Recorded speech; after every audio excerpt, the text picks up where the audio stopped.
Yo, it's your boy Ryan, Northwest Sports Fanatics. I got you with a new video. Today is Friday, July 1st. Can you believe it? 2022 with your boy Ryan and the Northwest Sports Fanatics. Make sure you guys subscribe to the channel. Smash that like button either now or on your way out.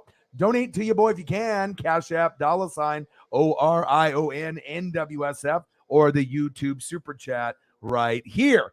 So Stranger Things came out at midnight last night. I ended the stream about 15 minutes before it was going to come on. Me and the girlfriend stayed up about 3 hours until about 3 or 4 a.m. Watched most of it, started to fall asleep, caught the rest of it in the morning. Unbelievable. If you haven't seen Stranger Things 4, all right, Stranger Things 4, obviously the last 2 episodes, pretty fucking phenomenal. I won't try to do any spoilers here. A lot of people have watched it already, but it was magnificent. So we'll do, I got the A's and the Mariners at home. There we go. And then we got the Dodgers and Gonsolin, arguably one of the best pitchers in baseball, at it right now on the mound going against the Padres. So we got Dodgers at home. We got Mariners at home. We'll talk a little bit of probably Stranger Things, but for the people that haven't seen it, we'll try to keep it to a minimum. Obviously, we'll do little tacos, burgers, maybe some lobster tails, some shrimp. My buddy Jay Graves is at Seaside, and he sent me some pictures of Moe's, obviously, of some delicious goodness. So definitely got me juiced and ready for, obviously, this holiday weekend. We're going to be grinding it out here for probably 3 to 6 hours tonight. Realistically, it'll probably be about a 5-hour stream. That's pretty realistic. So Dodgers and Padres, Mariners and A's. And then I got AEW Rampage on tonight, as well as SmackDown. Okay. Tomorrow is Money in the Bank for WWE. I'll be doing that pay-per-view. And then Sunday is NASCAR. So it's in Wisconsin, I believe. So, yeah, it's going to be busy. And obviously, as we go into, Monday, Tuesday, Wednesday, obviously I'm going to be doing some things. And so, like I said, I should be back on the grind, obviously, after Sunday, probably on Tuesday or Wednesday. But I'm going to have a couple days where I'm going to be, doing some other things. But like I said, in the meantime, let's grind it out for the next 3 days and have a good one. I mean, this is 4th of July weekend. It's going to be fun. Love you guys and appreciate you guys. Jeremiah is in the building. What to do? STL is in the building. What to do? Your Cubbies 165 after falling behind 4-0. There we go, baby. How did your guy do? How did your guy do today? Did he do pretty well today? I know you got some rookies that you like to follow, and I know you got some favorites. Usually you'll send me some clips on Instagram. I didn't take a look at the Cubs, obviously stat sheet yet, just because I'm obviously prepping, for the show, and I was trying to spend some time with the girlfriend in Paisley. One unfortunate thing is when we ended up taking the vehicle to the Ford dealership, we had to get some things fixed on it. $452. Labor was like 300 something. The part itself was like $60 to $80. Man, they really do get you, at the dealership, but it's one of those things that, AutoZone or like your local Les Schwab or tire place isn't going to do this type of thing. So sometimes you just got to bite the bullet. And luckily, with money that we had, obviously coming in through the $600, government check that we got here in Oregon, my girlfriend got one. I did not. Unfortunately, I was hoping to get one, but at least we had some money to be able to cover that. But yeah, $452. And then we ended up spending about $400 or $500 on 2 tires just a few weeks ago as well. And $350 for Paisley's, to get fixed. So gosh, it's just like you got rent, you got bills, and then you get unexpected shit. It really adds up. But on the bright side, Swaggy P did get our tickets. And obviously I see Jeremiah just posted here. Morel. Okay, I see you. You just sent me something here. Let's see it. Ooh, what a dinger. Was this today? Man, he is on it today, huh? Okay. I like those jerseys. Wrigleyville. Those are cool. I have not seen any of the baseball highlights just yet. I'm watching Mariners and Dodgers, so I assume I'll get a few that'll pop up, or if I'm watching, my goodness, those are fire. Sometimes you get, those jerseys that are inspired based off holidays or just like promotional nights. Those were dope. I like that. And then give me some info, Jeremiah, on that player. Like I said, college. Is he a rookie this year? I think you told me that he was a rookie this year, but give me up to speed. You know what I mean? Like I said, I try to know as much as I can of all the teams in Major League Baseball, but primarily I focus NFL, college football, and then I'll do Mariners and Dodgers, a little bit, of the teams that are out there, based off their lineups and whatnot, or if we play them.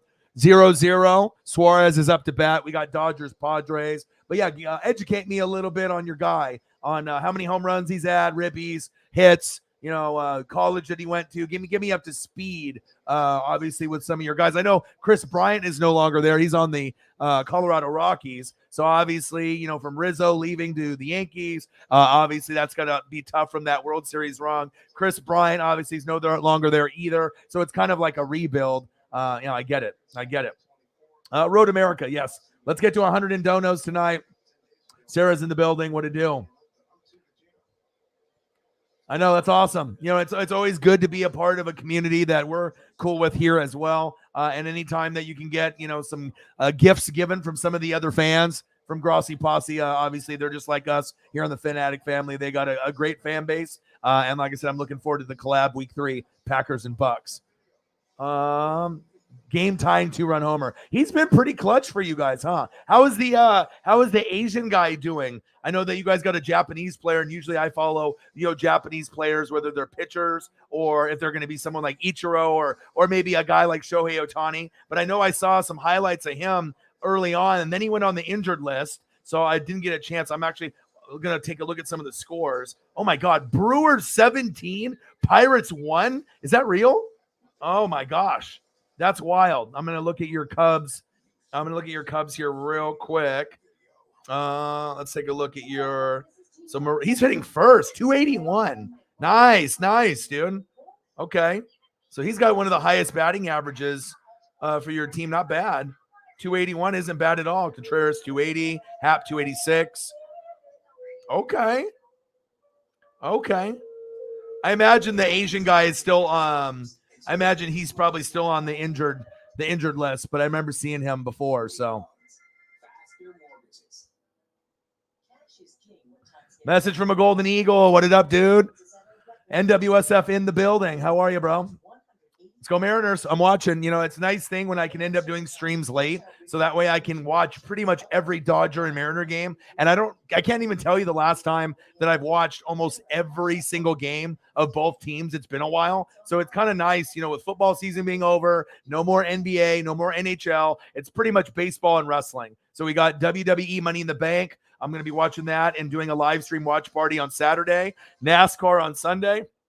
And we're going to be grinding it out probably about 4 or 5 hours today. But it really brings the fandom to another level, which is really exciting, obviously, moving forward. But yeah, Preston, my boy Swaggy P, obviously, he's a Marlins fan. When Giancarlo Stanton got traded to the Yankees, we went to go see the Yankees like 3 years ago prior to COVID, obviously hitting. And we had pretty good seats off first base. We had a good time. And he's like, hey, you want to go to see the Yankees? Yeah, I want to see the Yankees because even if the Mariners lose, I want to be able to see Judge, in person. I saw Giancarlo, but 3 years ago, Judge had a broken wrist. So we didn't get to see him in Seattle. So we'll drive up there in the morning, watch the 1 o'clock game next month on like a Wednesday, and get over around maybe like 4 or 5 o'clock. And then we'll get home around 8 or 9 o'clock. So I'll probably stream when I get home on that particular day. And hopefully I get a foul ball from Aaron Judge. That's the goal, to get a Mariner foul ball. Ideally, I already got a Julio. I'll take another Julio if I can get it. But an Aaron Judge foul ball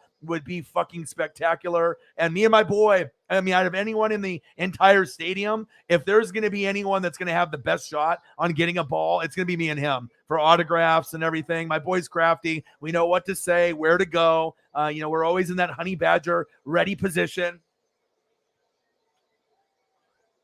Okay. If I have the beer in the hand or if I got some soda, you got to make sure that your head's on a swivel. And a lot of times it's a matter of being quick, within those first couple seconds could be the difference of you getting a ball or having a ball go through your hands or through your legs. So that's big facts. Message from a Golden Eagle. I wanted to let you know and a few others, I had to make some adjustments on some of the mods. Obviously, some people are in here in the room a little bit more often. So once I end up getting into football season, I am going to be able to adjust some of the mods and have some people that, were mods for me for a while, maybe get mod position again. But obviously, I have to be able to kind of modify things as the off season is going. But once we end up getting into football season, I probably will add a couple more. Right now we're at 9, and obviously not everyone's going to be in the room at the same time. As we go into football season, we'll probably get a little bit of a spike. But I just wanted to give you a heads up. It's nothing, against you or anything. It's just I need to reward the people that are in the room all the time, the ones that are donating to me the heaviest,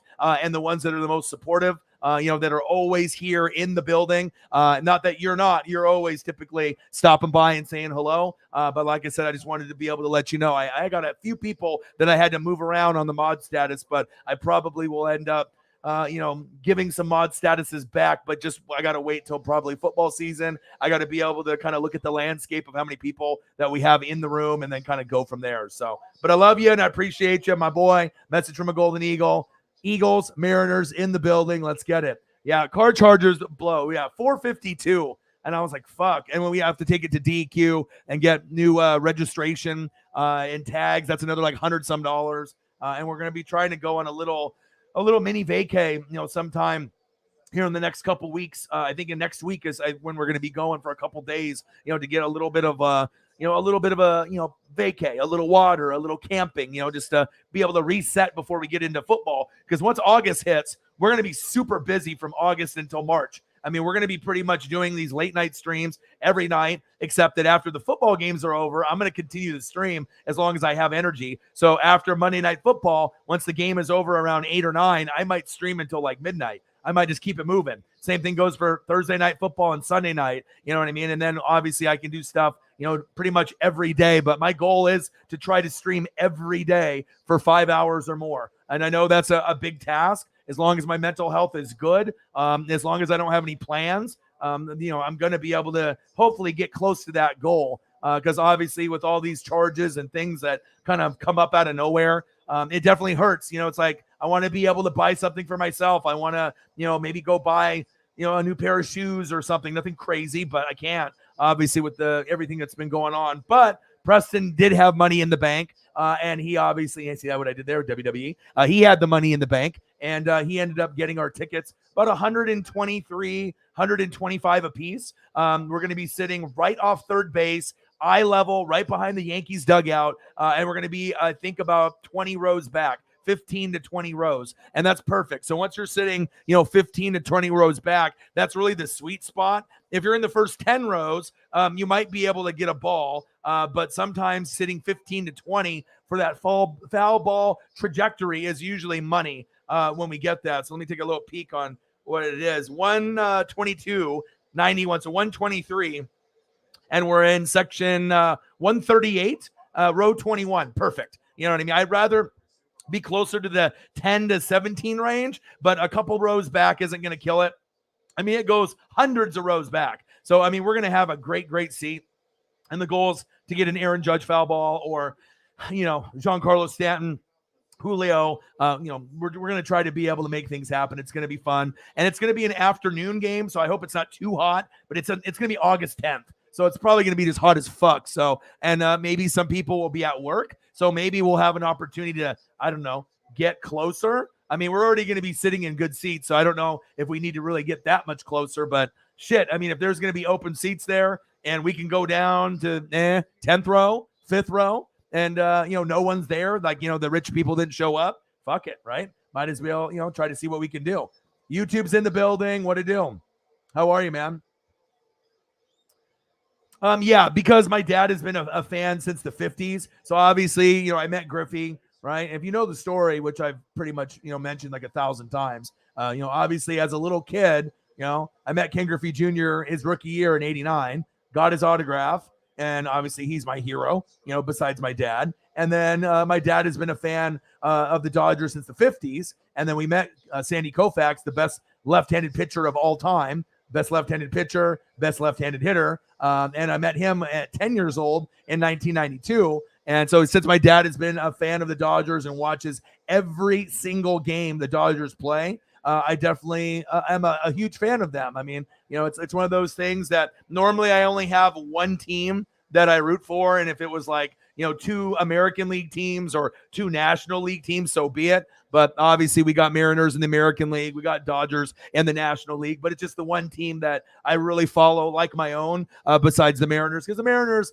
let's be honest, they're not very good. They lose a lot. But at least I got something to look forward to. Ken Griffey Jr. 2.0, which is Julio Rodriguez. He will get Rookie of the Year. And this is exciting. But like I said, I follow the Dodgers very heavy. And I feel like I know just as much as any hardcore Dodger fan, if not more, just because I do watch almost every single game they play. And I do a lot of reading with that too. So let's see here. He's 22. Oh my gosh. The Asian guy is rehabbing. Okay.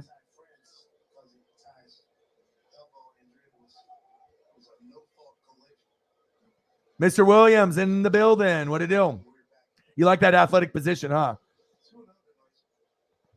Yeah, but we got good seats, so I mean, I can't pay him back just yet. I mean, he's got lots of money set up in the bank. Get him.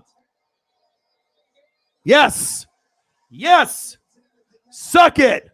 Oh, that was close. The A's almost scored right there. That throw to first was very, very touchy right there. All right, Sarah for Paisley. Thank you. $5 donation. All right. Appreciate you. Let me go here. I hope everyone's having a fantastic day. And obviously, we have to be respectful for the people that haven't seen Stranger Things 4, the new episodes yet. I was, kind of talking about Luke Birch. He would be the first one on planet Earth, to end up watching it at midnight last night. Guess what? Me and the girlfriend watched it last night. We started it maybe about 15 minutes after we were finishing up another show. And like I said, it was about 4 hours, I think, total of the two shows, and we got about 3 hours in, 3 hours and 15 minutes in. We started getting sleepy around 3-4 in the morning.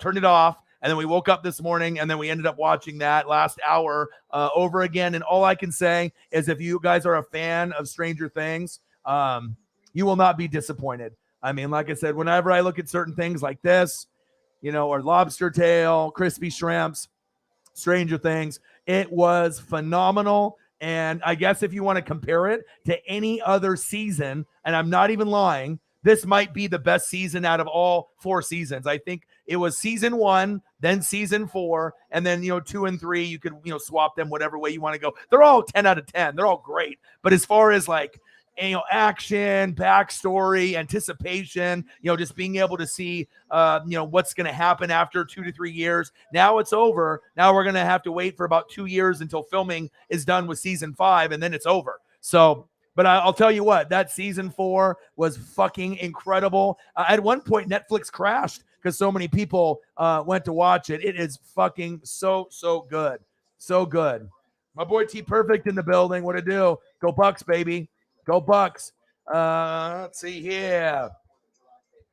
It's nice. We got, Stranger Things. I did that. Obviously, I got the Dodgers with Gonsolin on. Love him. I just can't believe Gonsolin and Anderson have been so good, for a guy to win 8, 9, 10 games. Like for this particular win, if he wins this one, it's like what, number 9, 10, or 11? I need to look at his stats here real quick because he's a fucking amazing pitcher this year.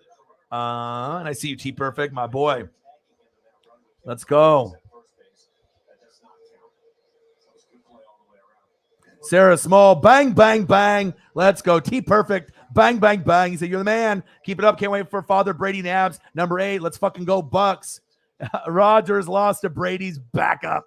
I think we are going to win, though. I think, like I said, if there's going to be any kind of injuries or slip-ups to the Bengals, and the Rams, you got to think the Buccaneers are next man up. So we need to stay healthy, too, and that's going to be a big, big key. We need to make sure Gage does kind of like the Antonio Brown thing. Hopefully Gronk comes back by week 8, week 9, week 10. But I don't think there's going to be anyone more motivated in the NFL, honestly. Out of the whole entire NFL, there's 2 guys to me that are going to be incredibly motivated to prove everybody wrong, prove the haters wrong, and to prove, hey, I need to be able to get this done. And I'm actually kind of rooting for these two teams to play each other in the Super Bowl, honestly, because obviously Brady, this might be the last year. And then after this, if I don't get Gardner Minshew or Ryan Tannehill, I might be really, really bad or mediocre, moving forward. And I want to be able to try to go out on top with Brady one more time. And then if I don't end up winning a Super Bowl for 20 years or the rest of my life, but we can get one more, I think I would be satisfied. I mean, of course, I would want, to be able to have, successful seasons, but you don't get any medals for, second place. You don't get any medals for runner up, to the Super Bowl or anything like that. So I think for me, like I said, there's two guys by far, I think, that are the most motivated. One is on the screen right now, and this is the other. And everyone is sleeping on this guy. Everyone's sleeping on this team. Everyone's talking about every other team besides this one and maybe the Colts. We know he's there, but I think people forget, it's like, you had, kind of crappy coach, GM that's crappy, no O-line, no D-line, no defense, and the guy was helping you win almost 10 games every single year or more.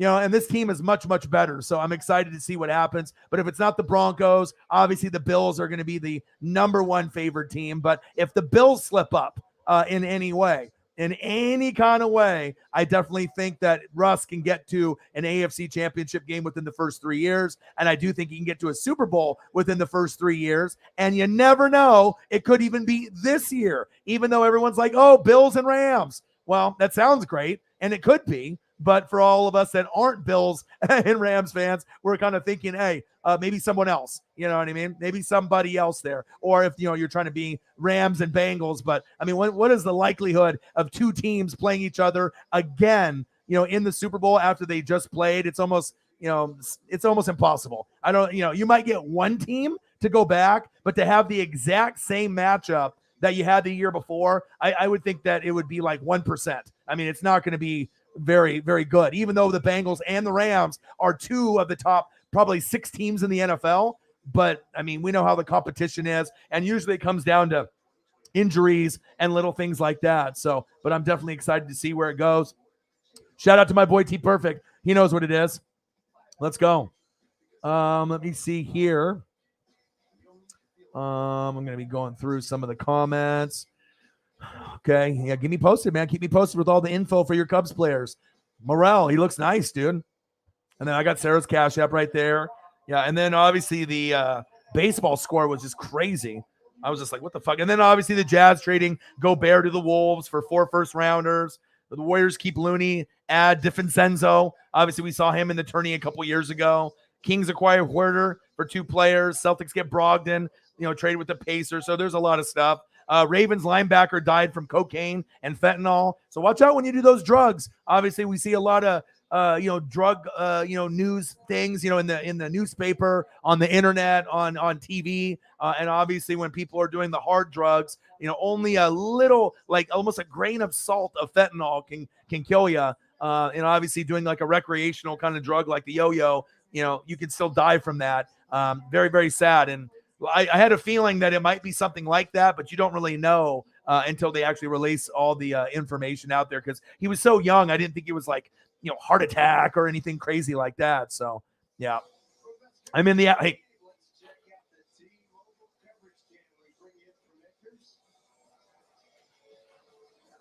That's me, bro, at the game.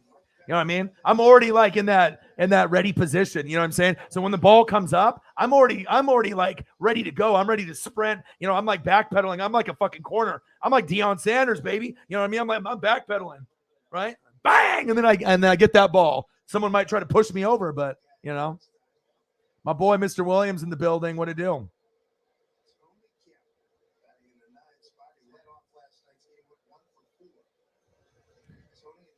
Hey, it's okay. You got to make sure. But I think if you do come here, it can help your mental health, because there's a lot of people that have been struggling with mental health. But I mean, you're not going to find more of a positive room where we can literally talk about NASCAR, baseball, basketball, football, pop culture, food, literally anything and everything. And I think a lot of people, have been able to get, better mental health by being in this room, including myself. So, I mean, the Dodgers just homered. Let's go, Muncie. Woo!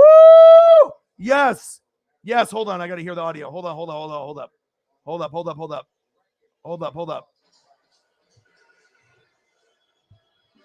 I got to throw up a photo. Hold up. But, obviously we got good mental health here. So, but if you want to do other things like play video games, see your friends, eat food, whatever it is, Muncie, bang!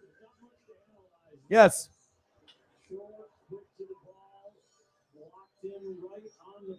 Right on the barrel.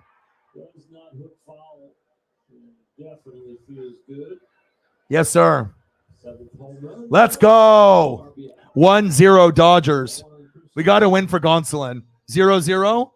Mariners on the A's. So I'll get I'll do the audio for a little bit of this Dodgers because obviously I want to be able to keep up with everything. But yeah, if you ever need anything, you reach out to me on Twitter or Instagram at any time of the day. And if I'm awake, I'll respond. So, if I can do anything to help out, like I said, I know how important it is. It's definitely tough. With everything that's going around, a lot of haters, a lot of bullshit that's going on in the world, but if I can make things a little bit easier, usually that's why I like doing like water backgrounds and, just being able to be uplifting and have a good vibe. So you feel me?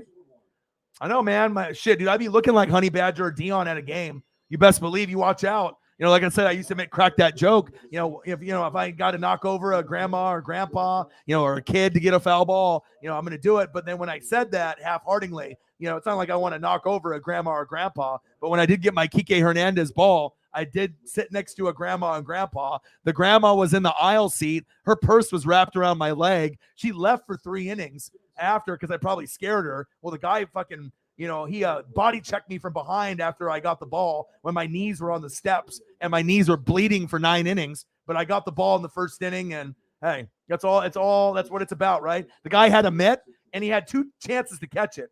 Here, right? Here, and here. Like, how do you drop it here? Like twice he dropped it. So, if you're gonna fuck up and you can't catch, your boy will clean it up. So that's facts. My boy. T-Perfect, appreciate you, baby. Go Bucks, baby. We got to do it. You know what I mean? Like I said, I got to get more Buck representation on the channel. I don't know where the hell they're at, but I'm going to be representing, and I always will be representing. Probably will do every Buck game this year and moving forward, just because I'll do Sunday night, Monday night, Thursday night, but I'll push myself on Sundays to try to do 2 or 3 games in a day. But like I said, I don't want to burn myself out either, but I'm going to try to do every Buck game. $10 in donos. Let's get to a hundo. Let's do it. Appreciate you, Sarah. Appreciate you, T-Perfect. Yeah, the Brogdon move was pretty good.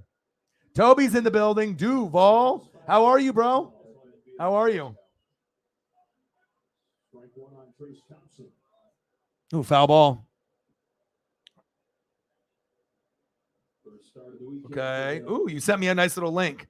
At 16, he suffered an injury, could have ended his career instead it made him on who he is today. Is he a rookie this year? I mean, normally I know about a lot of the rookies. I mean, I'm following, obviously Bobby Witt Jr. and fucking, Julio and stuff, but I haven't followed the Cubs roster from top to bottom. It's just not my priority. But when I do get fans that like teams, like my grandma who passed away, she was really big into Cubs, for 30, 40, 50 years, always on WGN until the contract was up, you know what I mean? And so I usually know quite a bit about the Cubs, but obviously you guys are kind of in a rebuild mode. There is no more Chris Bryant. There is no more, Rizzo. But I'm excited to learn about new guys. So keep sending me that info, photos, videos, GIFs, memes, articles. Give me all the information. I like to be able to learn stuff, and especially if I can learn from the fans, I'm all about that. So awesome. Is it? Yeah, I'm gonna. Are they the main event? I'm gonna wait till 10 to watch it. So I'm gonna watch Dodgers. I'm gonna watch Mariners, and then once I get the replay at 10, then I'm gonna watch it at 10 p.m. until 11, and then we'll probably do food pictures and stuff like that for the last hour, and then we'll go from there. So, all right, let's go back to the Mariners. Just want to make sure I get a little bit of Gonsolin and a little bit of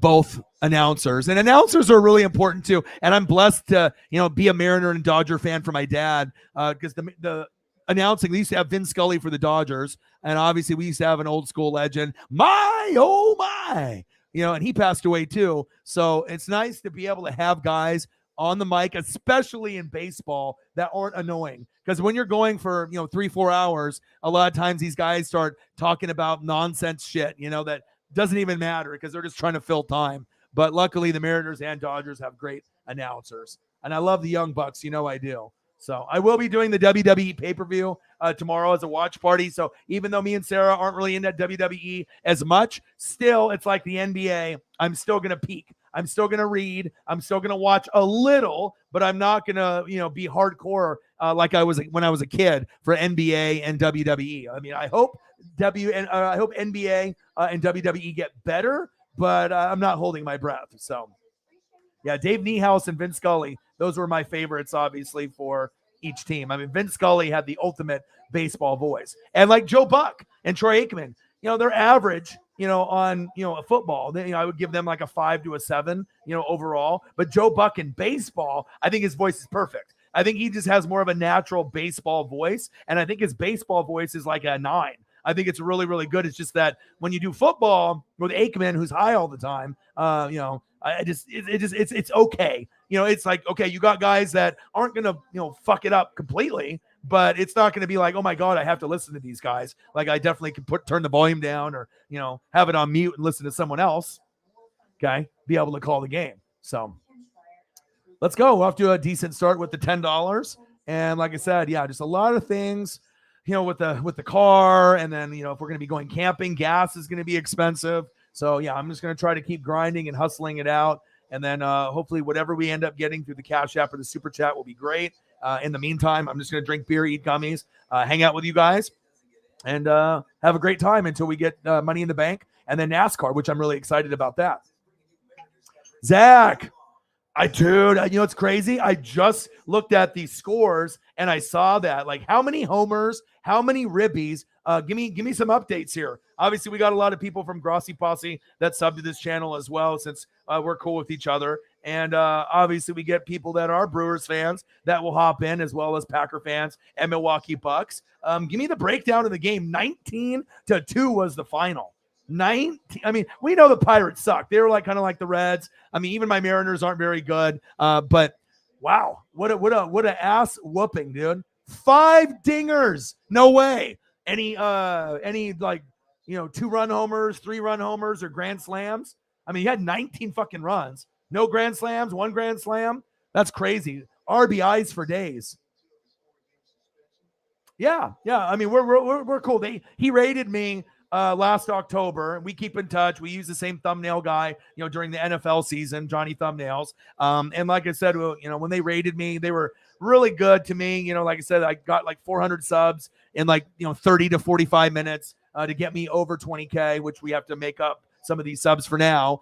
We got $620 in donos in a matter of like 30 minutes, which was crazy. Holly Hundo, one of the main famous mods on YouTube, joined the NWSF team, and she's a mod for me as well. So not only is she Grossi's mod, she's my mod here as well. And we're gonna collab. And you have to shoot your shot sometimes, but it's not like I'm a newbie. I'm sitting at like 20K. I've been doing this for 10 years. I feel I'm one of the best on YouTube and on planet Earth at what I do, especially calling games for NFL or college football. I can do wrestling or baseball, basketball. I can pretty much do anything, but the ones I love to enjoy the most is doing NFL and college football. And, I was like, we should collab. And most of the time when you say that on a Grossi raid, they kind of laugh, or they'll just, rip you up like, oh, this guy's not good enough to collab with the GOAT, or one of the greats on YouTube with Clickbait Sports and Grossi. But there wasn't one person that said something bad about me, which was kind of crazy because I know how Grossi posses can be critical, of what they like in football. So that was really touching that, that they didn't say anything bad. And they were even telling him,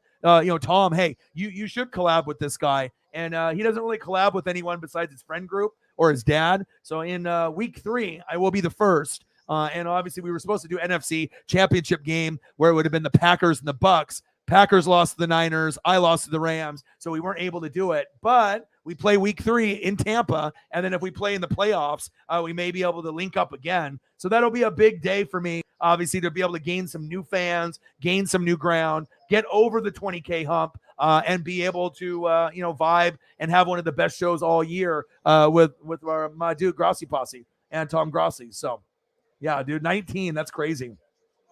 Yeah, and like I said, I mean, I have never donated to anybody on YouTube besides Grossi, and I wanted to show that love and appreciation. So every once in a while, I'll go in there, just say hello, and usually drop something from 5 to 50, just to say what's up, and that I appreciate everything that you did for me. Got Holly Hundo to be a part of the squad, and just everyone on Grossi Posse is so passionate, just like the Fanatic family members here as well, and some of them watch both, so which is cool. But I think we can get a big jump in growth. Obviously, we might be able to gain like 1,000 subs or more in that one stream when we work together. So definitely excited for the opportunity, and we're going to have a lot of fun. I don't think anyone calls a game better than us do. You got to have energy, and you have to be entertaining, custom nicknames, catchphrases, but you have to be able to pronunciate. You have to be able to know what the fuck you're talking about. And I feel there's like hundreds of people or thousands that try to do the NFL play-by-play and reactions and do like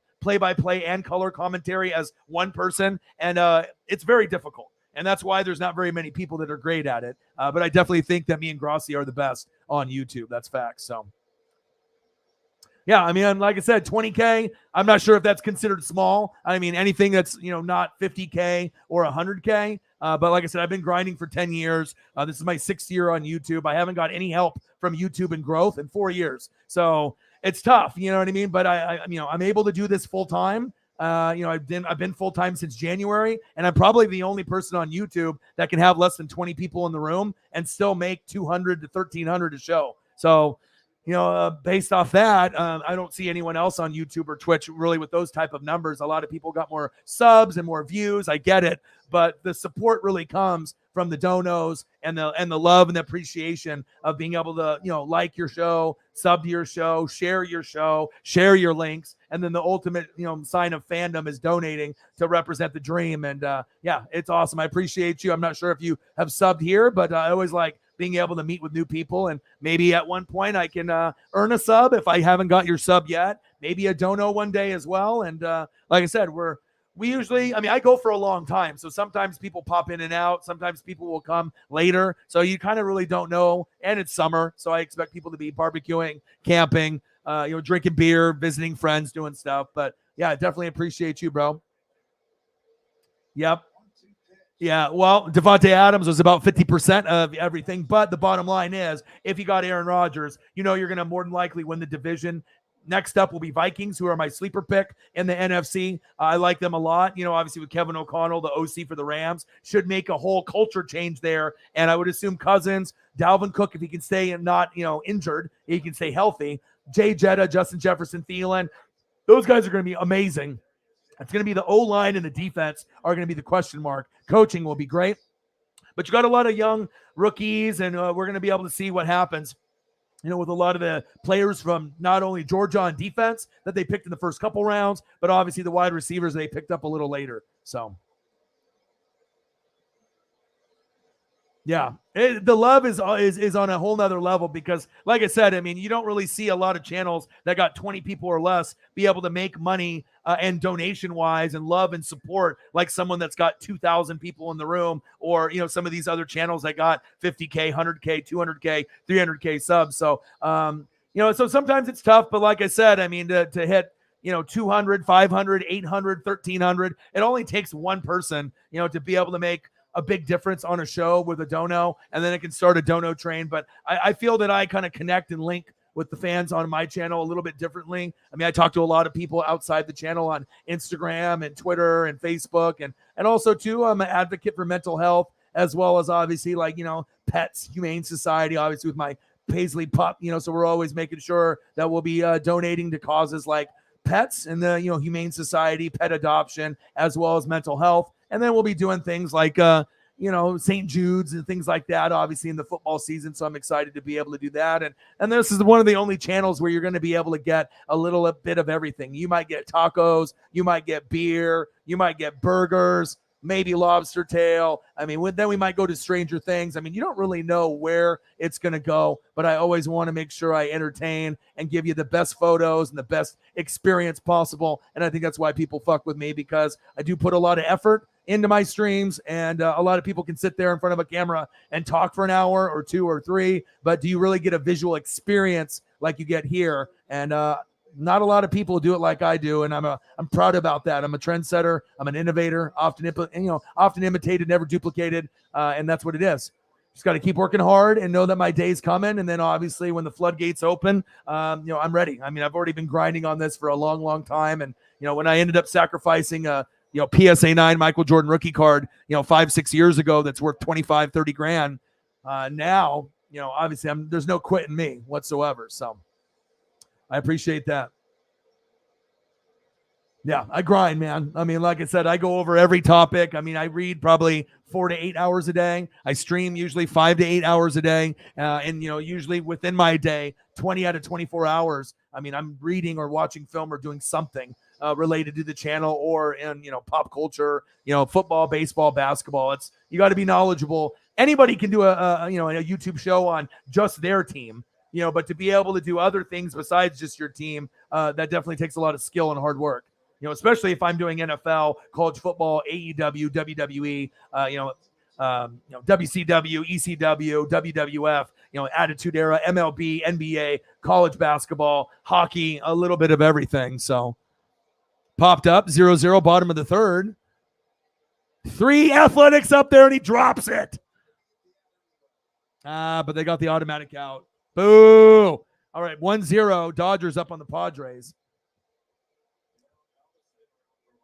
Saints versus Buccaneers, week 2. Jameis is out for blood versus the Buccaneers. He was looking really good last year on Halloween. Yeah, well, we already know. I mean, any type of Saint fan that they have to talk shit. I mean, we already know. I saw him working out with Big Nuts Will Lutz today. So, I mean, I probably know more about the Saints than most Saints fans do because that's the competition. And I'm always reading. I'm always watching film. I'm always on top of people's Twitters and Instagrams and, following everyone's rehab and everything. And yeah, so I'm happy to be able to see you guys healthy. And there's a chance that you guys are the third best team in the NFC. I think the team that's being slept on the most in the NFL right now is the New Orleans Saints. And I'm a Bucs fan saying that. So obviously Saints fans love me being able to keep it real and not be biased, because let's be honest, most Saints fans are incredibly biased. Bucs fans, Panthers fans, Falcons fans, all of us as fans, especially if you're in a division and you have a battle with another team in the division, the rivalry will get heated. Words will get exchanged. But I do like to be able to keep it real. And if I see greatness on the other side, I'm not going to hate on it. You know what I mean? A lot of the players on the Saints I would take on the Bucs. Lattimore, Cameron Jordan, Demario Davis, Honey Badger. You know what I mean? There's quite a few guys that I'd be like, okay, yeah, I'll take Michael Thomas if he can stay healthy. Olave, Landry. I mean, Ryan Ramczyk would be my number one choice. Obviously, I already have Levante David and Devin White, so I don't need Demario Davis, but I love him as well. So, yep. And I mean, that's the problem. You know what I mean? For a guy that, could be arguably the best regular season quarterback of all time, he makes it look so effortless. We have such high expectations for Packer fans for him and other fans on the outside, because you're right there with Russell Wilson and Drew Brees. But let's be honest, Russell could have 2 right now if they would have ran the ball with Marshawn Lynch instead of trying to go for that, that slant. Otherwise, if he would have caught the slant, then it would have been like, oh my God, Pete Carroll's a genius. But in that situation, when you have the best running back in the league, you hand it off to beast mode. You know what I mean? So you fucked up there. You got too cute and you lost the game. But I think Brees should have at least 2. Russ, could have won both of his, but he's got 1. But Russ will end his career with 2 or 3. And then with Rodgers, I don't know if you're going to win another one. Devontae Adams was a big part of that team. Obviously, the coaching and the organization. I honestly think the biggest problem with the Packers is not having a sole owner. To be able to have that leadership. It's like pretty much with Kunta Kuntz and the board. He says whatever, it goes through. And that might not be the best thing for the Packers, just to have one main guy, few board members just give the nod. Having that structure with owner, GM, head coach, OC, DC, I think that's been a big part of why they're not successful in the postseason. And obviously run defense, against the Niners, run defense against the Bucs, special teams last year. But with that all being said, Rodgers needs to increase his numbers in the playoffs. They can't be a 1 touchdown thing when you're the MVP. We expect 3 to 4 touchdowns. I mean, if you throw a couple picks, who cares? But you should be putting up 3 or 4. You're Aaron Rodgers. You know what I mean? We have expectations. So, I mean, he's always been a top 3 quarterback forever with Mahomes and Russell Wilson. But now Josh Allen is creeping, right? You got some of these other guys that are creeping. They're like, hey, I know people got Mahomes and you got Russell Wilson and you got Josh Allen. We know that these guys were kind of at the top, right? But Josh Allen's coming. Joe Burrow is coming.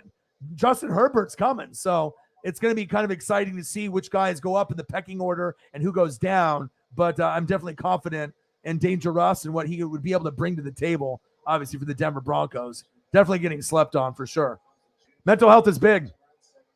That's awesome. Like I said, for me, if I wasn't doing this or doing like Twitch for video games or, card collecting for card breaks and opening up packs and, just doing something sport related, definitely like a Boys and Girls Club, mentor, therapist, some type of social worker, that would be something. I like helping people. And like I said, anytime we can raise money to save pets' lives or, to be able to help people with mental health. I mean, I've had depression and anxiety bad. And, I had one point where I was in bed for 3 weeks and I lost my job just because I couldn't get out of the hole. You know what I mean? So if I can end up talking about it and people can relate because I've gone through it here on the channel and it's tough, but when we talk about it and we can, I can bring up HD pictures, we can have a good time. Pretty much people, have a request for something, I'll bring it up. And usually if someone's pissed off when they're in the stream, by the time the stream is over, they usually have a smile on their face. And that's really what it's about. So yeah. And what I want to do is I want to be able to start up some kind of foundation, where down the road when I get more established, of course, but where, if someone ends up losing a pet, then we have some kind of like, pet adoption, society, membership type of fundraising. So that way, if someone wants to get into the door to get another pet, we can give them the resources to go there and also help with, the cost of the dog, if there is any, the shots, the food for the first 3 months, dog toys or cat toys, little playhouse, just all those little things that kind of add up. Dog bones, stuff like that. But just to be able to make the transition a little bit easier, especially if you lost a pet or had to put a pet down, I think that would be something that would be really beneficial because obviously when I got my dog, Paisley, it wasn't a coincidence when I got her at 6 weeks. That was the day of the Grossi raid. So everything kind of happens for a reason. Now she's about 8 or 9 months. We got her fixed just recently, had to wear a cone for 2 weeks. But now she's good to go. So definitely is a big part of my life. And then we had a nice little fundraising we did for my buddy's dog that was dying. And we had to get it surgery. It was like $4,000 and we raised like 1,600-ish just here in 3 days, with less than 20 people in the room on a daily basis. So, I mean, I even donated 1,000 out of my own pocket, to be able to do something like this. I've never done anything like that before with that much money because I'm just trying to be able to survive myself. But, Cyberpunk did 500. I did 1,000. Holly Hundo did a couple hundred. And we had a few other people do some donations. And it just felt good, to be able to, because obviously with the surgery, even with like insurance, if the dog is, pissing blood and it's dying, I mean, I'm not going to let my friend's dog die, so it made me feel good. That was probably one of the maybe most heartfelt things that we've done on the channel so far. And then I went to go visit Sport, obviously a couple weeks ago, and that's where the photo's from. So LaFleur. Yeah. But I think your best chance to hold it, just to be honest, was last year. You know what I mean? You guys have been very, very good the last few years, but now Devontae's not there. It's kind of like the Chiefs. You guys are kind of in the same boat, right? You lost Tyreek, you lost Honey Badger, you lost Devontae Adams. You're probably not going to go to the Super Bowl this year, just to be honest. You know what I mean? Like anything's possible when you got Rodgers and you got Mahomes, but with a lot of these other teams, kind of catching up to you guys, we have to kind of see where it goes. So yes. Yeah. I follow everything. I'm always in the loop, man, of every single thing that's going on. I mean, he's not that bad of a wrestler, but like I said, they did him and Bad Bunny for, ratings. And obviously they're desperate because they're not winning the ratings battle, obviously, against AEW. AEW is the best. And obviously you talk about something and look at, boom, your boy's already got it with the Pokemon card. You can have Logan Paul, Zach. I'll take the Pokemon card. Okay. I'm a big card collector and memorabilia collector. I'll take that. I'll take the Illustrator. I'll take that one.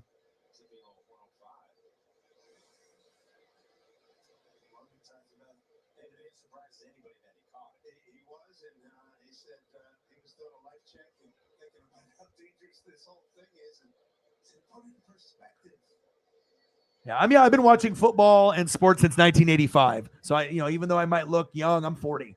So a lot of people can't believe that I'm as young as I am, but yeah, I've been watching for a long, long time. So yeah, the defense got addressed. I love what you guys did at defense. I think defensively, the Bills, the Rams, the Bucks, the Niners, the Packers, Colts. I mean, there's some pretty good teams just off the top. I love Jair Alexander. I think that he's right up there with Jalen Ramsey. You know what I mean? As far as being like Xavier Howard. I mean, we have certain guys, Terrell on the Falcons. There's certain breeds of corner that are a little bit different, and I think Jair is kind of 2-3. He's kind of in the same boat as like Jair Alexander, Xavier Howard, Jalen Ramsey. Ramsey's the most athletic, and he can play everything. I think Xavier Howard is the best at intercepting the football, and I think all around, Jair Alexander is kind of like Jalen Ramsey, but just not as good, but close. But that's still saying something to have like the second or third best corner in the league when he's healthy. So I like him a lot, and I like a lot of the players that you guys drafted and a lot of the pieces that you have.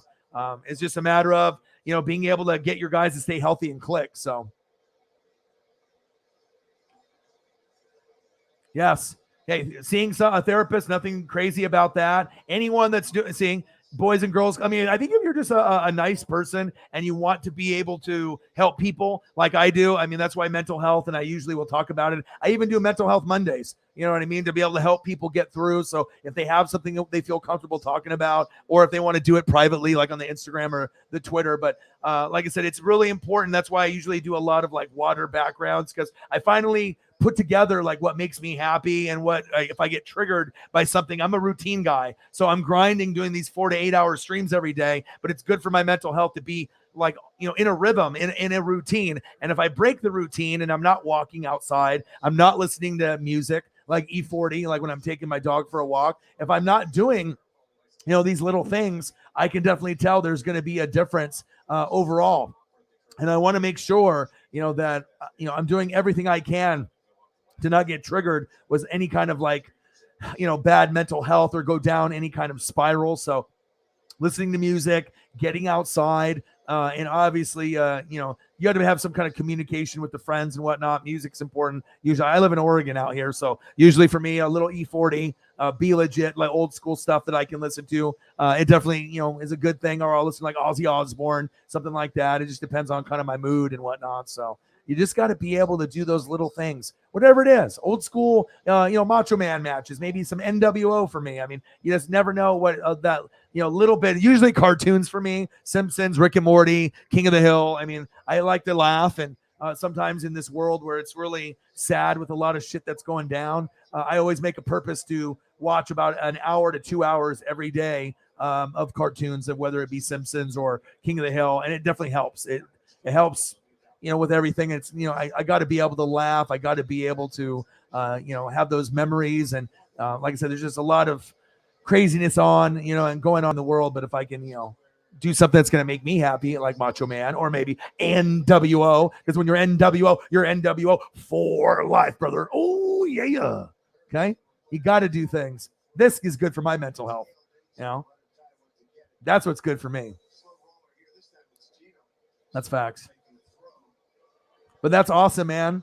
See, I think you and me would be pretty good buddies, dude. Like, it sounds like our personalities are very similar. You know what I mean? There's nothing wrong getting some help with mental health, talking to friends, and being able to talk things out, especially for guys. But for girls, I think it's, they can kind of maybe transition into that, but most guys are very closed and they don't want to talk to anybody. If they even have the courage to even talk to anyone, it's not going to be necessarily their drinking buddy or their mom or dad or brother, or maybe even their best friend, or maybe their stoner buddy, or, someone they play video games with. It's like, sometimes it takes a certain person, a good vibe or aura for you to be able to open up and to do that. And most guys don't want to, they'll just, stick it in deep, push it down, and then when it comes out, maybe we explode over something that's not that. But for people, I think now, realizing, hey, there's nothing embarrassing about talking to people, or trying to gain more mental health and a vibe. And if you have some issues, it's always good to talk to someone about it instead of holding it in. So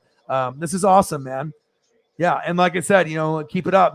We need more people to care about other people and to bring them up. And, I'm the type of person that I want all my friends to win. A lot of people want me to lose and they want me to fail. And, it's like if they see my post, they don't like it or they don't share it, or they'll spy on me or spy on the channel. But I mean, like I said, if I can make a difference with my voice and my legacy, and I can, help people from either hurting themselves or committing suicide or doing something stupid, ODing or taking too much pills or drinking or just going down this bad rabbit hole. And obviously we can talk sports, or I can bring up some food, or we can talk about movies, or whatever it is. If I can make, a little bit of a difference, even by just an HD picture and having some fun with it, and, talking about maybe some favorite things that we enjoy to watch on Netflix. I mean, it goes a long ways for someone that is alone, sad, hurting, and like anything I can do to be able to help. In that regard, I'm all about that life. So yeah, but I honestly think if I wasn't doing this, I would be probably like a therapist, or like a counselor or something, Boys and Girls Club, maybe something in that field for sure. Yeah, that's awesome that you're doing that, man. I used to do Patreon, but I didn't get enough people on there. You know what I mean? So people usually just, give me Cash App, or they do the super chat, or they'll do Venmo or like Facebook donation or anything like that. But I used to do it, but I mean, I'm grinding pretty much every day, as 4 to 8 hour streams. And I didn't know if I could really do it at first, just because that's a long time to be able to grind, but I've kind of conditioned my body now, and I'm doing this, full time. So I don't want to be lazy. I don't want to just sit there and, do 30 minutes or just do an upload. And, you know what I mean? I take a lot of pride in my work. And so if I can, go a long time and give the night owls somewhere to go, like I said, I think we definitely have something that's different, and it will catch on. And obviously I try to, give you as many good visuals as possible, throughout a stream. So that way that it's not just me talking, that we can stare at a number of different things that are important to me in my life and things that I like. And then you can get kind of my personality, like on who I like, what I'm about, and what some of the, fans on the channel are about. And it's like even Holly Hundo, she's a big Chief fan, mod from Grossi, mod for me. Her favorite player is Tommy Townsend, and we talk about him every day. I usually honor him with a lot of photos, for Holly and her donations. And we talked it into existence. She actually met him already met him just like a month ago at a liquor store. And I knew she would meet him at some point, because if you're a good person and you have good karma, good stuff happens to good people. And yeah, it's pretty wild. If you see her come in here, you'll see her photo with Tommy in it, which is very, very cool. I fall in love with fans that have, like that fandom for somebody. Mine's Ken Griffey Jr. So I like Julio Rodriguez right now. I like Devin White for my Buccaneers, Julio on the Mariners. He'll be the next Ken Griffey Jr. But obviously, when I'm 7 years old and, you meet Ken Griffey Jr. and you already know that he's going to be a Hall of Fame player, based off everything my dad told me and all the reading that we did. And I still got the Don Russ card, and he took the time to spell out his whole entire name. That's really special. Me and my dad, the only connection we really have besides Oregon Duck football is this. And he doesn't watch all the Oregon Duck games. He only does it for me because he knows that I go to the games, and I'll usually sit front row behind the Ducks to see if I'm on TV or we can enjoy a good Duck matchup. But with his direct TV, if it's on like Pac-12 network, I don't think he has that channel, but he tries to watch all of the ones on ABC or ESPN. But it's just a good connection to be able to have when you have something like baseball that maybe I wouldn't really be into it as much, but I'm really happy that he took the time to do the Ken Griffey Jr. when I was 7, and then to do the Sandy Koufax when I was 10. To meet the greatest hitter ever, lefty, the greatest, lefty pitcher ever by the time you're 10 years old. That's kind of how, NWSF and the Northwest Sports Fanatics formed. Like I always played video games and did the Atari 2600, the Nintendo, the Genesis, the NBA Jam, the Mortal Kombat. That was me. You know what I mean? But, it's just one of those things. It's like if you have those memories and, playing with my wrestling figures and reading the stats on the back of cards, that stuff has always been a big, big thing for me. And yeah, I mean, like I said, just being that fanatic for sure.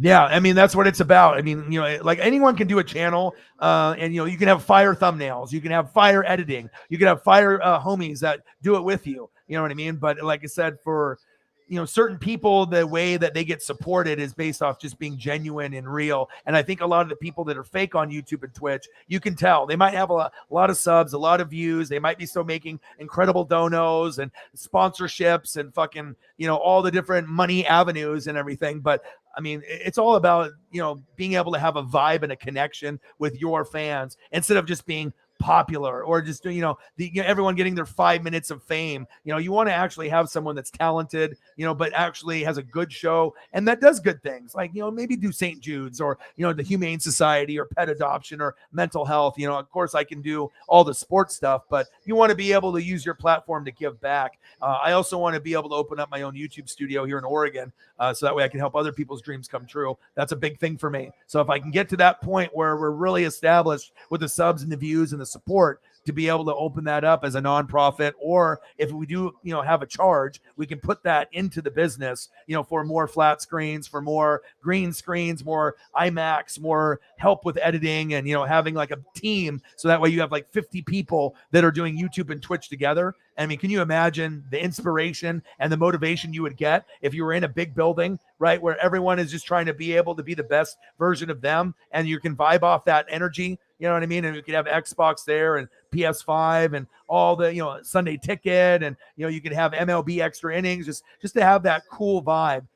Restaurant, obviously, is another idea that I wanted, like a bar and grill. No chairs, though, only couches and Southern food. And then obviously having the platform for the games and the TVs. So, like I said, I've been doing this for 10 years, 6 years in on YouTube. And, the sacrifices that I made, with the Jordan, I don't think a lot of people understand what that was or how that is. To be able to sacrifice literally the holy grail in sports card collecting. When I got it when I was 21, it was, worth about $2,500. And I, got it on eBay for $1,000. Sold it for about $6,000. Now it's worth about $25,000 to $30,000. But sometimes you got to make sacrifices, for your dreams. Especially I knew the Jordan was going to go up, to 10, 20, 30,000, and it's going to be worth about 100,000 once he passes away. But 20,000 subscribers, $20,000 card. Obviously having the bond with the people is good, but I mean, obviously it's not like I'm never going to see it. I mean, I had it in my collection for 14 years, but it's just wild that the one on the left is worth 25 to 30,000. The one on the right, which is very special to me too, is only worth 60 to 100. Same grade, mint 9, same set. Nothing really different about them, but obviously the rarity, and Jordan is Jordan. So, and obviously that Jordan is the most coveted sports card besides like a Mickey Mantle, Babe Ruth, or a T206 Honus Wagner, or like a Pokemon card, or you know what I'm saying. There's only going to be certain ones that are just going to be worth like the big cheddar. You know what I mean? But I miss it. You know what I mean? But if I didn't have a dream at all, I definitely would still be owning it right now, and could always get a house or car with it down the road, or just hang on to it for just that investment purposes instead of maybe Bitcoin or NFTs. Like you have something that's going to go up. Like for me, I wouldn't be investing there. I would be investing in the sports card market. If you're going to be investing in doing the Bitcoin thing or the NFTs, I mean, you could lose money, but if you get something like a Jordan rookie, your money is going to hold. If anything, it's going to go up like gold. So, I tried to get my girlfriend's dad to get one years ago when it was still affordable, like, about $2,000 to $4,000.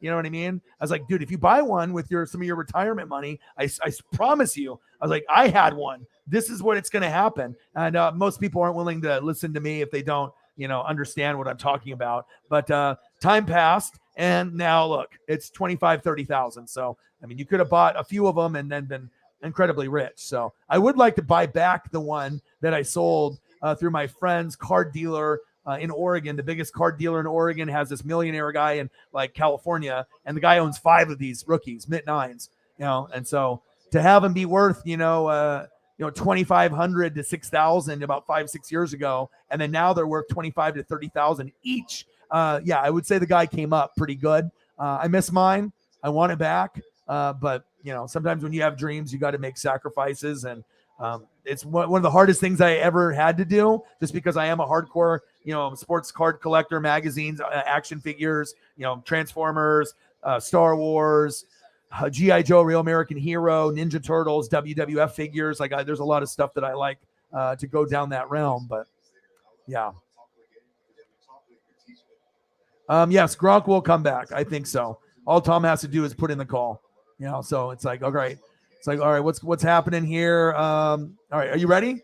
He's like, Gronk, are you ready? He's like, yeah, I'm ready. So, matter of time. But yeah, we definitely need Brady and Gronk. To me, like, I don't even know if we can make the NFC Championship game without him. Because the thing is, even if he's old, he can still get you, like 40 to 60 grabs, somewhere in there, depending on when he starts, right? And he can get you, maybe 5 touchdowns in like the regular season, 4 or 5, depending on when he comes in. He could definitely peak 8 to 12, right? But if he's just like, getting in shape and everything. But then the crazy thing is that if he gets 5 or 6 touchdowns, let's say even in 17 games, you could put him in the playoffs with Brady and he could get 5 or 6 touchdowns in like 3 games. You know what I mean? Like he could get you those key touchdowns in the key moments, to be able to help you win. And that's what makes Rob so special, especially in the red zone. You know what I mean? And just that check down guy. And we're talking about the best quarterback and tight end combo ever. And then obviously coming down the road, this guy and obviously this guy are going to, try to make some history too. Too bad Tyreek decided to leave. But yeah, I definitely think that he will come out. 2 jobs in college. Bills is tough. Yes. Video games and stream. Yeah, it's good for mental health. That's why I tell people, hey, play video games, watch TV, do whatever you need to do, laundry, but you can have this on in the background. Come say what's up and hang out. And you never know what we're going to talk about, especially when I go for usually 5 to 8 hours. I mean, we literally can go down any avenue with ancient aliens to shows that I watch on Discovery, History, or National Geographic, or David Attenborough, or talking about that UFO, that landed obviously in San Diego for an hour. Obviously all kinds of different news. I mean, I read a lot. I usually try to read hours and hours every day. That's kind of helps my mental health and the streaming part. And just enjoying sports and wrestling and, learning new things. Like I started NASCAR this season for the very first time because fans said that they wanted to do it. We're getting good views off of it, usually like 1,200 to 2,600 views in a stream. So usually there'll be like, I don't know, 20 to 50 people in the room. So it's kind of like my football numbers around there. So that's kind of nice to be able to see something like NASCAR. And I used to really love it about 20 years ago. I had a boss that was really encouraging about it. And then I was like, you know what? This guy loves this shit. It's rubbing off on me. So I was like, let me do my research. And then Dale Earnhardt and Dale Jr. and then Tony Stewart and Jeff Gordon and then Jimmy Johnson. Okay. And then I stopped for a while and now I'm back in it. So yeah, it's just cool what, you can just be able to put on the grind and, hustle. And, you have to be able to, think outside the box to be able to try to get new fans and a new fan base and just expand, obviously the horizons and expand your knowledge and then show, everyone that, hey, guess what? I can do NFL and I can do Oregon Ducks in college football, but guess what? I can also do things that you maybe think I can't do. So it's just nice to be able to expand and learn. And it's something that I really enjoy. It's crazy. I enjoy NASCAR just as much as baseball and right underneath wrestling, AEW, NFL, and my Ducks. I love those. I would rather watch NASCAR right now than watch NBA or WWE, believe it or not. That's how much I've gotten into it. So, but when you know all the names of the drivers, the sponsors, the history, the team names, Hendrick Motorsports, like you kind of, more the more interested you're going to be. So that's facts.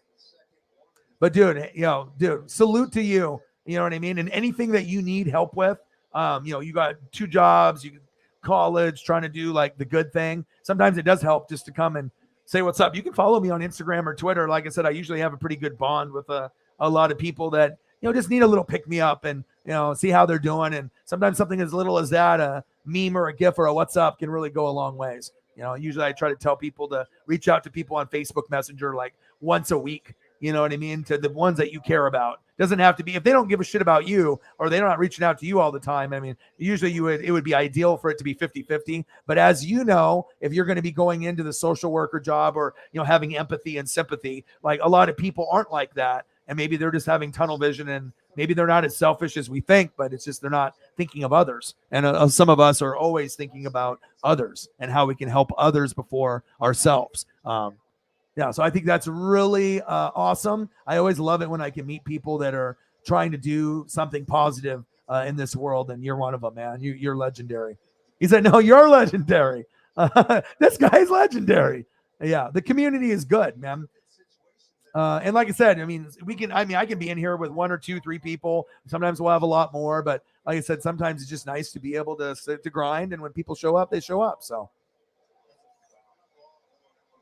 yeah, I guess I'm trying to go on a little trip, just to get near some water and spend some time with my pup. My pup, this pup saved me though. That's like I wasn't in a good spot mentally for a while, and then obviously this having something that you care about like a child or a puppy or a cat can definitely help out in so many ways. It helped me try to exercise. I'm still overweight. My midsection area is just absolutely horrible, you know what I mean? So, and I'm trying to drink less beer. I'm trying to not party as much because I'm focusing on streaming. Like I've been streaming almost every day for 2-3 weeks. I'll try to take some time off, but with so many bills and so many things going on, and then obviously with gas and economy, 99% of my income since I'm doing this full time is donations. So either Cash App or the Super Chat. So it's like, I can't just be one of those people that just like, okay, if you stream normally an hour, I'm going to go 2. It's like sometimes you got to really push and show that work ethic. And sometimes we get people that come late. Like I did some streams where we were at 4 hours in and with nothing on the dono side. But I was like, you know what? I'm going to be resilient. And I know there's going to be some goats that, subscribe to the channel and that are just good friends that maybe, something happened, and I'm going to keep grinding it out. I stream for another 2 or 3 hours, and then we end the night at like 3:50. So, sometimes people can overreact or, and you just got to be able to just be confident in yourself. Every day is a different day. Some days will be higher than others. And I think my favorite thing, honestly, is like being able to give back to the fans. If you donate heavy to me, I give back. So it's like starter jackets for a couple of the mods, Chiefs ones, for Cyberpunk 53 and Holly Hundo, some wrestling t-shirts through AEW or WWE, and those usually run 25, 30 a pop. Sweats, t-shirts, money for, whatever they need. So it's like you really want to be able to give back. And obviously I don't have, the big numbers yet, like some of the bigger channels, but I know we'll get there. And then the ultimate goal is I want to be able to give away a jersey on every halftime show in the NFL season. I think that would be cool, especially if we're making like, $1,000 a show or more. Why not give back to the fans? Because they're the ones that are making the channel. And that's a big reason why I usually put a lot of the people's comments up here, and because they're a big part of the channel. I mean, a lot of people, it's just like, oh, it's just me. But if you really look at who's supporting you, it's more than just the host or the people that come on the show. It's the people that, are a part of the brand of the Fanatic family or Grossi Posse. So yeah, I appreciate that, man. I just try to set a good example for work ethic. And, I do a lot of reading and film study, predictions. People make a lot of money off my predictions, but hey, you can give me a little kickback. I appreciate the comment though. Yeah, I never will sell out. I mean, and even, I don't know if you're new, but like we even get like famous people that will be watching, like Peter Schrager from Good Morning Football watches the show and he steals my material and puts it on his show on Good Morning Football. Like I made up, Sack Lunch. I've made up, obviously Uncle Momentum. And he tried, stealing that after the Chiefs playoff game for a couple shows. And Madden, if you ever played Madden, you've seen Sack Lunch. And then obviously it's 12 noon. You know what time it is. It's time for a sack lunch. Yum, yum, yum. I'll come up with different like catchphrases. Madden put sack lunch in the video game with not only the verbal words on the screen after you get a sack over the years, but even the audio. So, but, it's like, I guess it's flattering when they can, take that stuff from you and not give you any credit. But, it'd be nice to get credit. But it shows you that even big companies and, even people that are on TV, they're looking on Twitch and YouTube to see what's kind of hot in the streets and to see what's going on. Because a lot of the time these people on TV are not relatable. That's why we love Pat McAfee on obviously YouTube and Sirius Radio, right? Because he is so authentic and real. And I feel like I'm kind of like him too. I don't like to wear pants. I like to wear kind of tank tops and shorts. I want to be comfortable. I'm going to swear. I'm going to be real, call it right down the middle, no bias, and just no bullshit. And just, say it how it is. And if I'm a Buck fan and I see Saints players doing well, I'm not going to rag on them. It's just to be able to say what people are thinking, but you don't hear them saying on TV. Because right now you get a lot of sports talk. It's people like Stephen A yelling and not being correct, and just like stuff that's like argumentative, fake bullshit that they do for ratings because people like, arguments. People like the ignorant shit. People like seeing people knocked out, like on World Star. Like, you see them on Facebook and you start scrolling. You see one guy get knocked out. Then all of a sudden you're watching an hour of people getting knocked out. Like, that shit is like something in our brains. I don't know what it is, but like, I want to be able to give like the real takes about it instead of just like that fake stuff that's for clickbait. So, but everyone likes a nice debate here and there, but when it's fake debate, it's like when Skip would be like, Cowboys winning the Super Bowl, and then the team the year before it went like 4-12. Come on, it's just, you're just doing it to try to get the arguments and to get people to click on your comments on Twitter and say that you're stupid. Well, he knows that he's going to get that response, and that's why they do those things. So I appreciate that. Jake, my boy. I know, 0-0. Bro, I'm going to the Yankee game. I'm going to the Yankee game on the 10th. So if you want to try to meet up with me, my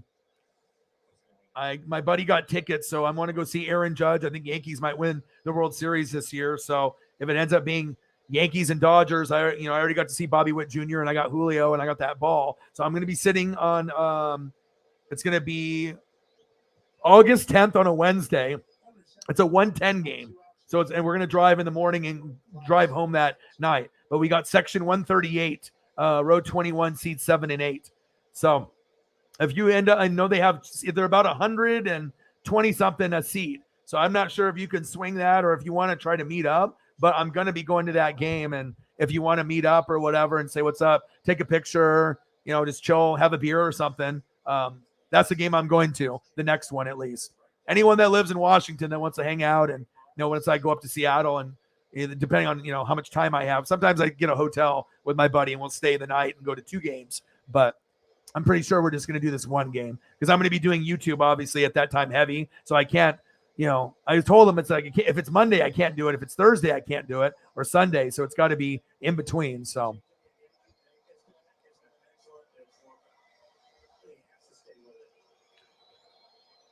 Otani, I'm half Japanese and I'm half Czech and mutt, European, everything. My dad's Czech and has a lot of European in him. And my mom's 100% Japanese. So obviously for Ichiro and Otani and a lot of these guys, it's a big pride thing for me.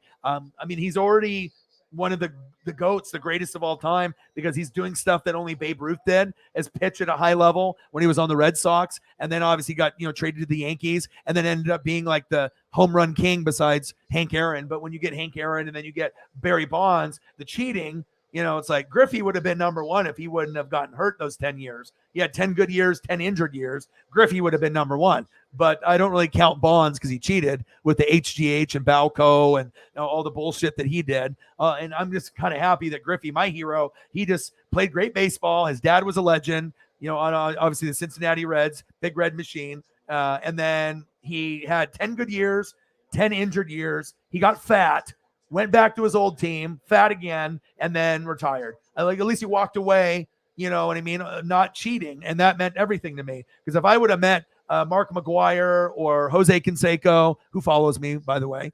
Rafael Palmeiro, Roger Clemens, any of these big guys, Barry Bonds, I would have been crushed. Be like, oh, dude, I got Barry Bonds' autograph. I'm a giant fan for life. And then you find out all the cheating. Like, that would have just totally ripped my heart out as a fan or a kid, So I'm really happy that I ended up meeting Koufax and Griffey when I was young. So, but I think right now, he's already hitting homers, and and his pitching, I think, is better than Babe Ruth even. So obviously the hitting part, Otani's no Babe Ruth, but for what he does, doing both and being so good at both, you're like a top 20 pitcher and a top 20 hitter. That's pretty fucking crazy. You know what I'm saying? And sometimes he'll bat 4 for 4. He'll hit a home run or 2 home runs. And then the one game he had just a couple weeks ago, motherfucker had 2 home runs. Next game, he had 13 Ks, or last night, Trout hit a homer. Otani went 3 for 3. And then they lost 11, 12, 13 to 4. So obviously it can't be just done by one guy, but I'll tell you what, if you collect stuff, I would go to the card shop or buy a graded Otani before it gets too late.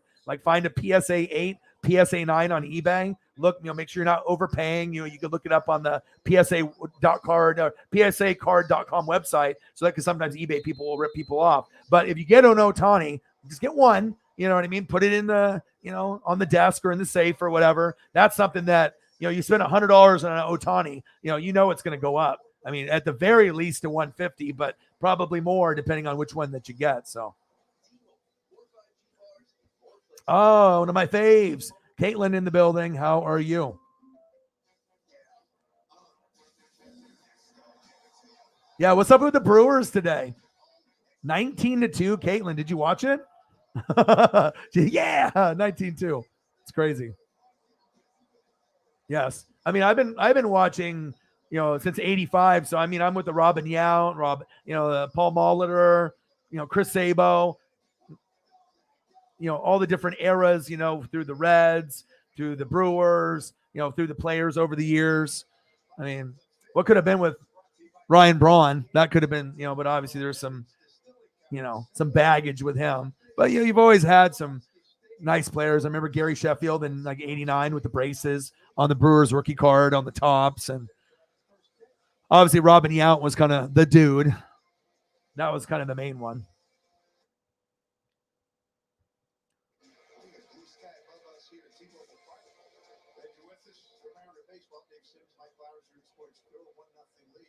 Yeah, Zach's in the building. I don't know if Zach came through Grossi Posse, but we do have a lot of Packers, Brewers, and Bucks fans from his channel that come over here. Also, that just are fans, I think, of those teams, and they find their way here sometimes too. So, yeah, we actually have quite a few Bucks, Packers, and Brewer. I mean, if you live there, if I live there, I would be in the same boat with you guys too. So.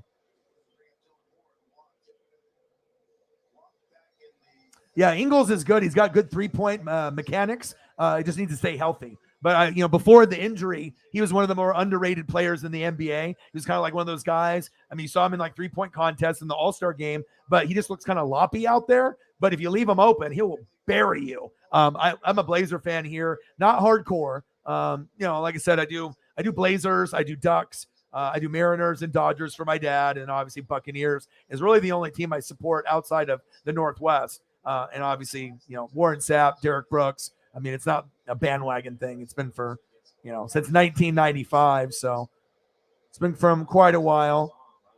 And I always like the old school for me, Sapp and Brooks. I'm a defensive guy and an O-line guy. So I'm already a little bit different than everyone else on YouTube and Twitch because most people are quarterback, running back, wide receiver, tight end. I'm defensive first and then O-line. So I like to give the love to the appreciation positions that don't get the love. And we already know defense wins championships, so why aren't the fuck are we talking about them? I mean, it's always cool to talk about, Brady, if you want to go that route, or Kelsey or OBJ. I mean, it's flashy. I get it. I like to showcase kind of like the linebackers and the safeties and, the guys that really make a difference, game in and game out. You need more of that on YouTube, especially no bias. Everyone is just so incredibly biased, for their players and teams. Sometimes it's like toxic. Like I don't even want to associate with people that don't have an open mind or that can't appreciate players from other teams. It just gets really annoying. You know what I'm saying? It's like you just get people that will never get over, the past.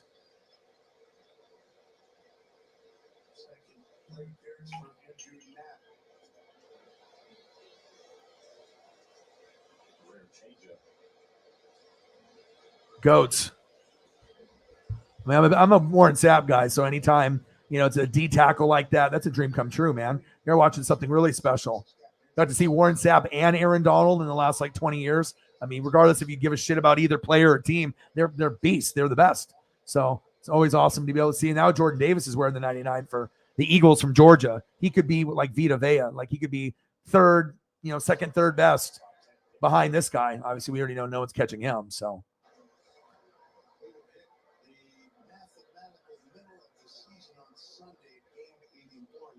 All right, we're at $10. Let's get to a hundo. Let's do it. Having hockey in Wisconsin, like a pro team. Yeah, I live in Oregon, so it's like we have the, Seattle and the Kraken. But I mean, Jesus, they're going to be probably horrible for 10 years before they get good. based off, salary and trades and drafting, unless they can hit it on the head in the draft. But you guys at least get NASCAR this Sunday. I know you probably don't give a shit about NASCAR, but I believe it's there this weekend.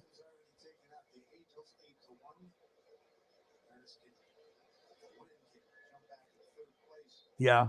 Well, also too, if you're in school and you got jobs and social worker trying to help people, I mean, you can only do so much, bro. It's like, even with the amount of reading and stuff that I do, it's like I got to be able to, I got to have mental health time too, and sometimes watch, some David Attenborough for Planet Earth, or National Geographic or Discovery or History, and learn something new. Like I just can't. I mean, I love sports, but I definitely need sometimes a little bit of break. A little food. A little relaxation. You know what I'm saying? You got to be able to treat yourself sometimes, right? Got to be able to enjoy the views, like here. That's why I like to be able to show the beautiful views. I don't know what it is about water, but anytime anyone has depression or anxiety here in Oregon, you go to the coast, you go to the beach, and you're better. You go there for a couple days, you come back, you're refreshed, you smell the water, you feel alive, sand in the toes, great food down there. And just that water will put you in a good mood, good vibes, good aura. It's just nothing like it. And luckily we have it about 2 hours away from the Pacific Ocean from where I live. So pretty sweet. And that's why I try to be able to uplift for the community here. Huge selection of colors, premium paint, award-winning service, and the extra mile promise. Ace is the place for paint. Around the block, what you need in stock. Yeah, I love it, man. Always getting a new person in the stream, and if they end up being a regular, shout out to Zach. Vuli in the building. What to do? Caitlin in the building. Yeah. That's why, as a Mariner fan, I want to be able to see both of them before they hang it up, because that's like you're seeing two Hall of Famers. I mean, Ohtani is going to go down as the best pitcher hitter combo ever, and then Trout is the modern day Mickey Mantle, Willie Mays. Like, he is the guy, he is the best. Like Ken Griffey Jr. You had certain guys over the years that were like the best in the league, and Trout's kind of been the best.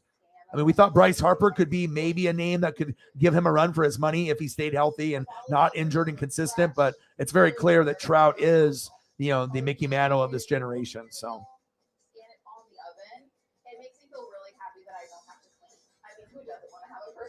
Hammer and Hank. Yeah.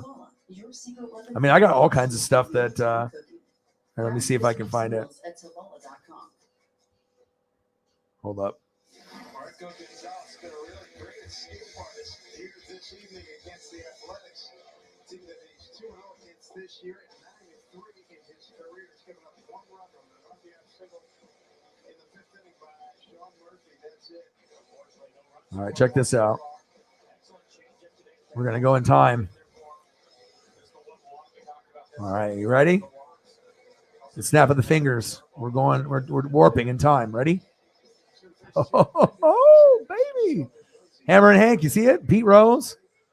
The Nolan Ryan 1968 rookie card. Oh, baby. I'll even take my banner down to look at some of these. I mean, I love old school athletes and just the old school days.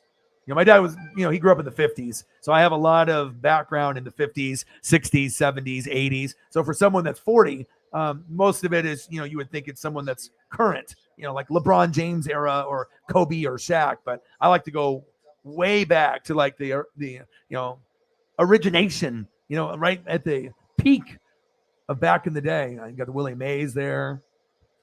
I got old, I got new, I got Bo Jackson ones. I'm always going to switch it up and make it fun and exciting. Nothing cooler than being able to look at something old school that you haven't seen before or a long time. Yeah, sports diverse. I can cover anything. Like I said, I feel with just all the knowledge and the reading and everything. Like I was reading back of baseball, basketball, and football cards and hockey cards when I was like 5. So this dedication that I have to really all sports, it's just, I used to love the NBA and WWF, but now it's not good. And right now what is good is NFL, college football, AEW, baseball and NASCAR, if you like those things, or soccer. But I think NBA and WWE, for the reputation of what those brands are, they could be so much better. And I hope that they get better, but they probably won't ever get my fandom back like it was. So it is what it is. But yeah, we talk a little bit of everything here. But like I said, that's why I think people fuck with this channel heavy, just because, I mean, you never know what you're going to be able to get. You know, obviously with the photos wise, we'll jump around from a number of things, but you're definitely going to get a visual experience. And I think you have some of the coolest people I've ever met online in the Fanatic family. Like, we have such diversity. We got guys that are lawyers, paramedics. We got vets. We got guys that are artists on beer cans and Coca-Cola cans. I mean, we got a lot of people that do all kinds of different jobs, you know, from across the globe. People that are overseas that will pop in as well. So, you know, it's just a cool community. I don't really put with a lot of bullshit. You know, we definitely will, you know, time people out, or if I have to boot them, you know, even though I don't want to, I want subs. I don't want to lose subs, but I don't want this to be a toxic place. So if you want to be toxic, you can go do that on another channel. So I think some people had to learn the kind of the hard way. You know, sometimes people think that they can just say or do whatever. But I don't want it to ruin the vibe of myself or the people that are here. We're already going through enough on a daily basis with this. You know, the last thing I need is some little bastard to fucking start just, you know, being a menace in here.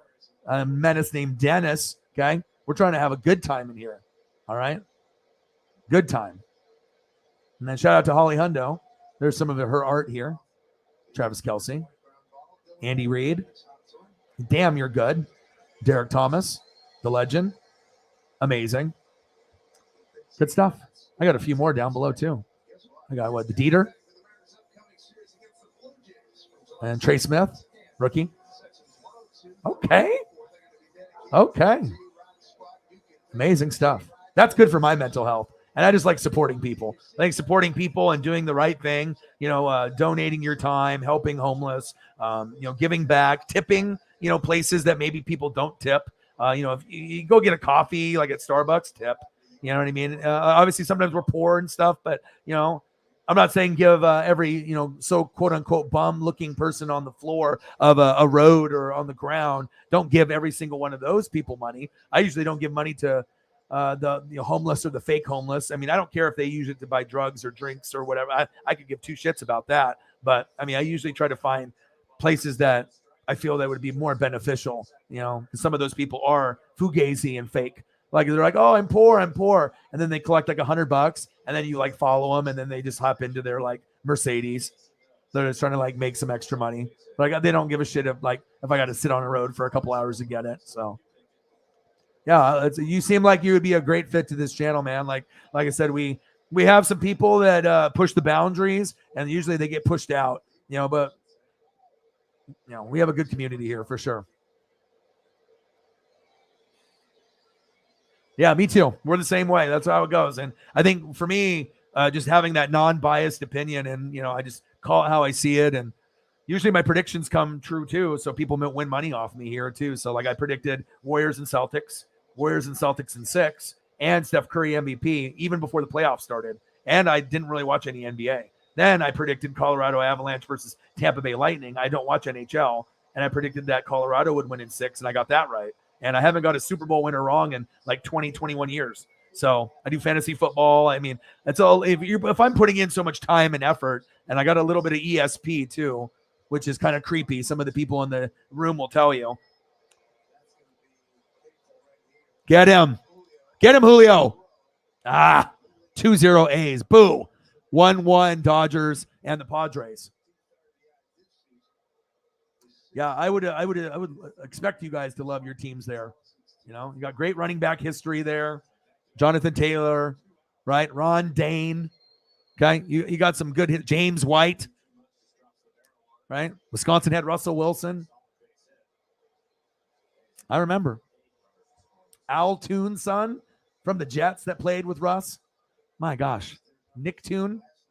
Your boy remembers. Smart dog.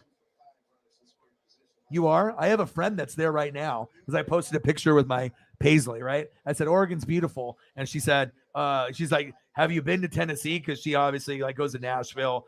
She likes country. It's a girl that I went to high school with. And she's visiting, I think, her mom that lives there. And obviously Tennessee summers, I assume, are incredible. And then obviously if you love that rock and country vibe, then you're going to love it out there. So, but I've never been there. Yeah.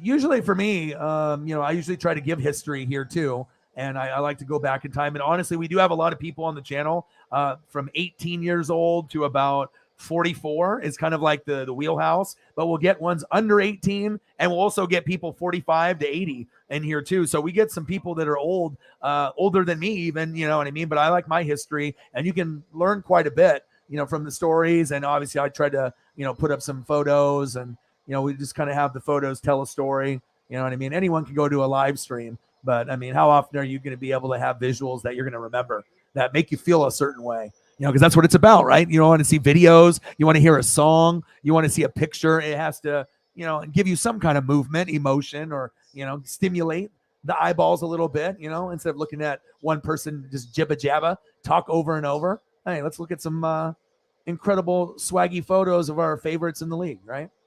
Or maybe some shows that I will recommend, like Mayans, or Ozark, or True Blood, or Game of Thrones, or Dexter, or Breaking Bad, or Better Call Saul, or Vikings, or the one that you should be watching if you haven't watched it already. Hello. Watch this as soon as 15 minutes after it was available, 12:15 last night after I got done streaming. Boom. But we fell asleep after like 3 hours, and it was like 4. Finished it off. Incredible. Won't say anything else beyond that, but yeah, if you're looking for an amazing show, this is it. This is it. Yeah, boy, he's good.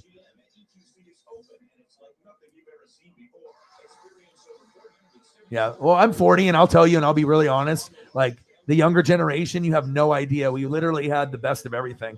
I grew up in the video game era. Had a Atari 2600 at like, 3, 4, 5 years old, went to the Nintendo, the Genesis, dreamed of what it would look like when PlayStation and graphics that we have now. I played with like stick figure stuff, and I was born before the internet.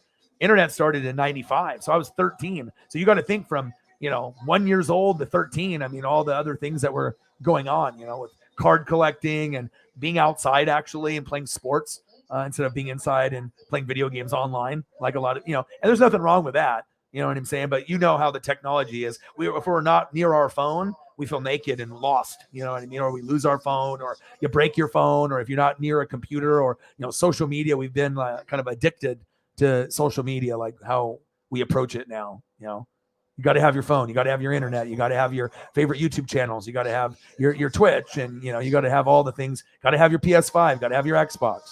I get it. I get it. Just like I get these ribs, baby. They be looking good. Sometimes we do food on this channel where we just start getting donations, and I just throw up food for like 3 hours. We did that a couple days ago. Started off the stream. It was all sports and wrestling, basketball, baseball, football, wrestling, all that. Right. And then all of a sudden the last 3 hours of the stream were just like straight food. Still had conversations about other stuff, but I just had food pictures that we were going through.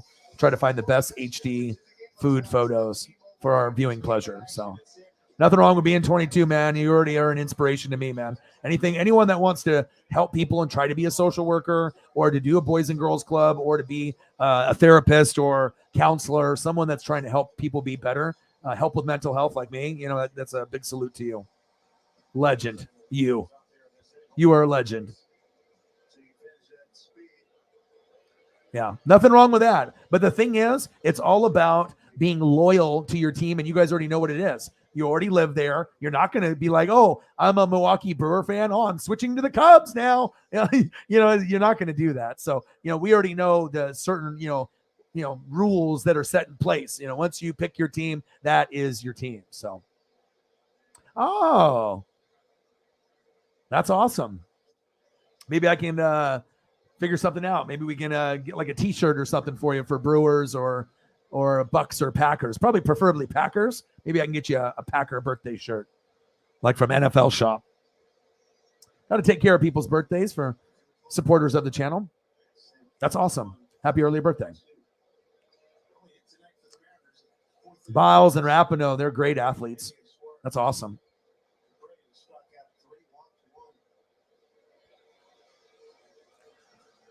Yeah.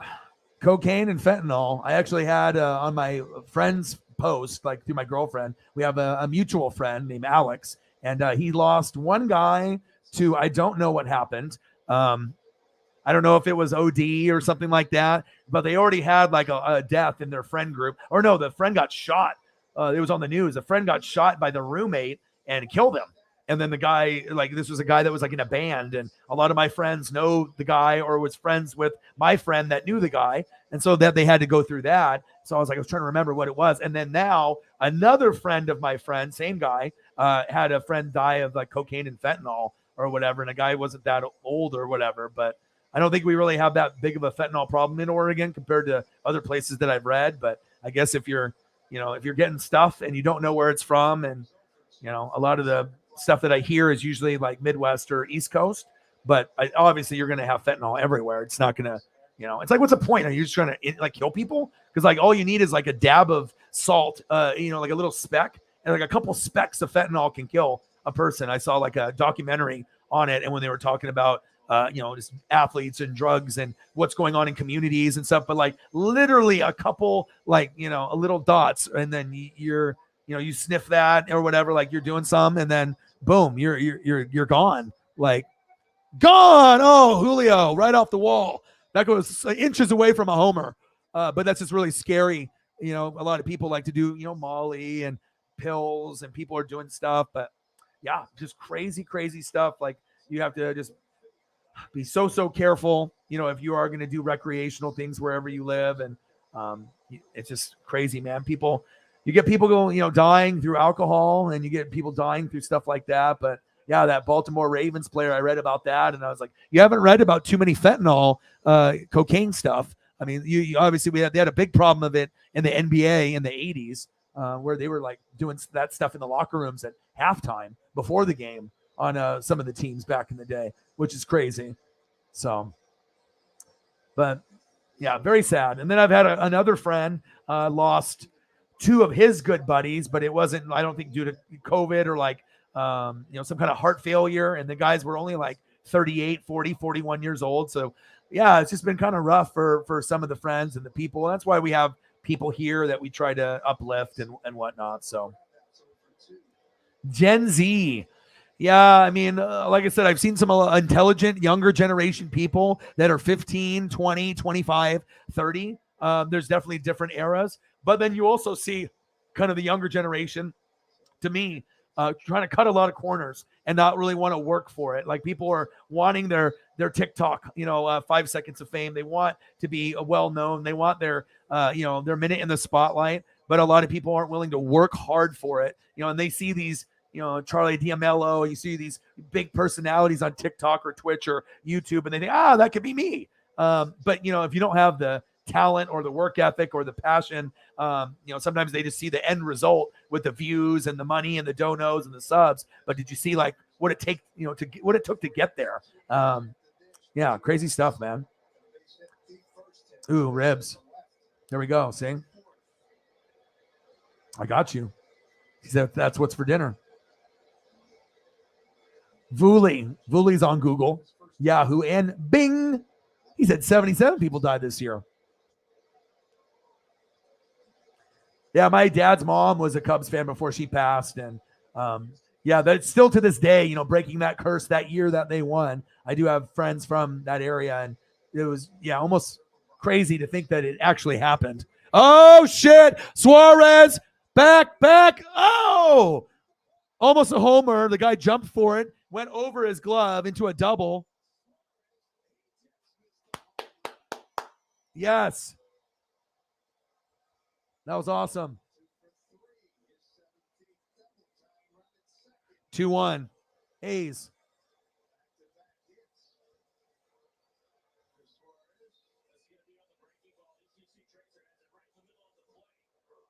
Yeah. But I mean, I think also this guy got me and my generation figured out. Is that true though? I mean, like I said, I know people of every age group, the slang that's, that younger generations are using. I mean, for me, I already look young, but I like to kind of follow everything that's going on from like 10 years old to like 80. You know what I mean? Like what's trendy with the toy game? Because I'm a collector. What's trendy in the cartoons in the younger generation? Do they have any like Transformers, G.I. Joe, Ninja Turtles, SpongeBob, worthy type of stuff that's coming out, like a Rick and Morty that I should be watching, stuff like that. And then also, you get the older people and how they view things and their history on sports and life. And then you get the generation that's slightly younger, 10 to 20 years. And I try to set an example, you know what I mean? Like what it really takes to be able to make it. And I'm not getting the subs or the views in the room like other people, but I'm very consistent. And like I said, I don't try to get too worked up with that. I just pretty much just try to vibe with the people in the room. And I just know that, my time is coming. It's just a matter of time. Everyone has their moments. So.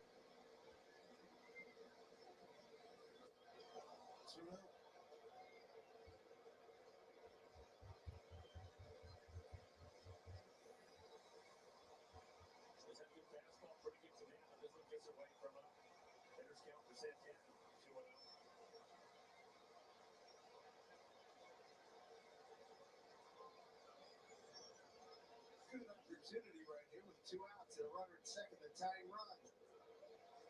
And it takes all 3. Abraham Churro stealing back hitter. It's all about that sports cards. That's where people should be putting their money in.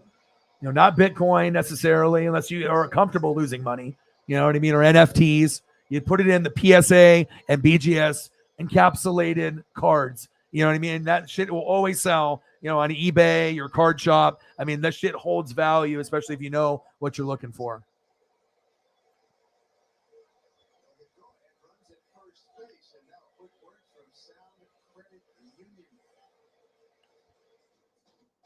Yeah, I'm the same way, because the thing is, it's like if once you hit 25, to 30, and if you're not paying attention to what the people that are 10 to 20 are saying, doing, with the slang and the that's cap, and and you have to be able to keep up with what's going on. Otherwise, there's going to be a language that they're spitting out at you that you're going to have to look up on Google, because you're like, what is that? You know what I mean? Unless you're like in the loop with people of different age and you're keeping up with things on the internet and the news.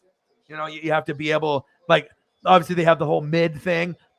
That's kind of, my generation wouldn't do anything like that. I don't know, the whole mid and, cap thing. I mean, I get it. Younger generations, they want to have that catchy new thing. And, you see how like TikTok works in this generation. Everyone wants to be a TikTok star. Everyone wants to dance and do something sexy if you're a girl. And then they're doing the OnlyFans. Everyone wants to make their money and explore their brand. And, then you get all these athletes that think that they can do podcasts, or they're trying to hop on and, make money and, use their name for their brand, which, they should. But then that, that makes it even more competitive for people that are doing this full time, like Grazi and me. It's like, but just because you're like a former player doesn't mean that you're going to be a good talker. It's like a wrestler. You know what I mean? There's not a lot of people that are great on the mic, like Rock and Stone Cold, right? Or Hogan, and they're great in the ring and great in the mic. So those are the ones that are legends. But I think people that are great on the mic, they're far and few between. That's facts. A lot of people think that they can, run a show or, hold a show down or be a host, but you guys have seen YouTube and Twitch and TV and how picky you guys are. I mean, I'm picky as hell. I mean, there's not very many I'm going to watch outside of Pat McAfee show. I'll watch a little Skip and Shannon, and I'll watch a little bit of The Herd with Colin and Joy Taylor. I like Colleen Wolfe a lot. But yeah, I mean, I used to like Good Morning Football until they sold out. No more Kay Adams, no more Nate. Good for Nate getting the raise. Kay left. She was kind of being biased anyways and putting Will Selva down. I don't really respect someone that's going to, kind of demean someone on national TV and talk down to one of the teammates that's on NFL Network and Good Morning Football. And then obviously Schrager seals the material for this channel, so I can't enjoy Good Morning Football anymore. Kyle Brandt, Angry Runs is cool, and I like his energy, and he's very smart in pop culture and football. But Kyle Brand and Peter Schrager are not going to be enough for me to watch that. So, an NFT of baseball cards. There you go. Yeah. Yeah. But it's tough, though, because when you're younger, and I think with girls more, they do care. You know what I mean? And like for me, I have a lot of sympathy and empathy, I think. And I think more and connect more with people because I think I have more of a female like personality, because I do care about people. I do want to help people. I do have a lot more sympathy and empathy than the average guy, I think. And it's just like, who you are. If it's in your DNA, if you were just born to be this way and you had good parents bringing you up, or grandparents or aunt and uncle or whoever brought you up and it shaped the way that you are. You could have been a bad kid like me, at some point, and then you learn your lesson and then you try to be a better person than you were the day before and not care about what other people think and just try to be the better version of you the next day. So, yeah. Oh, yeah, Cena.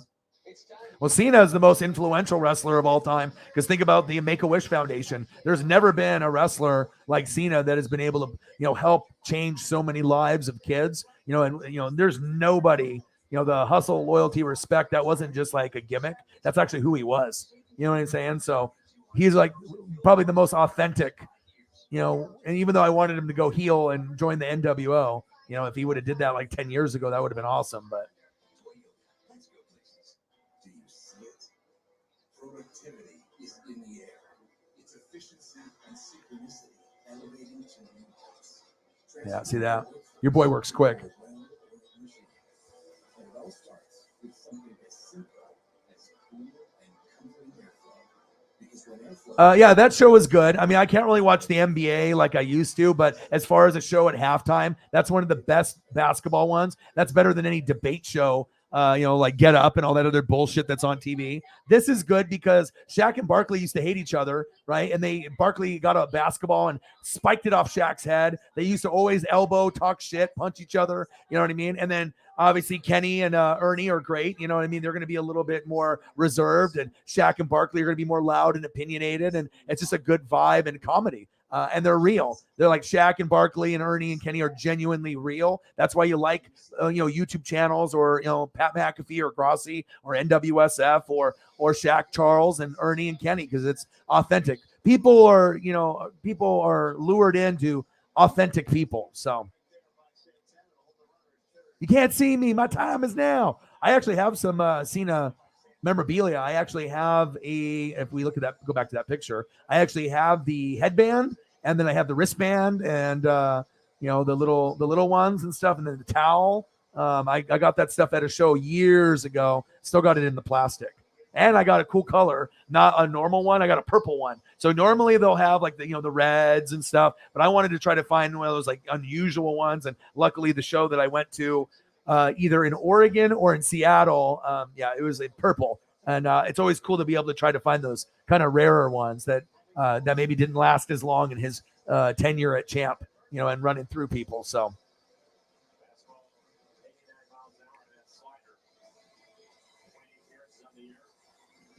What did he do?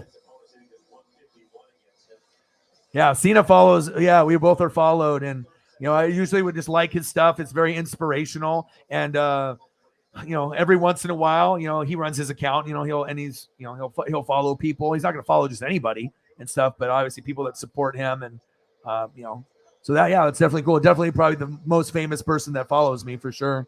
I mean, I got Jose Canseco and I had a few other pretty big name people, Conan from NWO, Wolfpack, and you never know who's watching. You know what I mean? Like if you would have told me that, EA Sports and Madden, they're watching, and Good Morning Football on NFL Network and Peter Schrager it shows you don't have to be at 1 million subs for people to watch. They can recognize talent, if someone is being undervalued or underrated, maybe isn't getting the big push like some of the other channels. Just because someone doesn't have as many subs or as many views, that doesn't mean that they're not better than a lot of the others that are out there. So, but it's sometimes people can handle that. But I know a lot of people that are younger, they're like, they don't even understand how I do it. They're like, how do you not get upset with the subs and the people in the room? You can't. I mean, I've been doing this for 10 years, and you got to be able to do it without any profits. And it was like that early on, where not any really money was being made. And at this point, I've been doing it 10 years, and you're trying to support the family. This is the full-time job. There is no, second, third job like before. I'm fully all in. Just like the Dodgers are all in on Cody Bellinger, and he looks like he just homered. Let me listen to the audio. Hold up. And I got to get the Bellinger photo up.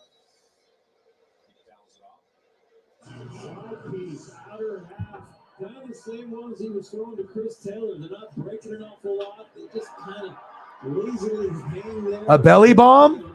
He dropped the head of the bat, got underneath it, and launched it. Tommy Canley loves it. 2-1 Dodgers, baby. 2-1 A's. 2-1 Dodgers. Good job, Belly.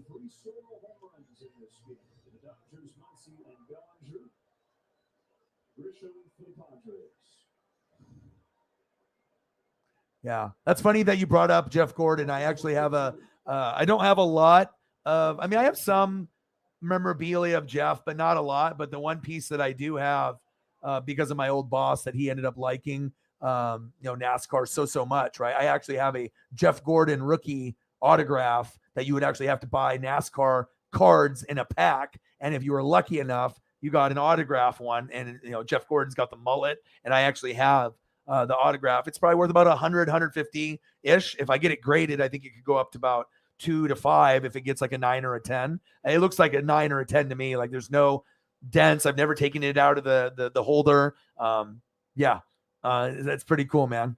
I mean, like I said, sometimes you can have legends and goats and you can go back and watch. But yeah, I got a lot of Dale Jr. and Dale Sr. stuff. But Michael Waltrip from Napa, because they were like teammates with Dale Jr. But I do got a little bit of like the Tony Stewart and the Jeff Gordon and a few other guys. Bang, bang, bang, $2. I need to go get another beer here in a second.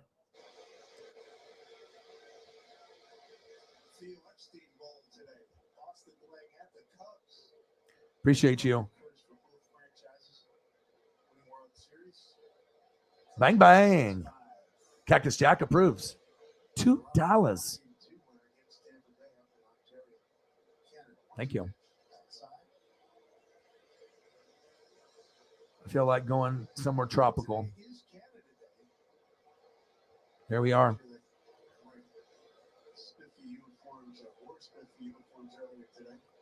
So I get you. Let's get a nice Jonathan Taylor up here. Anyone that don't knows, I'll try to accommodate them with an amazing photo of food or an athlete or whatever that would seem appropriate. And that's another dedication to itself too. Actually knowing your fans that turn into friends and turn into family. Like who are their favorite teams, favorite players, and you know what I mean. Like really knowing your people that support you is really important. And I think a lot of YouTubers and people on Twitch, they kind of take it for granted. They're just like, this is the way it's supposed to be. I'm just making this money and this and that. But I mean, you really got to be able to show a lot of gratitude. And that's why I think I'm going to always give back to the fans, no matter what. You want to make sure, and I want to make sure I'm not getting them something just like, oh, here's a mug or just like, here's a, something like a sticker, of your favorite team. Like, no, I want to be able to give something really special, like a jersey or, something kind of like special and unique and different. $12. Let's get to 100. We can do it. Once we get to 100, we can get to 200. Absolutely. Dodgers, Brewers. I'm looking Dodgers, Yankees because for my dad and stuff. So yeah, Bellinger and Yelich.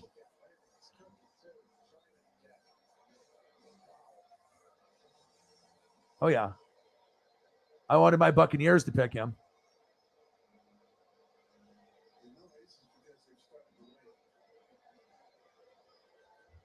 2-1 Dodgers, 2-1 A's. Get it? Fucking A, home run. Fuck! Oh, damn it. They just showed a guy in the crowd just freeze when he could have got a home run ball. You can't freeze if you want to be able to get a ball.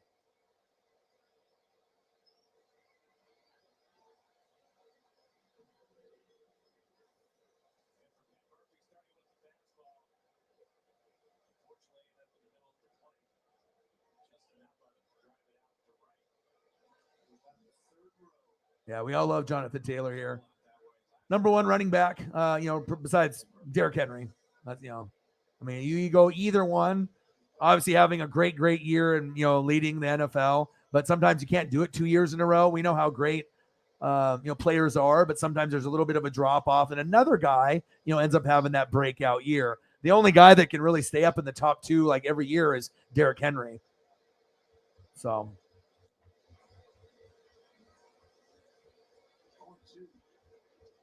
Come here.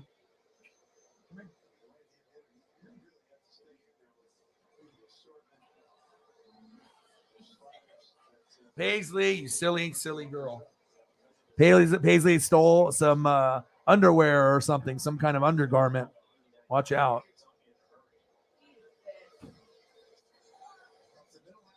She's going crazy.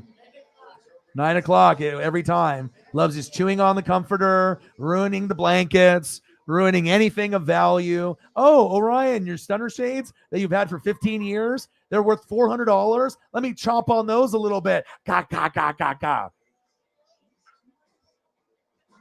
Yeah, and that actually did happen a couple days ago. That really was not fun. If you know, you know. Yeah, JPP. Fireworks, blow off a finger, and still be one of the best in the NFL. I wish that we had him back. I'm not going to lie. I love JPP, and I'm kind of sad that Sue, Gronk, and JPP, we couldn't make that happen. I mean, maybe it will, but he is so consistent for having that happen to him too.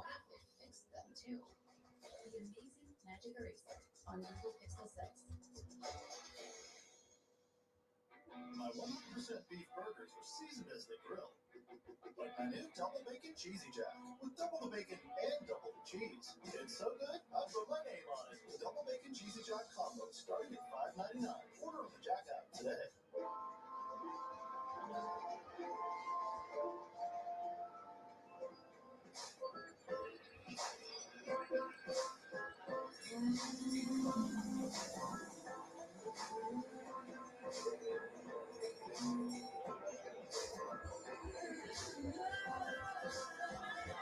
Just looking.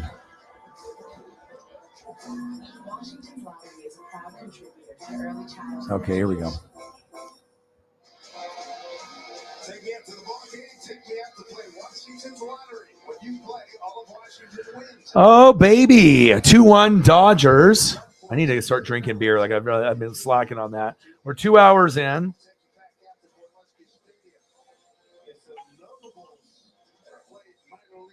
Nothing yet on the Cash App besides the original 5 that we had in there. I know we'll get that up, and we'll have more people hopping in. I mean, like I said, it's Friday night, and I've been streaming pretty much every day for like 2 to 3 weeks, and so some people are doing this. I don't blame you. You're doing this. You're doing this. But if you finish, come and hang out with your boy. Okay? Come hang out. We can talk about anything. Talk about running backs, cheeseburgers, tacos, mental health, all in one place. Right here.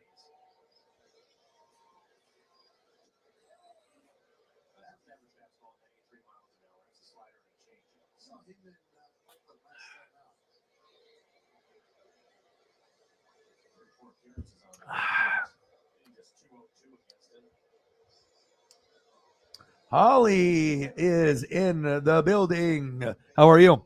3-1 A's. Now we're just we got Zach in the building. A newbie. Brewers, Packers, and Bucks. Milwaukee.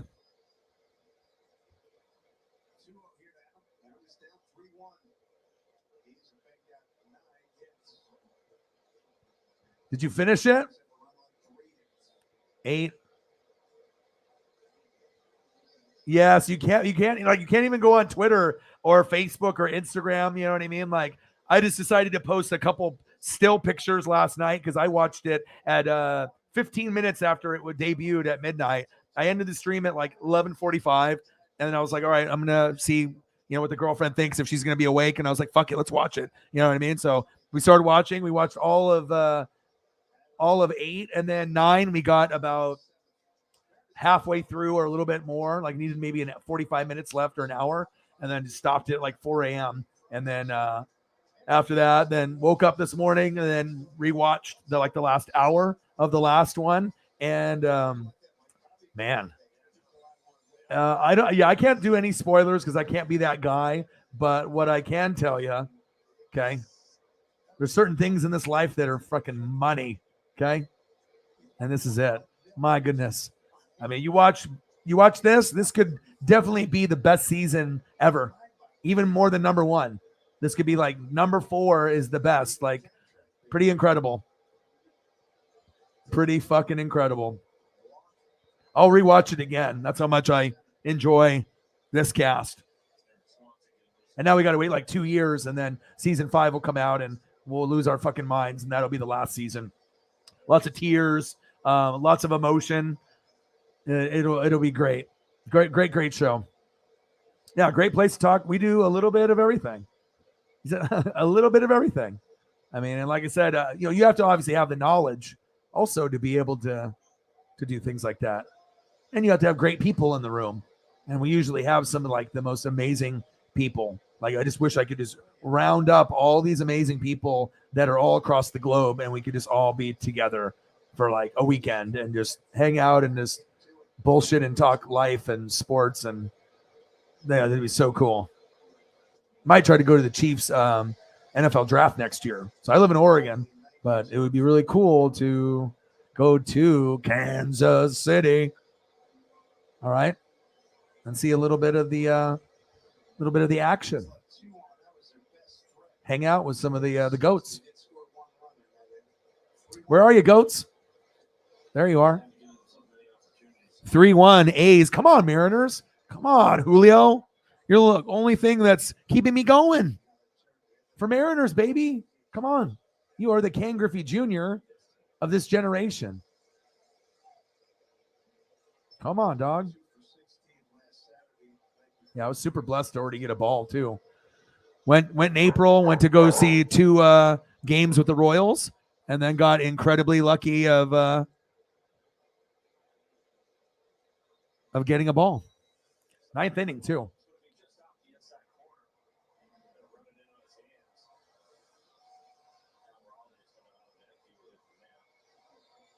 Have you made any new pictures? I know you've probably been working and then watching Stranger Things and having stuff go on. Have you did any new sketches? It's like an addiction, like almost like YouTube and Twitch. Like, you know what I mean? But instead of like us doing drugs or drinking a lot, like we're trying to better ourselves and, be able to do things that make us happy, whether that is draw and, do art, which Holly is fantastic at, or me, and, just trying to connect with people and have a good vibe and create good mental health scenarios and give you guys amazing content for NFL and college football and wrestling and anything and everything in between.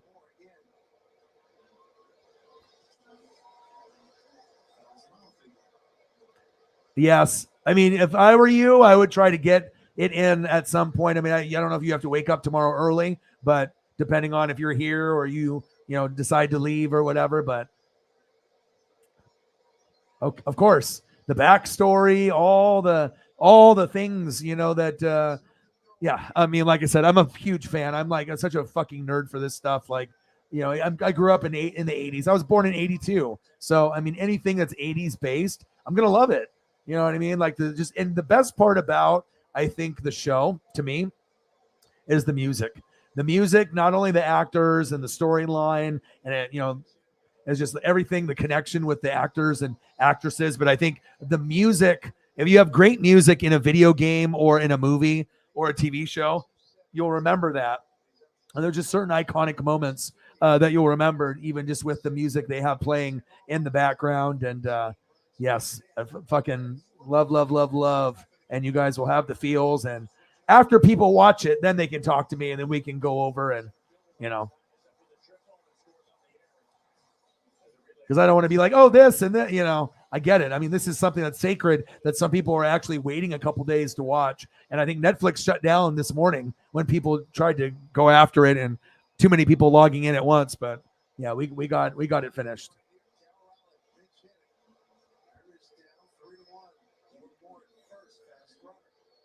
$12. Let's get to a hundo.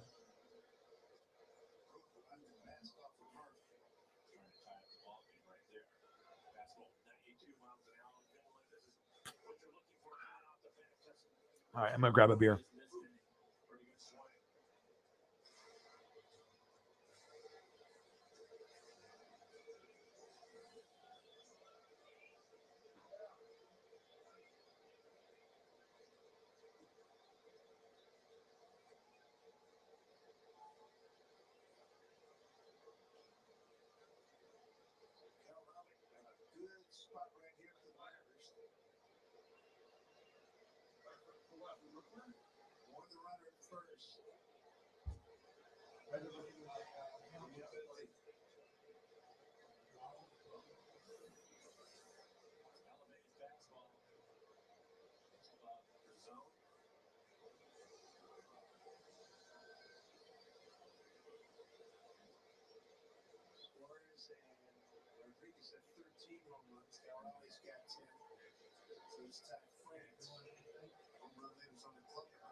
All right. I grabbed said beer, pineapple. I have to order food for the girlfriend and her daughter.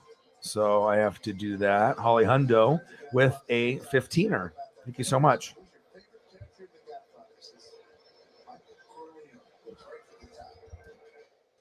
How's everybody doing mentally today? Honestly, everyone doing good? It's Friday. We're going into the weekend. Football season. We only have 1 month. So if you're depressed and you're feeling like shit, all right, don't worry. The NFL, NWSF, Grossi, all your favorites will be back, and we'll be on a whole nother level. It's going to be so exciting this season. 1 month away from August to March, we will be doing NFL, and we will be going crazy. And college football, I'm going to be trying to do a lot. I do need to go to some front row games to the Ducks, though. I need to get there at least a couple times. Otherwise, I can call the games here on YouTube and do it that way too. But sometimes actually going to the game, that experience and the tailgating, it's really, really special. Holly Hundo with the 15er. Bang, bang. Bang, bang, bang, bang. Not bing bong, like whatever that bullshit is. You know, the younger generation, they're like, oh, let's make this up. We'll call it bing bong and we'll do it in New York and it'll be funny. Yeah. Bang, bang. Better. Okay. No bing bongs. Okay. Only tacos and Tommy. Tommy winch winch. Tommy winch pinch. Okay. Holly's favorite player. The goats. Where are they? Are they in the room? Yeah, most of the time they are. Living the goat life. Tommy with the punt. Poof. Good extension. The best fans on planet Earth. You guys. Appreciate you. And the best photo on planet Earth. Until I find one that's better than this, I mean. It's like, I wish that, like, every player had a photo this cool. You're doing the chomp. Cheerleaders on top of the other male cheerleaders on their neck. Crowd, just everyone chilling. This must have been like pre-game, before the game started. Incredible. Chiefs.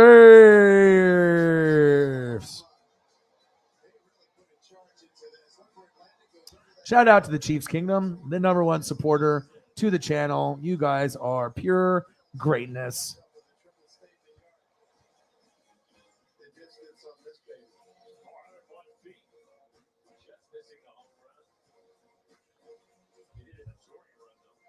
All right, give me a second here so I can order food for them so I don't I actually look to see my account. We ended up spending like $450 on a car repair. We had like a sensor light come on and everything. We need to get DEQ and have it go through. But with the sensor light, you have to take it to the dealership. It's not like a Les Schwab fix or like a AutoZone. You know what I mean? You actually have to like go there and yeah, $452 and then another 100 something for like registration and all that.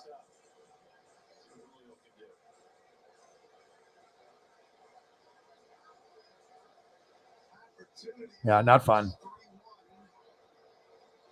Oh yeah, you will, for sure.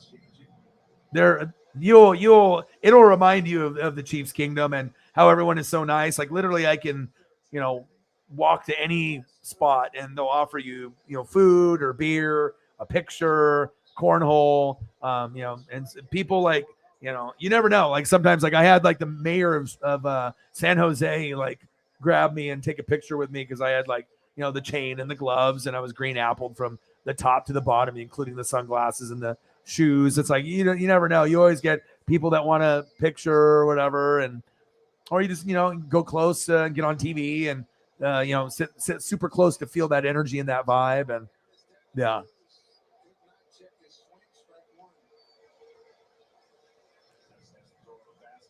Oh yeah. Got to. And like I said, it's like I'd rather go once a season and sit front row rather than go 4 times and sit up high. It's like I want to be able to go and experience it, but if I want to go, sometimes paying that extra money and finding those rich people that just don't want to drive, they don't want to pay for gas, they don't want to pay $50 for parking, which sometimes they'll make you pay pretty high amounts, because there's so many people there, and those businesses will eat off those Duck fans and any fan base that does college football, right? But I park at a place typically that's next to a BMW dealership, and it's a bar, and it's right off the freeway. So it's a 5-minute walk from the stadium, but you don't get caught up in the traffic after the game is over and get stuck in the fields across the stadium. You'll make about 5 to 8 minute walk. Boom, you get in the car, you cross a couple lanes, and then you drive for like a minute or 30 seconds, and you're already on the freeway going home. So I've already gotten stuck before with my dad against USC, and it took us like 2 hours just to get out. And I was like, never again, Dad. I was like, I'm going to make sure that I find a spot that's a little walking distance, but you can get out quickly. And that's what you want to do once the game's over. Oh, yeah. Smash 'em, Don. Yeah. You are the number one fan. All-American. And then there's another one that's supposed to be like kind of like better than Marvel or better than your superhero TV show, something Boys or something. Is it The Boys or whatever? Is that something? I don't know. People have been messaging me all kinds of recommendations on stuff, and I'm always willing to listen and take a chance on certain things. So yeah, Stranger Things though is like literally one of the best programs ever. But also people that grew up in the 70s, 80s, and 90s are gonna like it more because you're gonna remember the stores, the clothes, the fashion, the trends. And so the younger generation might fall in love with the characters, but the big people that really push that show are people that grew up in the 70s, 80s, and 90s. JT, what to do?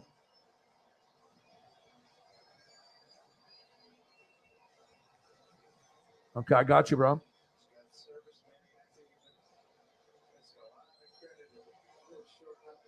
I got you. I gotta crack this beer open, bro. Hold up. I got distracted again. I need to order this food, or otherwise I'm just gonna keep streaming and drinking beer and then forget to order. So I gotta order this food. Hold up.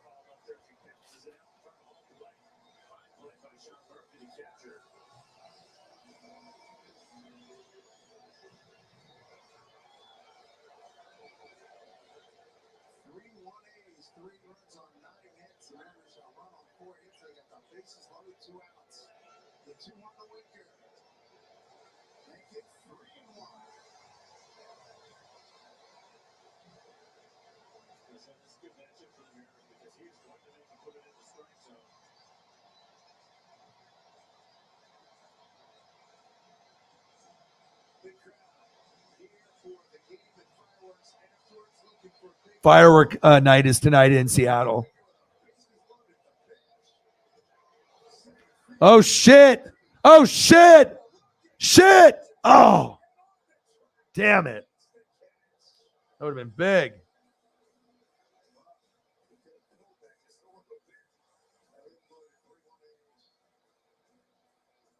Beacon Plumbing is all about the community, from the hydrofloodings to helping feed the community and employing the community. From everyone at Beacon Plumbing, thank you, Seattle.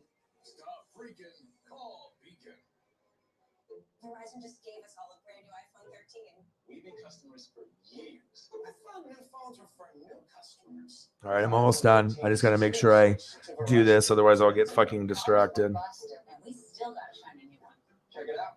So wait, everybody gets the same great deal. I think that's the point.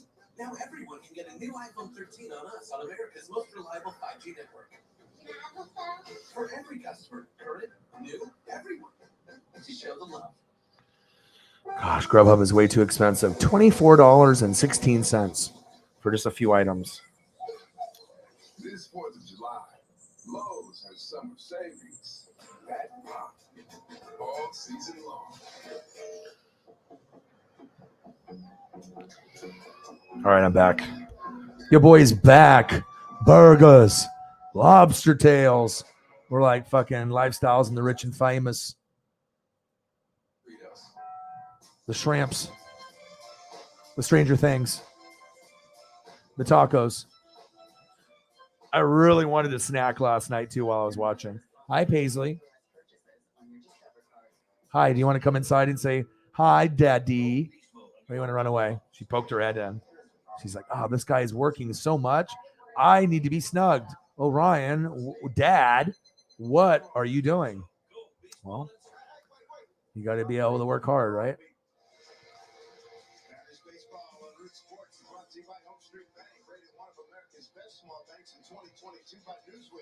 Member FDIC, equal housing lender, and by Alaska Airlines to the West Coast to the world.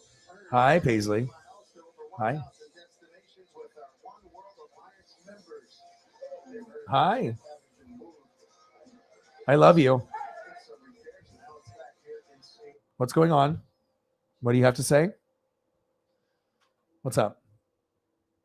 Do you have anything to say? I love you. Whoa. Hey. Shh.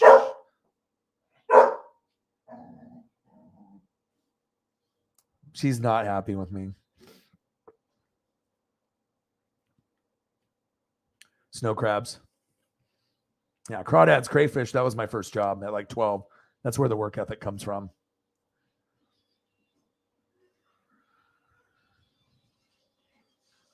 Paisley getting angry. Vocal dog. Angry dog. Vocal dog.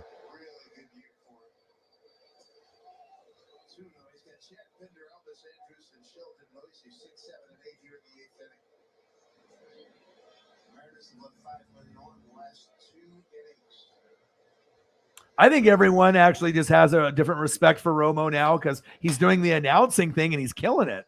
You know what I mean? Like a lot of people were being dicks and they were like, Romo sucks.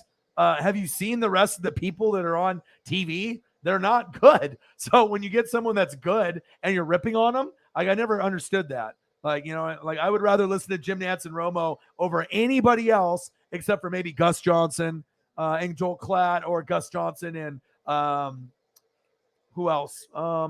Charles Davis and Gus Johnson. I like them. There's just only so many people that, you know, I would want to listen to. I mean, I'll listen to Grossi. I'll listen to one of the goats on YouTube.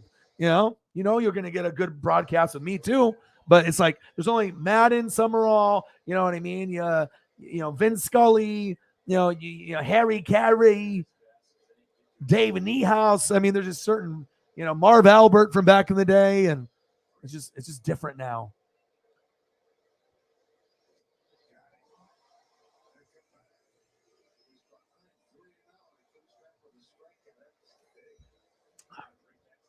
Hey, there's nothing wrong with lousy 30. That's 30, and that's 30 more than people that don't do a channel. You know what I mean? Being someone on YouTube or Twitch or any social media is hard. I mean, if you're going to get discouraged, I mean, look at where I'm at. Look at the amount of subs that I have and then the people that I have in the room and where my sub count is going, sometimes up, sometimes backwards. I mean, if anyone, you know, is going to be frustrated, it would be me. You know what I mean? Because everyone else is like, it seems like they're growing. I know I have a good thing here, and I know I have great people. But, you know, sometimes you just have to wait your turn. You know, you just have to wait your turn and keep positive and know that, you know, good things are coming to people that have talent, but actually have the passion and the dedication and the drive to not quit And if you can make a difference in people's lives along the way, that's really what it's about. Because, people can flex with the money and the cars and the status. But I mean, I think, like I've said it before, I think the biggest flex in life is the amount of people that you've touched and made a difference in their lives while you were alive. That's the biggest flex. That knowing that, maybe the average person will have a couple people to maybe 20 show up at their funeral compared to someone that would have hundreds or thousands. It's just a matter of what did you end up doing for your legacy? And, and anyone can be an asshole, but to be able to, really make an effort and be a good person takes a lot of effort and discipline. And we need more nice, caring, grateful people out there. Dive. Damn it. Yeah, but the thing is, even though he was on the Cowboys in his career, he's always going to be known as the announcer now. People playing football at quarterback on the Cowboys is going to be second tier. It's going to get to a point where he's going to be winning like Emmys or the awards, and he's going to go down as like the best color guy until Brady comes. And once Brady comes, I think he'll be just like Romo, and he'll be the Fox version of Romo on CBS. I think it's going to be awesome. Because like I said, Brady's very comical. He's very well-spoken. He's got the ESP. He's got, the playbook, and he can read mismatches and read coverages pre-snap. So if you're talking about someone that would be very, very good, same thing with Peyton Manning, it would be very, very good, at being able to have that personality, but also to have that ESP and then predict plays before they happen because they've recognized the coverage and they've seen it and they're incredibly smart. So you got to be well-spoken, and you got to be able to, be able to express yourself on the mic. So.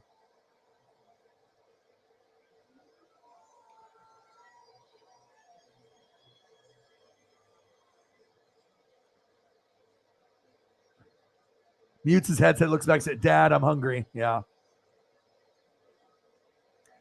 Buck, everyone hates Buck and Aikman, Zachary. I'm a Bucks fan, Ducks fan. I mean, I've been watching football since 85. I think Joe Buck is good at baseball, but I think that we sometimes unfairly hate Joe Buck and Aikman because they're not as good as Jim Nantz and Romo. But also, right, when you're looking at other groups, Monday night, Sunday night football, when you have Chris Collinsworth and Al Michaels, I love Al Michaels, but Collinsworth gets annoying. You get Booger McFarland saying dumbass shit. Jason Witten couldn't do it. Greg Olson's a little bit better than people think. So, I mean, just because you're a former player, Jason Witten, doesn't mean that you're going to be good on the mic. And that's just true. And that's the thing, like I said, with wrestlers too, just because you're a good wrestler in the ring doesn't mean you're going to be a legend. Being great on the mic is more important than being great in the ring. Anyone can be good or great in the ring, but can you be just as good on the mic? And that's why we put Hogan and Stone Cold and The Rock, at the top, because they were so, they had so much charisma, and they were just such, they were so articulate at shit talking. They had the highest degree of shit talking on the mic. And you just have to be able to know how to handle the mic. Some people do, some people don't. That's why some people are successful on, YouTube, and others have a little bit of a hard time, but you can perfect your craft and get better than, what you are. It's just the amount of hard work are you willing to put in to read, watch film, try to do, different techniques to be better, and how much dedication that you have to quote unquote dream. So.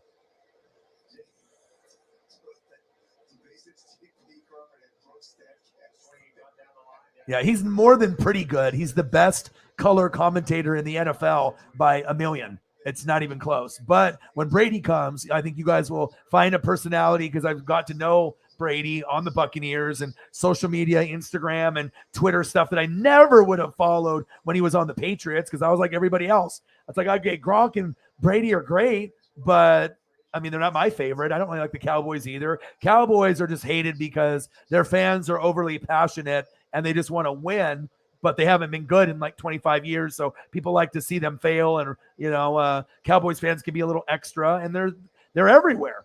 I mean, Cowboy fans are like Packer fans and Steeler fans. They're everywhere. I mean, you can go to fucking Idaho probably and find, Cowboys, Packers, and Steeler jerseys there. I mean, they're just organizations that people like to root for. So, okay. I am spitting facts. Zach is just like blown away. Like I already broke down like his generation and how the younger generation, not all of them, some of them are very hardworking, talented people, but everyone's like, I'm going to be the next TikTok star. I want to be lazy, cut corners, get my 5 seconds of fame. You know what I mean? But it's like if you interact with people on a daily basis of all ages, all races, and you do the amount of reading and film that I do, because I feel that I do it more than anyone else. That's what's my advantage. My advantage on YouTube and being able to do my thing is that I was in phone sales for 20 years. So I've been able to talk over the phone and make a living talking to every race of every age of every asshole, that was, swearing me out or cussing me out and selling, cable, internet, and phone, selling all types of different products. I even did Highlights for Children magazine back in the day, through a call center. So it's like you find different ways to be able to talk to certain people. And I've done warehouse jobs as well, but it's like, you've got to be able to have that experience, and obviously talking on the mic and, doing that. That's my big advantage compared to a lot of these other people, on YouTube or Twitch. That's facts.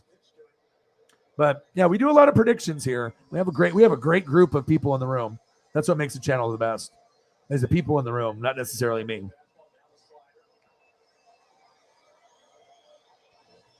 This man is spitting facts, he says.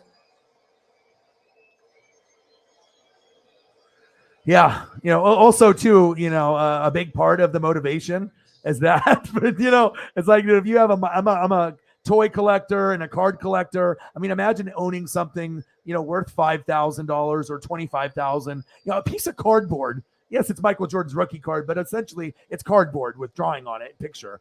You know what I mean? But to have it in your hands, I felt like an alien. Like, it was a weird feeling. Like if I was like a gold miner in San Francisco and I just got a big gold bar or a big ass gold nugget, and that feeling of having something so valuable in your hands, like, it just was kind of a weird feeling, because most people never even see a Jordan rookie. And if they do, it's not graded and it's bent to shit. And they're probably asking like $1,000 for it. I think I've only seen one in the card shops in Oregon in my entire life, but I got super lucky when I won this auction in 2003, LeBron's rookie year, and I only had to pay $1,000 when it was worth $2,500 because the economy was down. So, yeah, everything happens for a reason. Yeah, but I'm definitely not going to quit. I go through very tough times with this, but I feel if I can be honest and real and not just be a YouTuber and just be someone that can be positive with photos and good times and good shows and good vibes, that could definitely make someone's day. And I know when I look at water and, I see good views, it makes me fucking happy. So that's the number one thing that gets me over that hump. Staying busy in a routine, exercising, listening to music, okay? Making sure you're talking to people. Don't close yourself out. Shut yourself off, okay?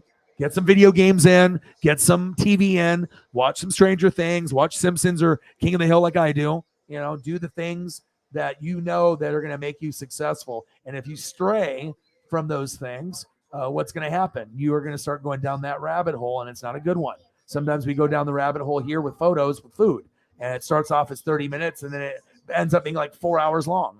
I'm okay with that, But sometimes you go down the wrong rabbit hole, and then one day turns into 2 days, and you don't know how this, this depression kind of started. But you have to know how to get out of it. And if you realize that water, and going on a little vacay for maybe a day, or me doing this, I got to make sure I uncover Krusty, because he's too iconic for me to cover up. Okay. So we got to take down my logo. Okay. We'll take that away. We got to look at Krusty. And this is big for me, a show that's been around since I was 6-7 years old. This has been a big part of my life, and it always will be. You just have to find what makes you tick and what, and I'm always laughing every day. And at least once you have to. Life is too depressing right now with all the bullshit that we have to go through and the asshole people that you interact with from time to time. You got to be able to come somewhere where, you can look at fantastic pictures of ribs and talk to cool people and know that your mental health is getting better. And then knowing at the end of the stream, you can walk away and feel good. That's what it's about. It's like being a therapist, on YouTube, a counselor, motivating people, giving them that real talk, and everything that I say, on the football side, when I don't have the bias, I mean, I don't need to say anything that's not true for, more subs, more views, more money. I'm just always going to keep it real. So,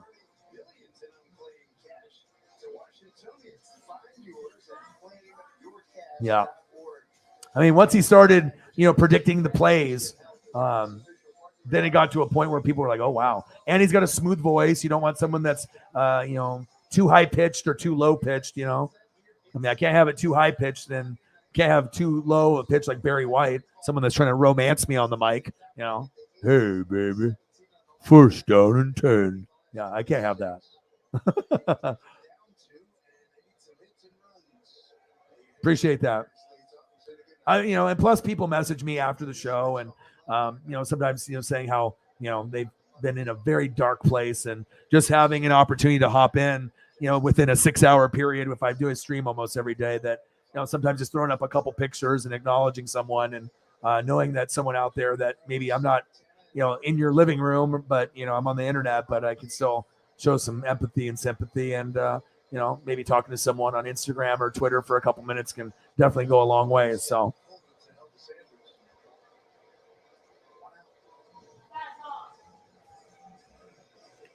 yes, sir.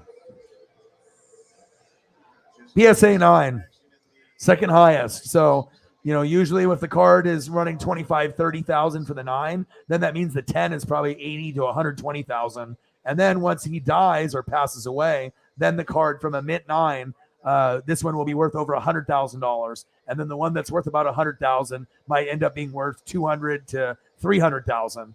It's just going to keep going up and up and up. I mean, because you got to think when Jordan dies, there's going to be a lot of people that are rich that are going to want to buy the Jordan rookie card, or, they're going to be doing Time Magazine, Sports Illustrated. They're going to be doing Michael Jordan's greatest games for like 2 weeks. It's just like when Kobe passed, they're going to do a tribute even on like Good Morning Football to the Michael Jordan legacy with the shoes and the shirts and the shorts and, what Jordan brand stands for, the clothing line, the shoes, the Bulls experience. It's more than just him, being an athlete and being the GOAT and the greatest of all time. It's also what he's done with the fashion and, what he's been able to change the game there. So obviously I was smart, back when I was 21, I had $1,000, 10 crisp $100 bills. No drugs, no booze, no shoes, no Jordans, no, Jinkos or PacSun stuff or Abercrombie and Fitch. I was like, okay, Michael Jordan rookie card. Didn't think I was going to win the auction. Made the last bid with like a second remaining. Won it. And for $980, $20 insurance, first priority, and it was worth $2,500. It's like the last time in the card market where you could have gotten a card for less than half of what it was really going for, just because people were really low on money and people were willing to get rid of stuff for incredibly cheap, prices. And yeah, and I got it from a guy that lived in North Carolina. That was a big North Carolina Tar Heel guy. I imagine he probably wishes that he had it back. I wish that I had it back, but I had it for 14 years and it helped me start my dream. I can always look at it here if I get sad, you know what I mean? But having 20,000, that'll be 50,000 and 100,000 subs, and being able to make a difference in people's lives, or have a piece of cardboard that I would be afraid that someone would try to steal from me or beat me up or shoot me for, or if you have it in like a safe deposit box, I only get to enjoy it once a month or once a week when I go to the bank, like, if I don't have it at the house. So it's like you have something that's so valuable, but you're almost afraid to have it because it's such a cool thing, But I did have it for 14 years. That was awesome. Yes. Yeah, absolutely. She needs all the Tommy picks. The Tommy fix, $3, $3 holla, $3 holla. Yeah, let's get some Tommy picks up.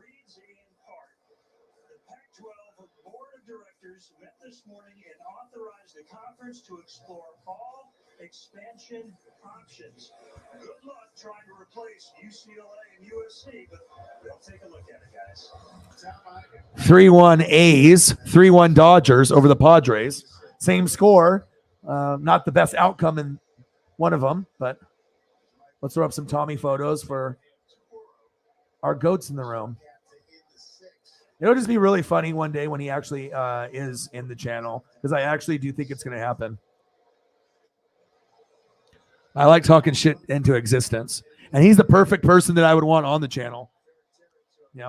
Not someone that has an ego or that's someone that's just like, I mean, of course it'd be great to get, some of the greats in the NFL to come on, you know what I mean? But if you're starting off and you're just trying to, get some people to come through and, just having someone down to earth that we could talk anything like we normally do here, and I think he would fit in very well. And then you never know, word of mouth, you're on the football team. One player could lead to another. It's all about just getting your foot in the door.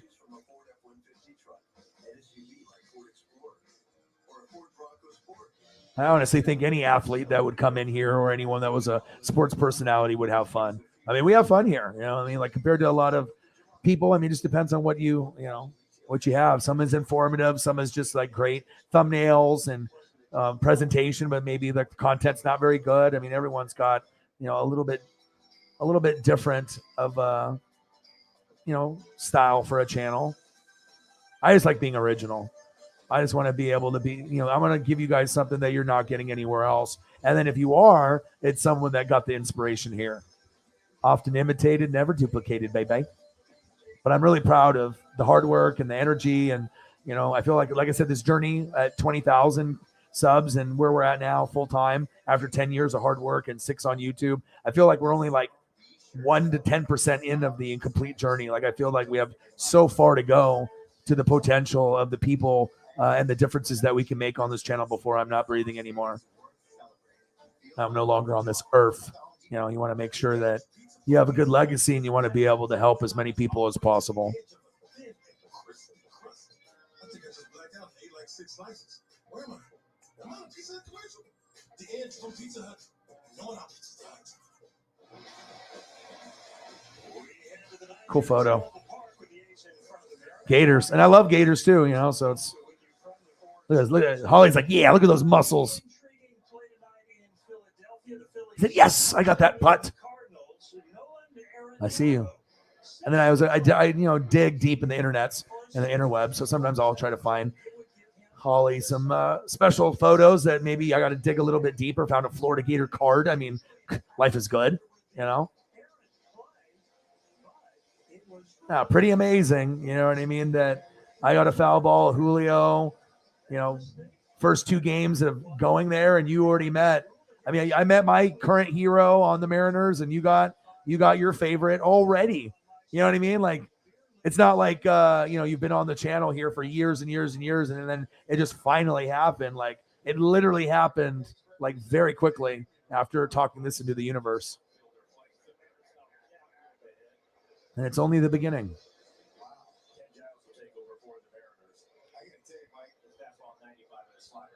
And Mama Townsend and Tommy Townsend, Brother Townsend, all the Townsend Winchells.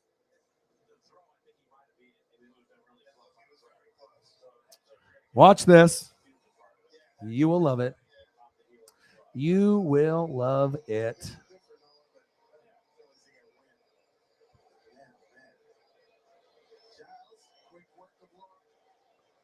$30. Let's get to a hundo. Oh, nice. Yeah, I saw the score and I was like, oh my gosh, I will watch it tonight.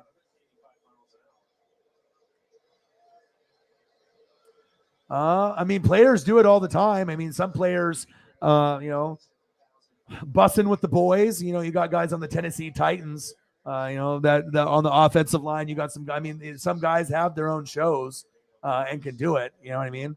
So I'm not sure how regulated it is. A lot of NBA, MLB, and NFL people have their show. I guess it just depends on, maybe not recording while, you're supposed to be watching film and playing in games, like, not recording at halftime, like the common sense stuff. But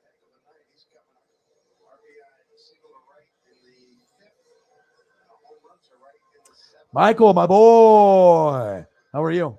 I'm good. I'm just grinding it out, man. Did you work today? Good. Got paid yesterday. That's good for the mental health.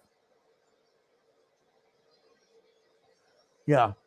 So it just depends on, who you like and who you want to support. And everyone has like their own, kind of vibe and style. That's what makes each channel so special and different based off the communities that support them. Because no one really is alike unless you're like this literally, copying, another channel or something. So JT said, I did a job for a lady who had a North Carolina banner in her garage. Turns out her husband, a doctor, went to North Carolina, took that banner when Jordan hit the famous game-winning shot in college. No lie. Wow. That's cool. Yeah. That's insane. Nice lady. That's cool. How did the banner look? Was it in good shape? Dive, Julio. Oh, fuck. He missed it. Damn it. Fucking scorched. 3-1. Damn it. Sarah needs some Travis Kelce picks. Okay, I got you. Bang, bang, bang. Boom. I got you. I got you. Ooh, ooh, ooh, ooh, ooh, ooh, ooh, ooh. I got you. I got you. Choo, choo. I got you. Ooh, ooh. I have so many Chiefs in my collection. It's like wild to see. Like I have so many files of, but I mean, I'm glad because I'm going to be bringing them up. I mean, obviously the Chiefs Kingdom is the biggest supporter of the channel, so of course I have to keep it fresh to death. Okay, $10. Travis Kelce. Let's look at the best Travis Kelce. Woo! That one. That one. Do. Holly is good. Holly is good. Holly is good. I can't wait to see that sketchbook when it's done. How many pages does that sketchbook hold? Like 50 pages or 100? Chiefs. Each one is a Chief face portrait. My goodness.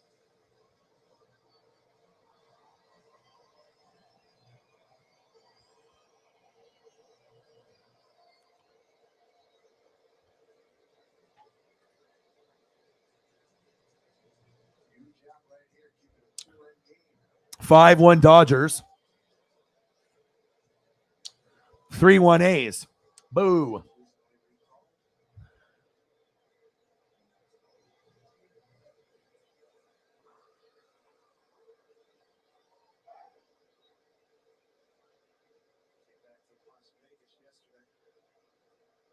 All right, 10:08 to 10:18. The order is on the way. 2 to tie, 3 to win. Cheers, cheers, cheers. Everybody, cheers. Cheers. 4th of July weekend. So we got Friday, Saturday. Tomorrow, I'll be doing WWE Money in the Bank. So if you guys want to watch wrestling, Peacock is $5 a month. It doesn't cost a lot. You can watch the pay-per-view. Have a fun time. Then I'll do NASCAR on Sunday. And then USFL Championship. I don't know what time that's on, but maybe I could do that too. Since it's the championship. I mean, I didn't watch any games besides week 1. But maybe the championship would be halfway good. I don't know. But we'll see. Yeah, that's a good question. That would be a great question to ask Tommy when we have him on the show.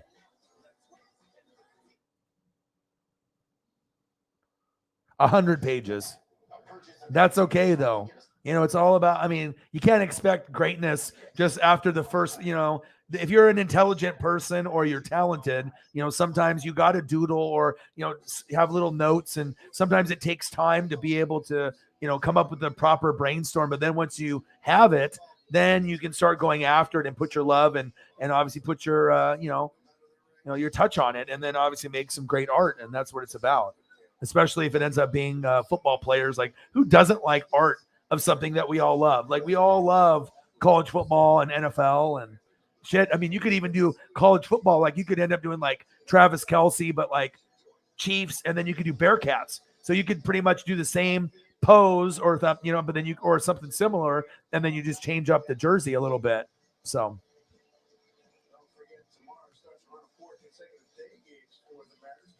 Case Kukas.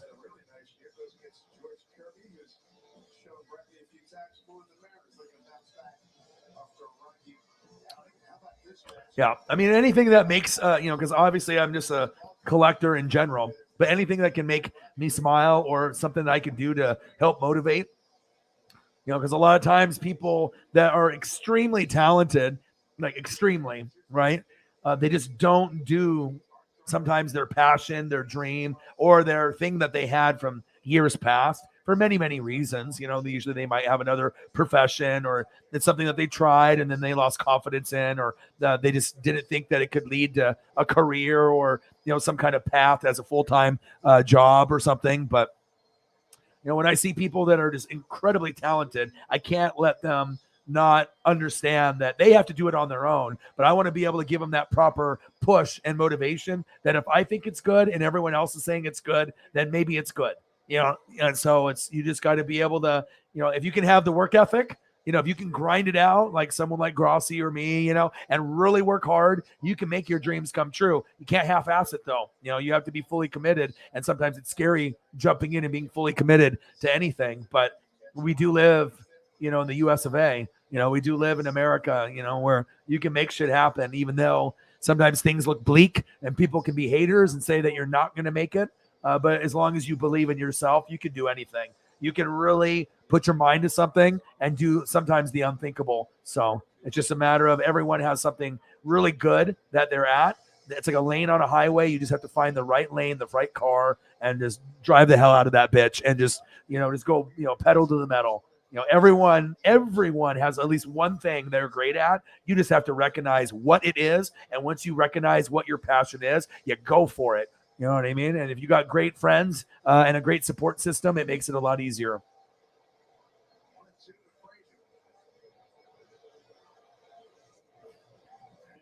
I mean, be honest. Did you really think that you were ever going to meet them in your lifetime?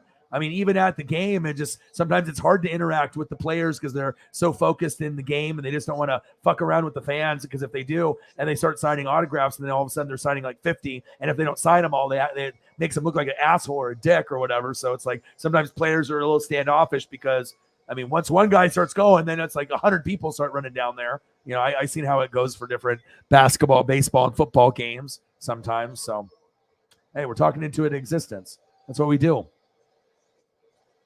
Okay, have a great day and a great weekend. Happy 4th. I will be online tomorrow for WWE Money in the Bank. And then I'll be doing NASCAR on Sunday. I'm stoked. A Population 1 Otani rookie card offer for 125. It's graded 9.5. What should I? You have to look it up.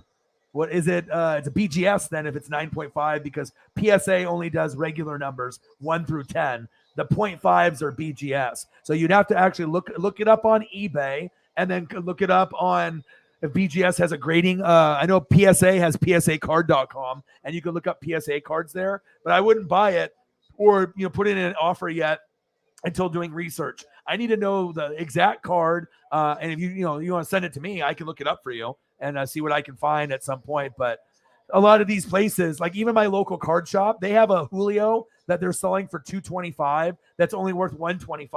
I looked it up on PSA Card, but even though something's worth something, right, you might be able to get a little bit more on eBay. Cost and demand, supply and demand. Sometimes it's just what's going for that current rate, where a card could be worth $125, but maybe if it's centered really good compared to maybe something else, maybe you can get $150, $160 for it because it's like a better example of that grade. So yeah, Otani, I'd have to look at it.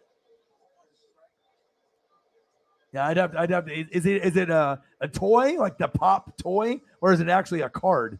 Graded 9.5. So I'm not. I mean, I know pops are graded also, but you'd have to send me a picture, and I'd have to, look up the info. I never buy anything on a whim. Everything is research. That you have to make sure you don't get ripped off. Money is so precious right now with everything and living and stuff. If you are going to invest in something like an Otani, which would be smart, you want to make sure you're getting the right one, not just a regular rookie card, trying to get one with an autograph on it or a piece of his bat or his jersey. You want to make sure if you're going to spend $100 some, maybe save up and spend $200 and get that really good one. And then it'll be dividends and pay off down the road. But, I know that's a lot sometimes for someone to invest in, but if you've been in this card game, things are different now. Their packs don't cost $1 to $5 anymore. There's no more packs that are $250 for Fleer Ultra. Okay, you're paying $50 to $100 per pack. There's 5 cards in a fucking pack, and you're hoping to get like an autograph or like a jersey piece. Crazy shit now. It's like not the same anymore. You get a box that's maybe 5 packs, 25 cards. I remember getting packs that had 25 cards in one pack. So, but but they overproduced cards back when I was a kid. Banner wasn't in pristine, but they had it tacked on the wall like it wasn't a piece of history. Really? Wow. Yeah, I would have had that framed. And sometimes things that aren't pristine, that have dirt, it shows character. If you guys watch American Pickers and some of the Pawn Stars and collector shows, I mean, I'm a big collector. So is my dad. So I'm always looking for a little bit of everything and that unique stuff. So sometimes if it ends up having a little dirt on it or a little bit of damage on it, it's not too bad. But obviously, a condition is everything in graded cards and memorabilia. What to do?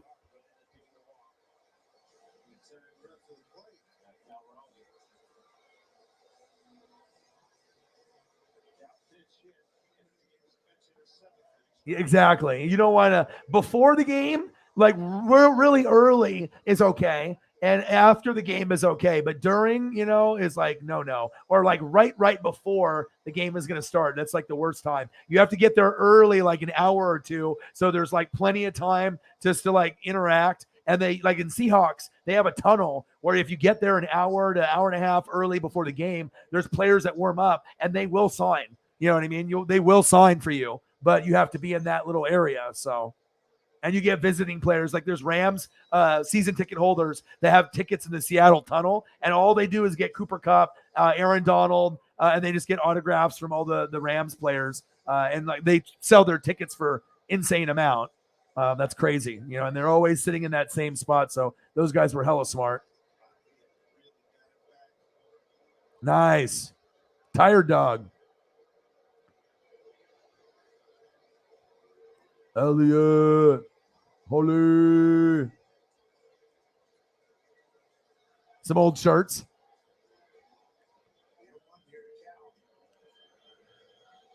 Six-man job. That's a lot of pizzas, dude.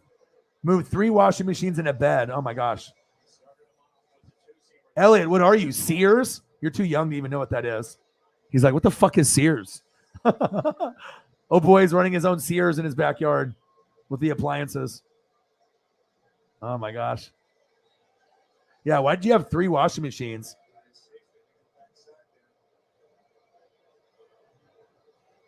Oh, Jesus. I was going to say, that's a lot of washing machines, dude. Yeah. Yeah. Well, next time, tell your parents don't buy the used ones, right? You got to get new at some point. Sometimes things are tough. Or if you do get new ones, it's a brand name. I mean, sometimes you got to be able to do some research instead of just buying one. Nowadays, especially with fridges and appliances, shit can get crazy. Damn it. But that's bad luck, man. Yeah, seriously, if I need a washing machine, Elliot Sears.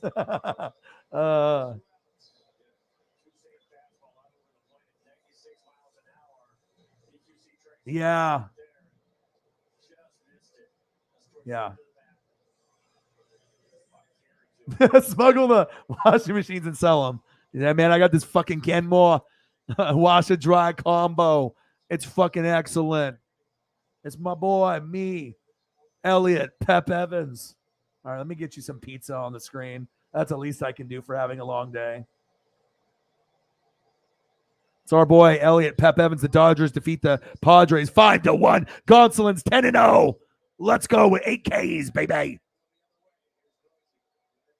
And the game's over. And the Mariners lose 3-1 to the Athletics. Boo. All right, time to watch AEW. AEW Rampage, baby. All right, let me get a pepperoni picture up.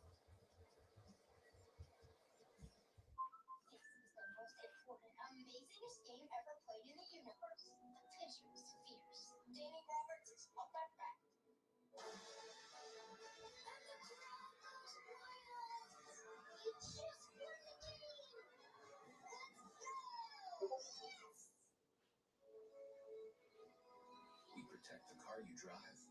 Come get him, Danny. The dreams that drive you.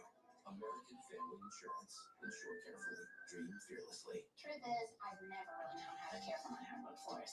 Then I found Swiffer Wedge-Up Wood. These soft microfiber-like pads absorb dirt and grime deep inside. And it prevents streaks and haze better than my old mop. Wedge-Up Wood. Also, try Sweeper Wood Cloths. Google Pixel 6. What if your phone didn't just take epic photos?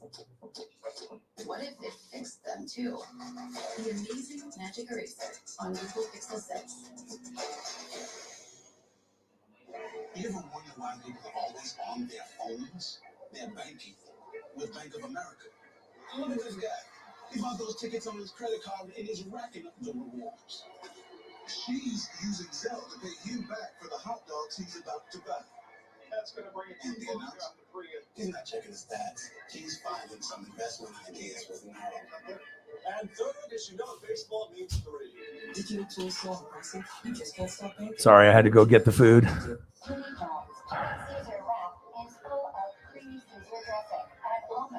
Pepperoni pizza is on standby. Where is it? Where is the pep?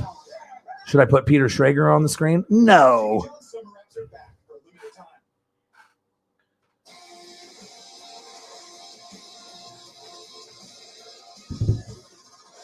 All right. Time to watch AEW. I'm excited. I got a cheesy bean and rice burrito. I wasn't actually going to eat anything. I have Star Wars recorded too. I forgot. I recorded Solo this morning. I will watch that maybe later tonight.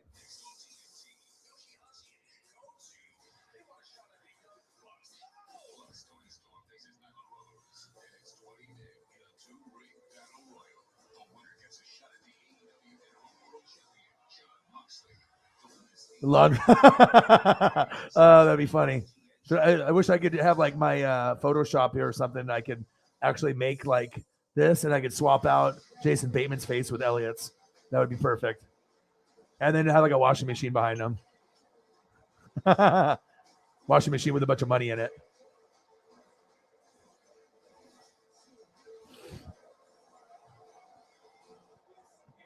Oh, awesome.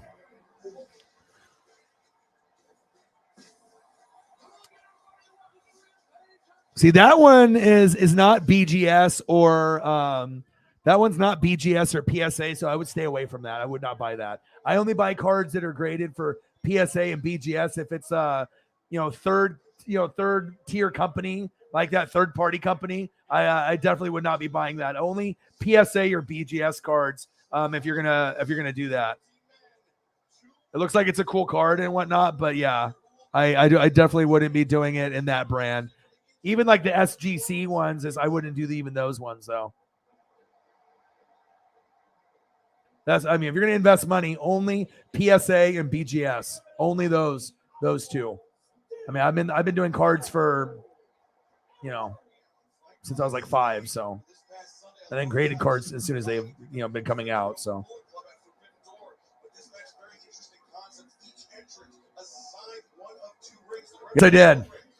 Yes, I did. I watched pretty much every Dodger game.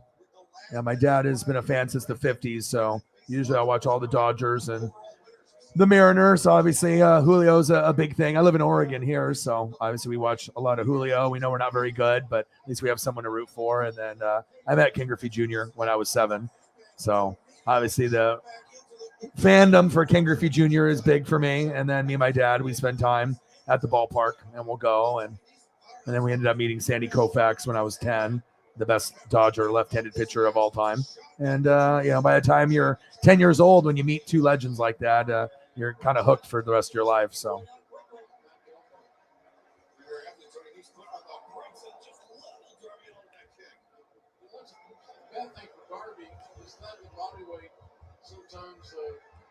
Shout out to my dad's Dodgers for getting the dub today. Mariners fell a little short, but at least my dad got the dub. Might be time for some more beer and some more gummies. All right, I got Hobbs out here. We got a little bit of they're doing this like kind of like Royal Rumble style. This might be kind of crazy. Dodgers win, baby. Dodgers win. Dodgers win.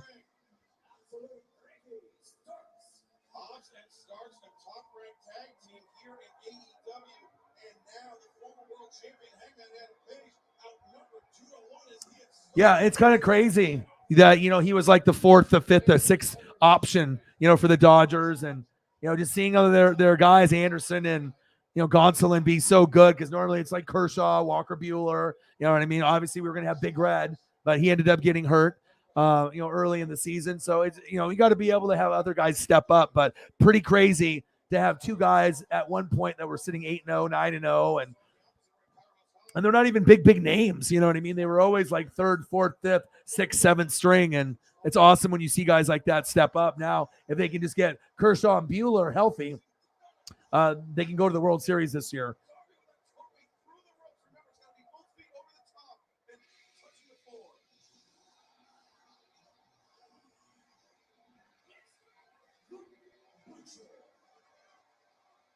There's one bad dude right here, guys.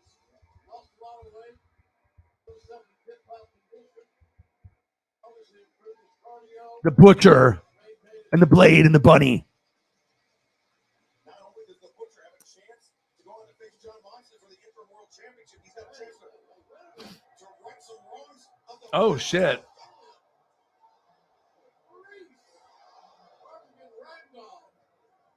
Remember, it was almost 2 years ago where the Butcher won a I got a Gonsolin photo. go on to face Darby Allin in a match, but Darby Allin broke the Butcher's hand. That's right, and the Butcher was out for quite a while because of that. Happened right at Daly's place in Jacksonville. Hangman Page trying to fight out both Hobbs and Starks, doing a good job. And the 60-second interval, the next competitor to enter the red ring. All right. Oh, I got pineapple beer. Gonsolin. Life is good.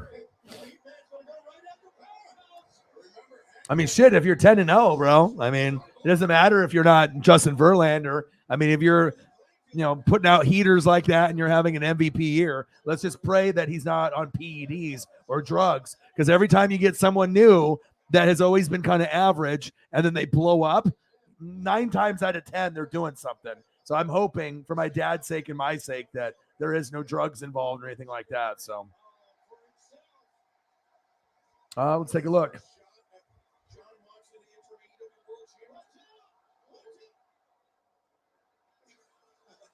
No, just the Sarah and Holly so far.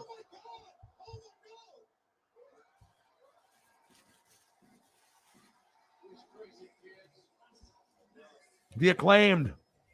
Yo.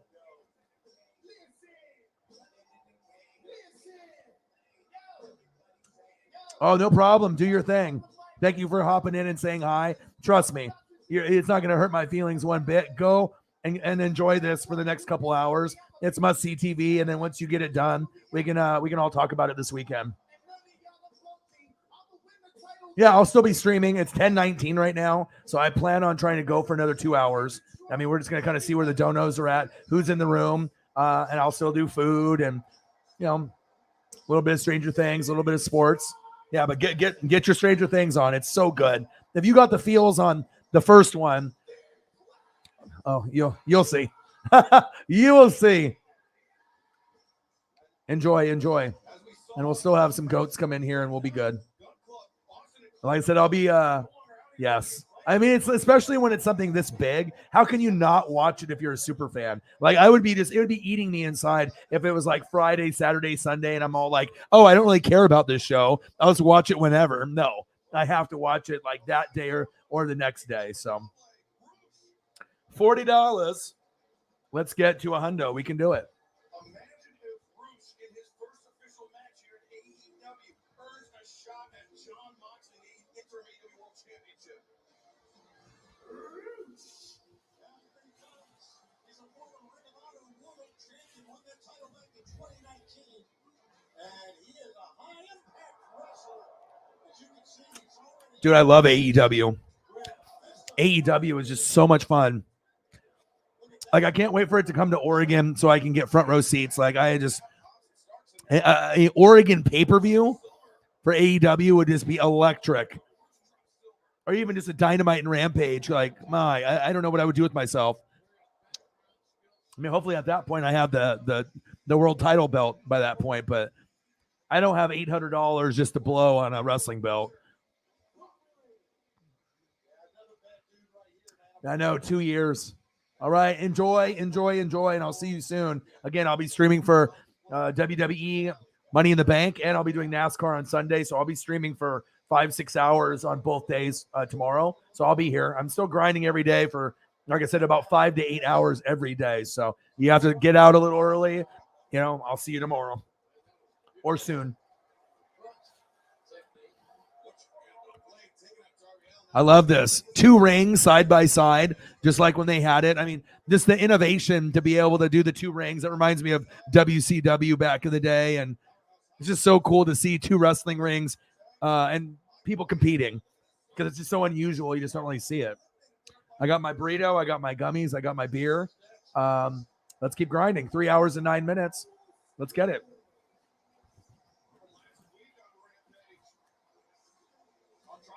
I love the Lucha Bros.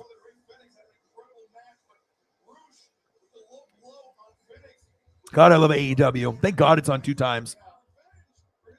Oh, big super kick. Oh, shit.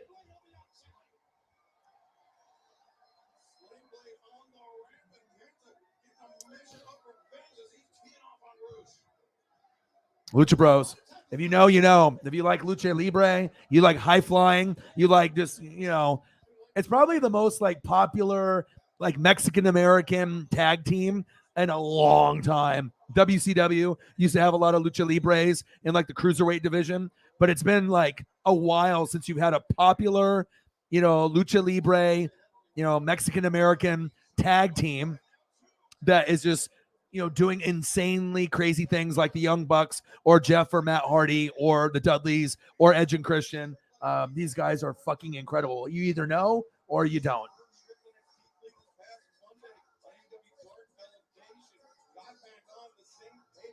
Yeah, you got to. You have to subscribe to Peacock. $5. If you have a Peacock, you can get it for $5, and you can watch all the content.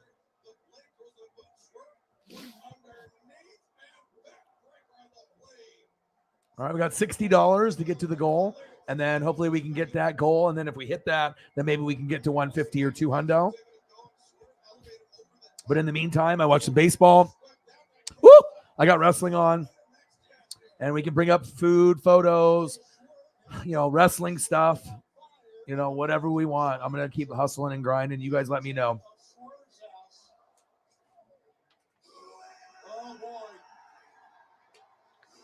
And then after I'm done watching this, hopefully there'll be some NFL on. Keith Lee. I met Keith Lee at NXT TakeOver Portland. He gave me daps after his match, and he won. Pretty sweet.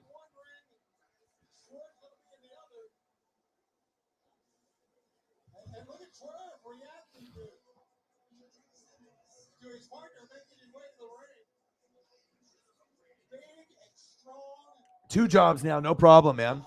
Oh, your boy with the washing machine. You're the man, bro.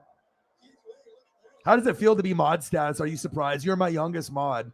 You know what I mean? And obviously you get certain mods that donate heavy or they're always here. You know, everyone has a contribution to the channel. And you're the youngest.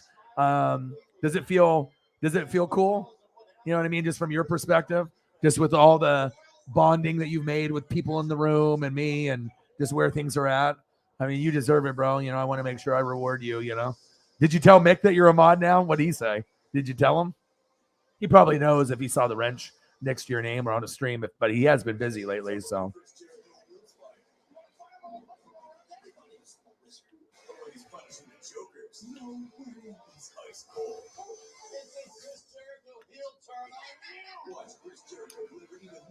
Well, they used to have it on the WWE app, but then Peacock, they sold to them. So now if you want to watch the pay-per-views, I don't think you can watch it on the app anymore. You have to watch it on Peacock in America. So we used to watch it on the WWE app, but they sold the library to Peacock NBC. So you can't watch the pay-per-views anymore unless you have the Peacock, to my knowledge.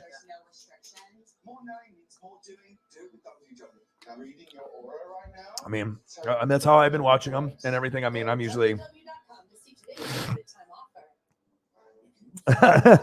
He said, "Woo, dab or hit the gritty." There we go. There we go.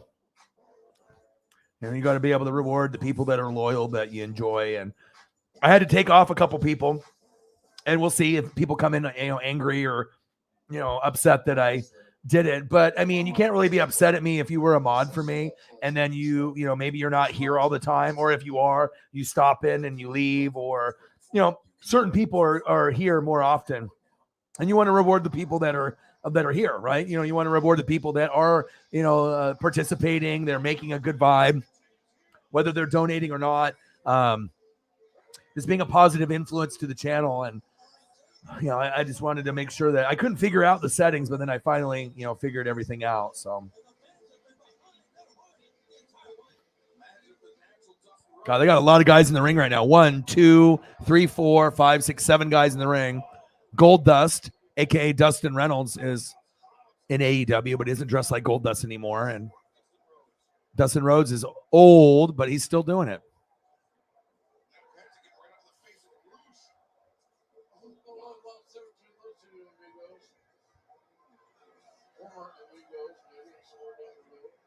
Yeah. I mean, me and Sarah and a lot of us in the room, we usually are pretty up to speed with that.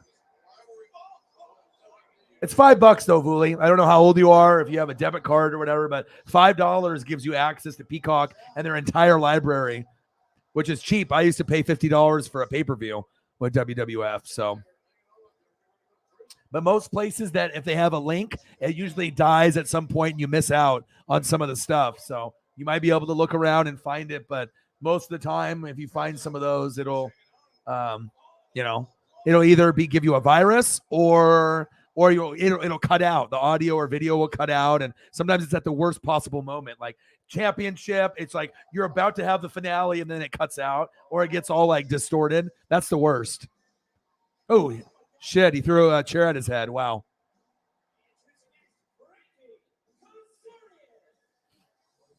Yeah, Peacock is good for $5. I mean, you want to pay more for no ads, but you know what I mean? Like Young Rock is on there. They actually have some movies. I mean, there's a lot of streaming platforms and whatnot, but for you and the soccer, I bet that you like it. And then, like I said, once I start doing World Cup, you should hop on with me.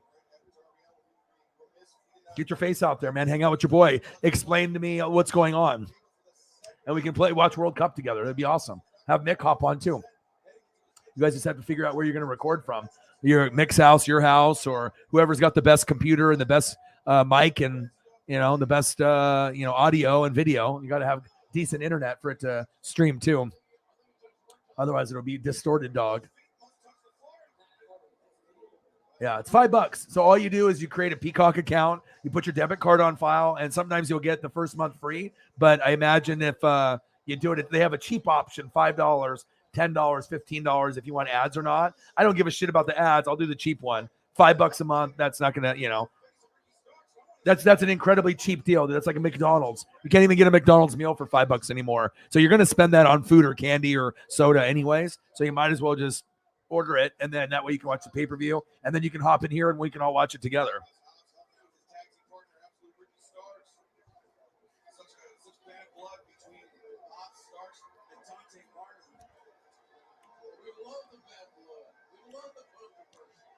I would like to learn more about NASCAR, soccer, and hockey. I feel I know quite a bit on the NASCAR side because I already loved it. But I think as far as like hockey, I'm learning. I just got a $5 dono for Modelo. There we go. My boy Marcos doing big things. Thank you, bro. Okay, go get some rest. I'll be back tomorrow. Enjoy the rest of your day, and I'll keep grinding. Thank you for your support and being in here. And then once I start getting, all my stuff, all my bills paid off and everything out there, I'll try to be able to get you something like a Colts t-shirt for your hard work. So.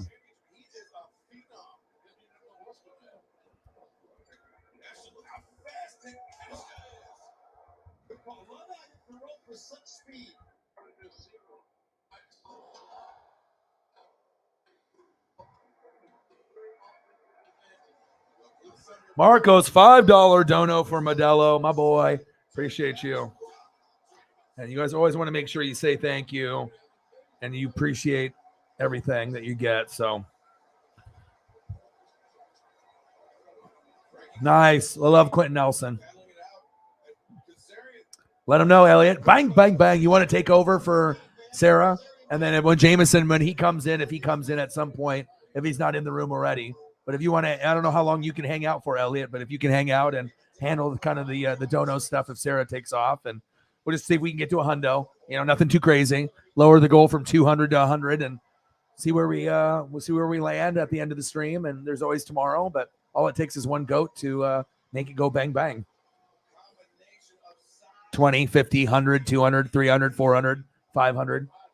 Just crazy. I can't believe Nate the Great did 2 $500 donations on 2 different streams. That's just wild. Cool. Appreciate that. 45 in donos. Let's get to a hundo, baby. Let's do it. And that's a big reason why I made you a mod too, is that if Sarah's got to go, Jameson is busy or is not feeling well, that we at least have that third option. Well, between you and him, you be number 2, he's number 3, or he's number 2, you're number 3, depending on if you guys are in the room or what you got going on. And, obviously I want you to be able to, enjoy your time with Mick and, whatever you're doing, but if you're just at home chilling and you're going to be on the internet and YouTube anyways, hang out with your boy and, live in the glory of the mod status, dog. All right. This wrestling has been so good so far.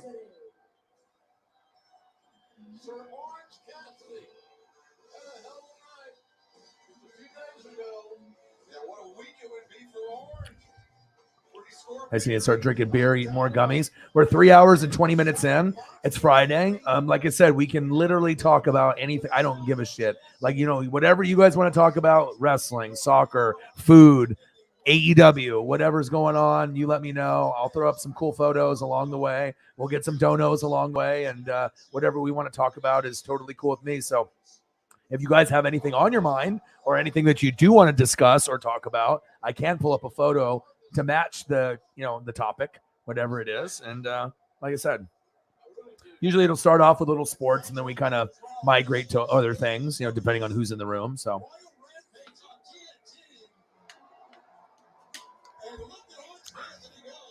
my boy, Elliot Pep Evans, my youngest mod ever, 18, going to be 19. You got to have a good variety. You got to be able to know what's hot in the streets on every age group. You got to be able to know what's going on from the 10 to 20-year-olds, right? And then the 15 to 20-year-olds, and then also the 20 to 30-year-olds, then the 30 to 40s, and then even people that are 40 and up. You got to be able to see what the old school people are into as well. Things change over the years, so.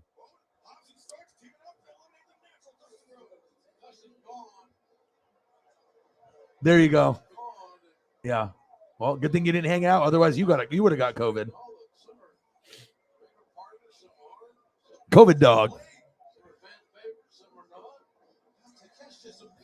12:30 now. I'll be 19 in 5 days.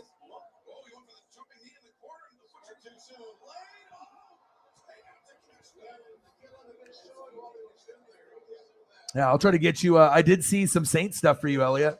I'll put some Saints on for you here. Let me erase some of these other photos, and I'll make some room, and I'll throw some Saints up here. But I saw Jameis work out today. Even though that people think I hate him to the core, I just, wanted him to be a little bit more, not injury prone and whatnot. And, if he wasn't blind, I wouldn't have minded if he was, still on the team. But Brady is, that's a different story. I'll throw up a little Jameis Winston love for you. But him and Big Nuts Will Lutz were working out together with the trainer. Plus, I'm not a hater where I'm not going to show appreciation even for someone that didn't really do that well for me. But if they're doing well for you, I can be real, and that's what people like, right? But you always get the funny moments like this. Get it. Kiki. He's always doing something weird. This isn't so much weird, but he just looks weird doing it. You know what I mean? Anything Jameis does, he looks weird doing it all the time. His training techniques are very weird, but hey, he looks like he's healthy. And I hope you guys are the third best team in the NFC. You are the most slept on team in the NFL. Nollan Saints. You guys could be in 10, 11, 12 win team this year. 10, 11, 12, 13 win team this year for sure. It just depends on injuries and if you can stay healthy.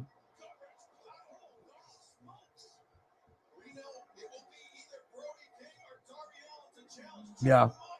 Well, first, just make the playoffs. That's the first thing, and then trying to win that first playoff game, because sometimes you got to crawl before you walk. Like, the team looks great, but if you play someone like the Bucks, which you could beat, Rams or Niners, I mean, you could always have a bad half and just lose the game. You know what I mean? So maybe just getting to the playoffs, then winning a game, and then getting to the NFC Championship game. But who knows? Maybe you overachieve and you guys make it all the way to the NFC Championship game this year. I mean, Packers got a little worse, and some of the other teams, lost some key pieces. So Eagles got better. You got better. So I'm excited to see what you guys do. And you guys are two of the, franchises that, obviously support me the most. So even though you're my rival, I'm going to keep it real. And obviously Saints fans are very critical and very biased. So when they hear someone that's a Tampa fan like me that should absolutely hate you and hate everything about this team and their players, and they hear positivity, they're like, what's going on here?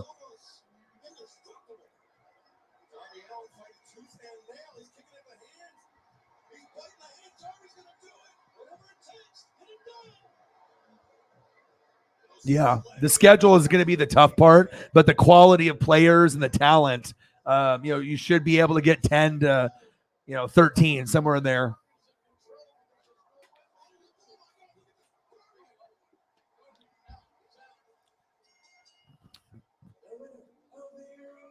The winner of the Rumble.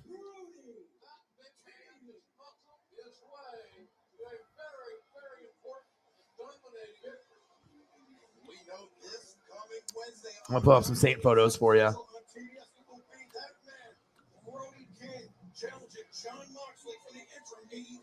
I mean, I like a lot of your guys' players, too. I like how together the team is.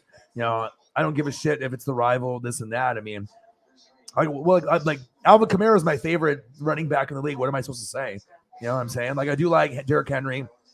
I like Jonathan Taylor. You know what I mean? But for last couple years, I mean, he just got to understand to have better friends and don't be curb stopping dudes in the elevator, even if they're instigating. But I like the ability of him being able to run and catch passes, and he makes it look sometimes really effortless. Like, remember on like that Thanksgiving or Christmas where he scored like 6 tutties? Like, he was just like walking on like some of them, just like da da da da da, like just walking, prancing, like not even really cutting hard, and then just following his blocks and getting into the end zone. Like, yeah, he's awesome.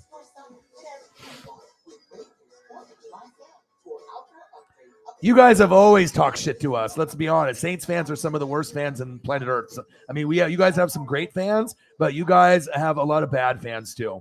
You guys have a lot of very toxic, bandwagon, just toxic, just negative. You know what I mean? There's a lot of people that don't like the Saints because of the fan base. You know what I'm saying? And the thing is that, you know what I mean? We already won a Super Bowl before you guys in 2002. Okay. We already got one against the Raiders. Right? And you guys were good. We ended up getting Brady. You beat us twice, talked a lot of shit, and then we ended up beating you in the playoffs in the big game when it mattered. So beating us in the regular season and wishing for our downfall instead of just worrying about your own team and trying to get dubs and to be able to look forward, not in the past. Because Saints fans always bitch about referees, Roger Goodell, cheating, bullshit, and then you guys can't get over it. That's where your guys' downfall is. You guys can't move on. It's like a girlfriend that broke your heart and you're not moving on. You're just fucking hanging on and just running into the wall, crying and complaining and blaming everyone else but for your guys' problems but yourselves. You know what I mean? You guys need to be able to blame the coach like Sean Payton, but you guys never would point the blame. It would always be the other team, the referees, Goodell, conspiracy. And when you hear that over and over and over, if you're another fan base, it gets old quick and you don't want to listen to it anymore. So if anything, you guys were the cocky ones. Bucks fans aren't really cocky. You know what I mean? We're just like, we're happy and grateful for whatever we got, but, we're not really a shit-talking franchise. We were one of the worst teams in the NFL from 2008 to 2019. We went 11, 12 years of winning like 4 games or 5 games or less. You guys were good for the last 4 or 5 years. Best record in the NFL average per year, but you have no Super Bowls to show for it. So if anything, your guys' fan base obviously had an issue with us because you guys could always beat us. But when it mattered the most, you guys choked. And we ended up doing it with Brady in our defense. So that's just the facts. But the true Super Bowl that you guys should have won was the one against the Rams where you got cheated by the ref, not calling the pass interference. That was your Super Bowl year. But there's no guarantee that you would have beat Brady. The Rams could barely score any points in that game either, but they would have probably had a better chance to win, the Saints. But there's no guarantee. But if you guys were going to win a Super Bowl, it would have been that year. All the other years, Minneapolis Miracle, Vikings, the bullshit NFC Championship game, you guys earned that one. And then the year after, Kyle Rudolph with the push-off, lost to the Vikings again, and then Buccaneers. You guys have had plenty of chances. So, Saints fans hate the Bucks. Saints fans hate the Panthers. Saints fans hate the Falcons. But guess who the Saints fans hate the most? Themselves. They hate the other fans that are part of this. You should see some of these Instagram fan pages and Twitter fan pages, bro. They are toxic. I've seen a couple Buccaneer ones that are very biased, and I don't like that shit. I just want to be able to enjoy greatness wherever the players are playing. Essential to visit the eyes.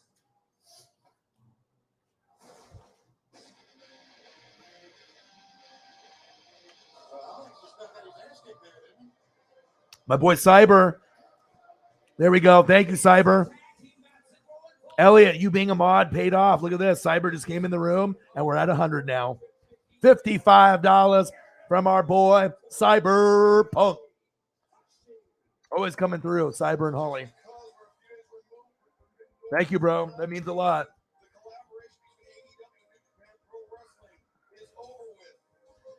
Thank you so much, dude. Ooh, Young Bucks are coming out. Hell yeah, I'm so excited. Let's go, baby. Well, obviously it hurts when you see a team that you dominate all the time, and then all of a sudden, we get the Super Bowl and you guys don't. I understand. It's tough. Let's go, baby. Champions. Bang, bang. $55 on the Cash App. Cyberpunk 53. My dude. Appreciate you. GOAT status, $55. My boy. You need GOATs to be able to support you. Especially when times are tough, especially when YouTube ain't helping you out. You got GOATs to be able to make it through, to live your dreams. And without Holly and Cyber, there is, I'm not full-time yet without those two. So shout out. Chiefs. Thank you, brother. 100 in donos. Let's get to 200, yo. Let's do it.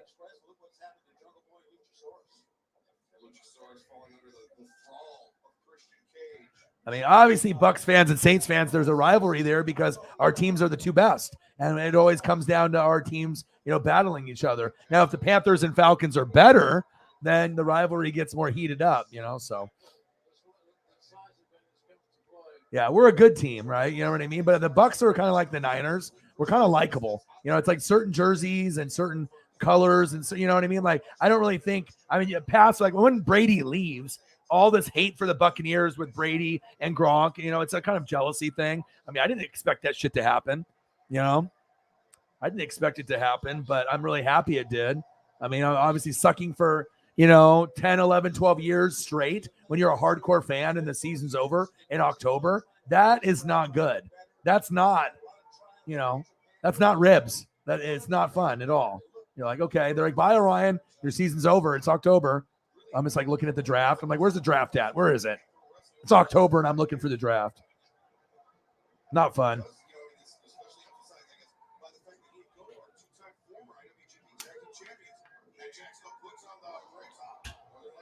Cyber always coming in the clutch. Thank you so much, bro.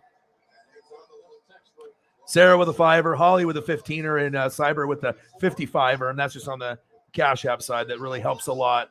Like I said, we had to pay $452 for a car repair today, which was at the Ford dealership, which fucking sucked, for my girlfriend's vehicle. And then Young Bucks, let's go. And then obviously we have a little camping trip coming up, gas and food and everything. So But I got a lot of the stuff that I needed paid off, taken care of. I got one more thing that I got to be able to manage with like taxes and stuff. They're just trying to suck as much money out of me as they can and whatnot. So once I get that taken care of, then I should be able to have money to be able to give back to the fans and to the mods and just to show my gratitude and appreciation. So Saints Bucks rivalry has been, yes, it's because you already know that it's going to be close most of the time, and then the team that's second place, usually you usually beat me no matter what. It doesn't even matter who your quarterback is. You could have fucking Trevor Siemian and beat me. You guys are just always, the defense for the Saints always comes up for the challenge against my Bucks, regardless if it's Brady or someone else. You guys definitely play with a lot of passion. And I am rooting for you guys this year to be the third best team. Rams, Bucks, Saints. I want the Saints to be better than the Packers, then the Vikings, then the Niners, and then the Eagles. Those teams will be all good. Cardinals, all those teams will be like playoffs or near it. But as far as the cream of the crop, you know what I mean? The Saints have a chance to separate themselves a little bit from the Packers, the Eagles, as well as the Niners and the Vikings and the Cardinals. Like the top three, I could definitely see Rams, Bucks, Saints being the three best teams in the NFC. I'm hoping you guys are. And I'm a Buck fan saying that. I don't need to say that I hope you guys do good, but, with Fitzmagic. Well, he got hot at times, though. You know what I mean? There was games where Fitzmagic played like a top 10 quarterback, but then there's also been ones where he's thrown like 5 picks. You know what I mean? Like he was always that guy that was kind of a wild card. You might have like 400 yards passing and 5 touchdowns and no picks one game. And then the next one, he might have 1 touchdown and 5 picks for like 150 yards and a fumble,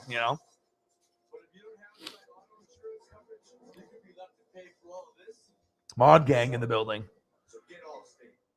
Where do we want to go here? Let's see. We can always vibe in another location. We can go to the studio, the NFL studio. I'll be doing some work here. This will be a spot. This will be a spot. This is home. This is NFL season. Sometimes we end up here. Sometimes we go to the rap studio. Beats, make some beats. We're doing that.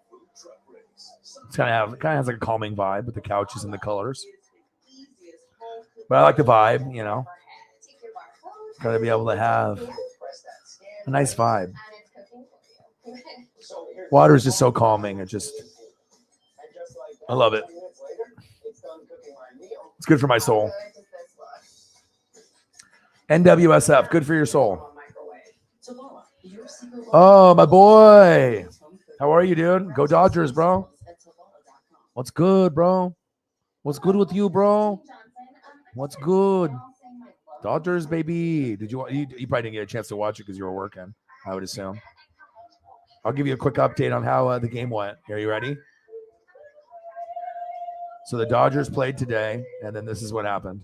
Did you know that meat loans can get you fully approved in 24 hours so that you can close on your home loan in as little as 15 days? Dodgers win! Dodgers win! Dodgers win! Okay, that's it. And then some pepperoni pizza for our boy Elliot. He had a long day. Holly was in here earlier.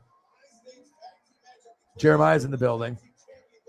There we go. Do it, dude. Especially if you didn't want the Cardinals. I mean, the Cardinals got some Hall of Famers on that team. Goldschmidt, Pujols, Arenado. But if you're going to go Padres, they got, Tatis Jr., like Manny Machado. They actually have some pretty good players. And the Padres might be able to make a World Series in the next 5 years. So, if you're going to stick with them, stick with them.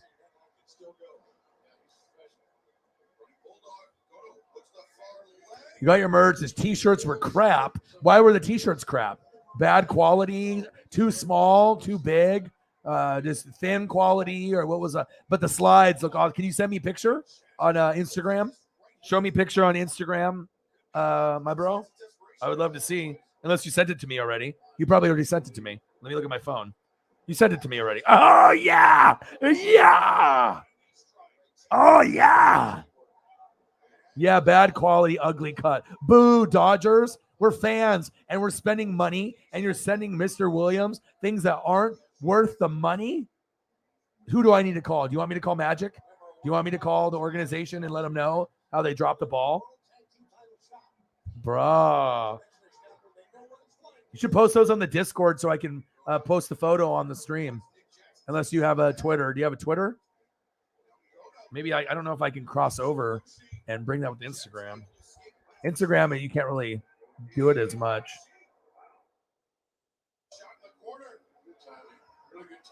Maybe it'll let me bring up mine. Let me see.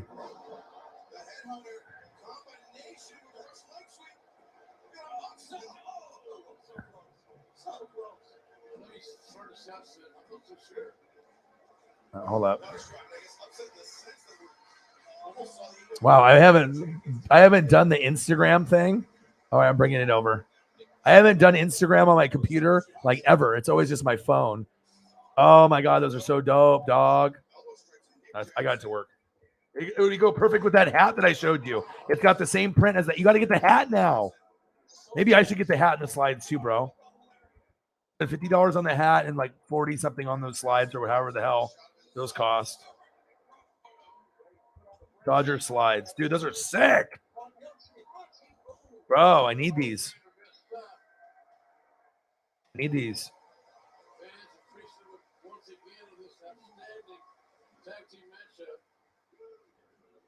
What a back and forth battle we are witnessing here on Rampage. The collaboration between AEW and New Japan Pro Wrestling continues.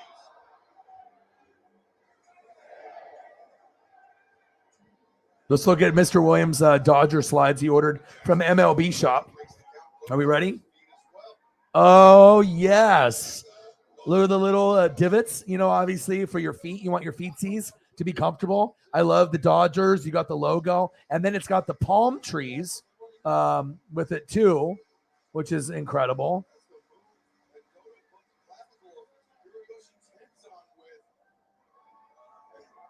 And then I'm going to show you.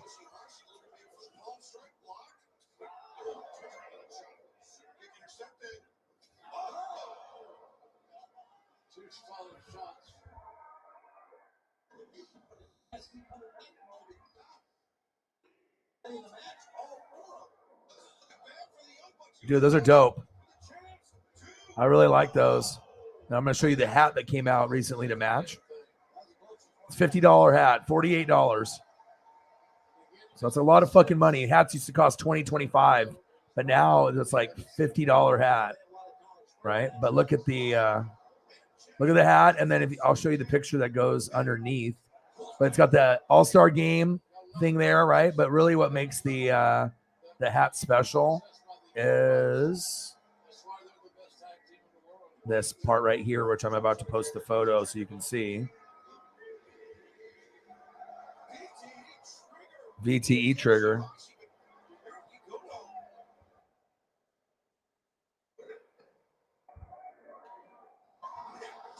Oh, Nick Jackson. I need to rewatch this Young Bucks.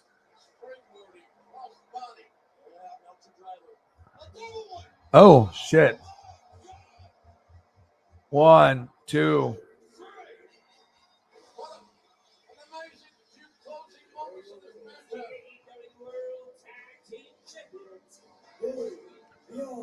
Bucks. All right, so here we go. Here's the hat, right? It's got, the kind of the mesh netting in the back, All-Star Game patch, right? LA with the star, right? Cool, right? And then he's got the slides, and take a look at the slides with the palm trees and everything, right? The attention to detail. Now look at underneath the bill of the hat. Look. Oh, yes, please. It matches the slides, okay? But that color underneath, I used to have an Oregon Duck hat that had this exact same leafy print, but it was green and yellow, and it was my favorite hat for like 2 years. That is incredible. The attention to detail underneath the bill to have that's what sells me for a hat. You know what I mean? Like, it looks good. It's got the All-Star Game thing, but then when I see that's what I look for, shit like that. When I look at this, it's like what makes this awesome is the palm trees. It's that extra attention to detail instead of just something blue and then the Dodger logo. Love it, dude. That's straight fire. Fire.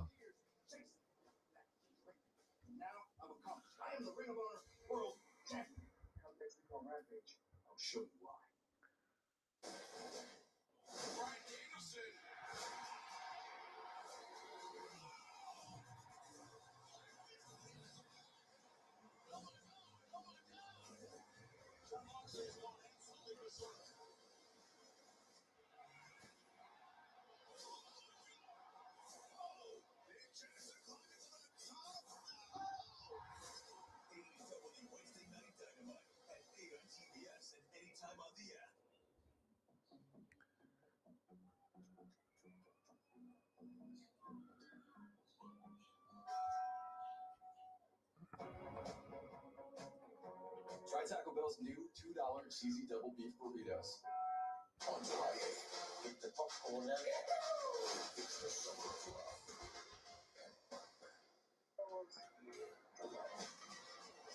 That was impressive what you did back there.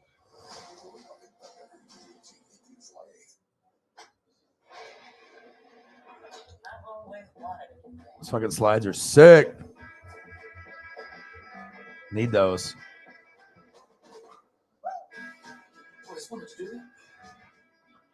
Don't worry about it. This one's on me. You know what those slides are? Fire. That's what it is right there. Straight heaters. That's what we bring. We straight bring heat to the stream, baby. Dodgers. I love those, bro. Just like Elliot loves his pepperoni pizza. Fire. Let's go. Let's go. Let's go. Yeah, I should. I should, dude. Ramen does hit different at 1 or 2 or 3 a.m. That's facts. I've done it late night, 2 a.m. multiple times, and it's been so money.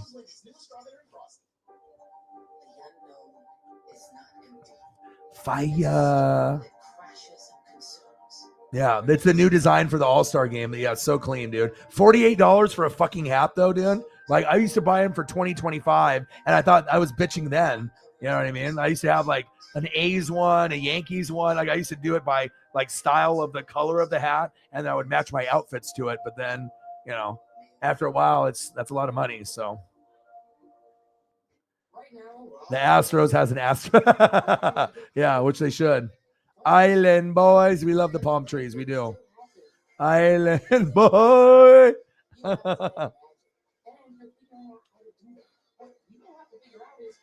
Really? That's crazy. I'm glad you got it and no one stole it, though. I love those. I'm keeping that on the stream, dude. Those are incredibly awesome. Sometimes you need to spend some money on yourself. You know what I mean?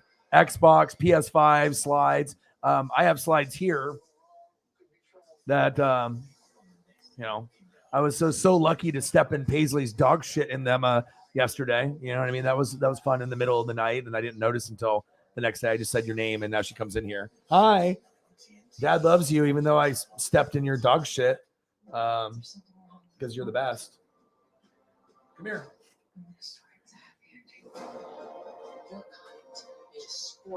Yeah, but I got these Adidas one right when I got my Julio ball, and look at the thickness on them.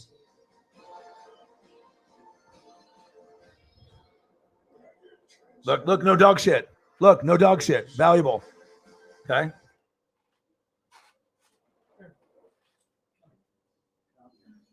Stop. Welcome back to Rampage. Nyla Rose and Marina Shafir brutally attacked Toni Storm last week. Why would you do that? Why did we do that? Mark, great question. For that, let's go to the weather map.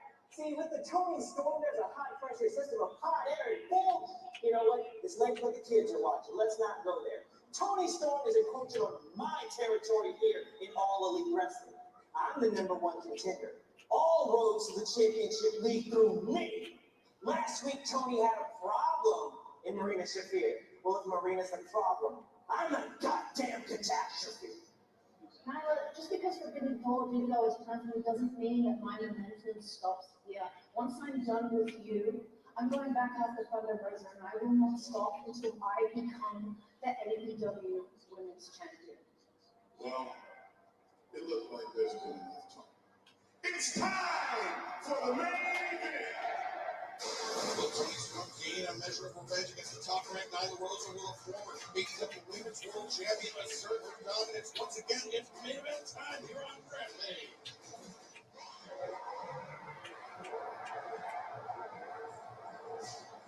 Your Rampage main event is for one fall for TV time. Introduce first from the Washington, D.C., the native beast, Naya Rue. She's been a champion. She's been an intimidator. Don't let lucky for her right now the title belt. Nyla Rose knows what it takes to become AEW Women's World Champion, and a victory. I have to get my moments with her. I got to be able to bring her on the stream sometimes. Sometimes she won't like it, but hey. I got to give you the visuals, though.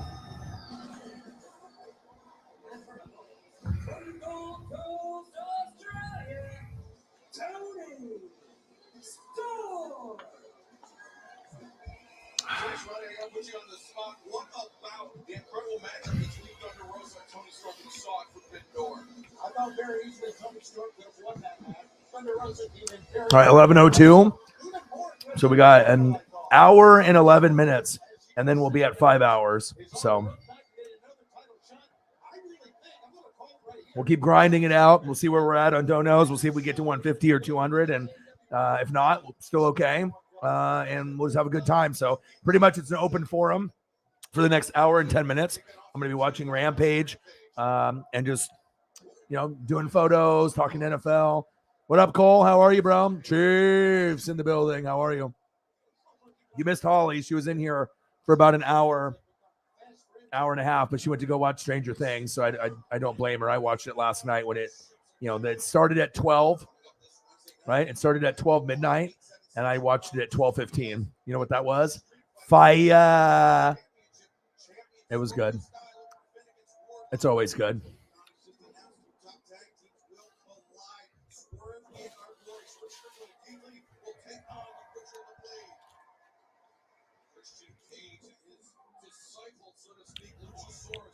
I need to start this Rampage over.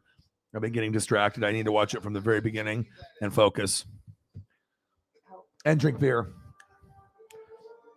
I have to drink beer and some more beer because mental health is important, and that's what we do here. And I recorded solo on my TV, so I might end up watching that. But I still got some Gordon Ramsay shows to catch up on and stuff, so...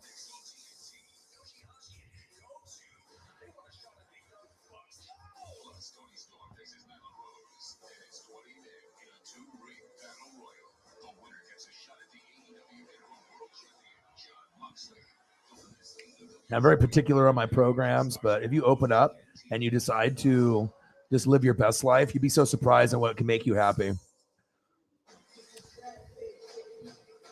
Yeah, $40 to $50, dude. It's crazy. You did? Hell yeah. Let me see. Anyone that got like a cat or a dog or a lizard or anything like that, I'm down, man. Show me, dude. I'm a big animal guy, dude. So shit, you can send me your fish tank.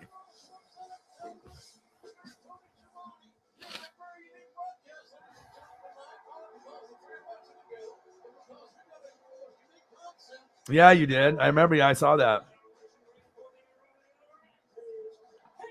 Hangman Adam Page.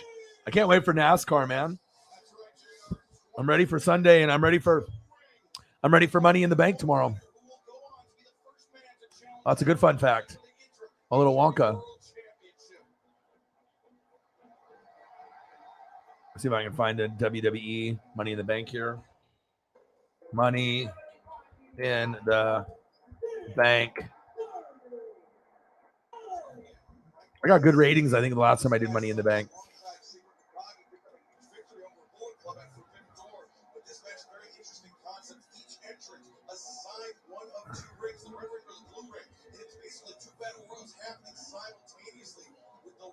Surviving in the red and blue ring, then facing off to determine the overall winners. You see Hangman Adam Page, Powerhouse Hobbs in the red ring, Darby Allin entering the blue ring with the premier athlete Tony Nese. I really think I like Hangman Adam Page in this. That's an opportunity for Hangman to immediately jump back into the AEW World Championship title picture. Darby Allin. Anytime teeing off on Tony Nese, Powerhouse Hobbs, putting the shoulder into Hangman. Remember, the winner of this match gets a shot at interim AEW World Champion John Moxley next Wednesday at Dynamite. Watch out, Going out quickly.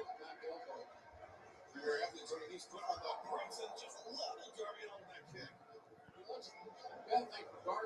All right, let's see some WWE Money in the Bank.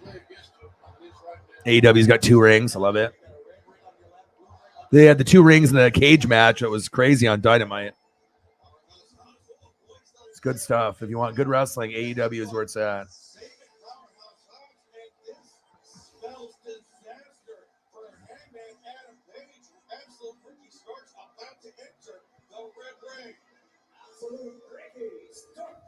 Hobbs and Starks, a top-ranked tag team here in AEW, and now the former world champion Hangman Adam Page outnumbered 2-1 as he and Starks just start teeing off. The Johnny Depp version. I guess it just depends on the people that have seen the old one.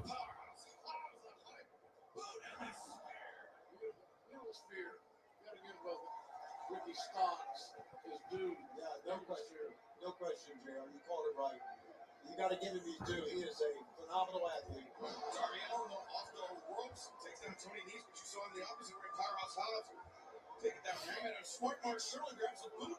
Darby Allin isn't too smart. Oh, Tony Nese! Pressing down. Darby with a tope through the ropes. Remember, he's got to be both feet over the top and touching the floor.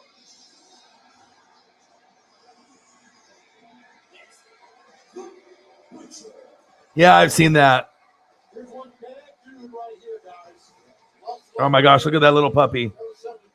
Like a puppy can really make you, like really get into a good mood. Oh, look how cute that puppy is. So small. Yeah, the fuck you, Boston Connor, the 8-year-old. Yeah, I was listening when that shit happened. He's like 8 years old. He's trying to like praise them. And it sounds like the interview is just going to be normal. And then he's just like, fuck you, Boston Connor. And of course, the whole, group of guys are going to be like, oh, you know what I mean? They're gonna, and it was like live TV. He shot his shot. So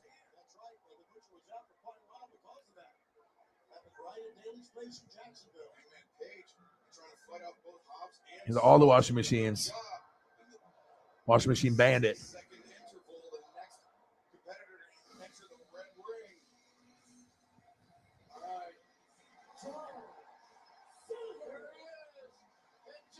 These slides, bro. I need these. I would get these for my boy Justin Graves as a gift. Yeah, my boy Justin would love these. He's at Seaside right now. And he ended up eating some amazing seafood. He sent me a picture of what he was eating. It's pretty incredible.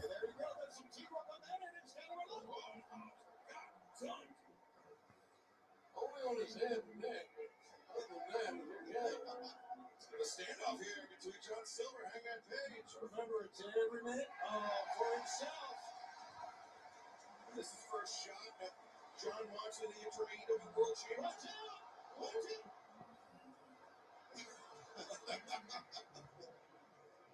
Oh my God! Oh no! These crazy kids. All right.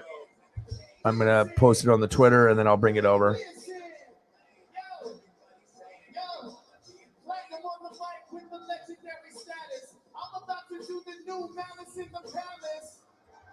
Now tell me who can stop me. I'ma beat you bitches down like you Rudy Giuliani. And none of y'all are above me. I'ma win the title, then Cody come on, hug me. Remember the name in Detroit. Everybody loves the Acclaim. Detroit, Michigan!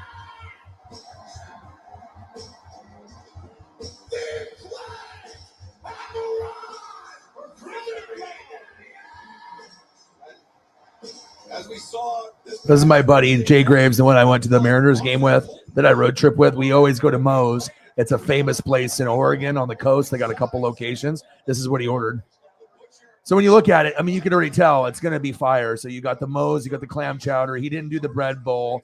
And then he's got the halibut, clam strips, all kinds. I mean, it's fresh, like caught that day. And then the batter they use, it's insane, man. But we always like share each other, different halibut and fish stuff when we go there. Breaded shrimp, halibut, clam strips. It's dank. With the clam chowder too. It's like world famous. The Moe's. You know what that shit is right there? Fire. Straight fire.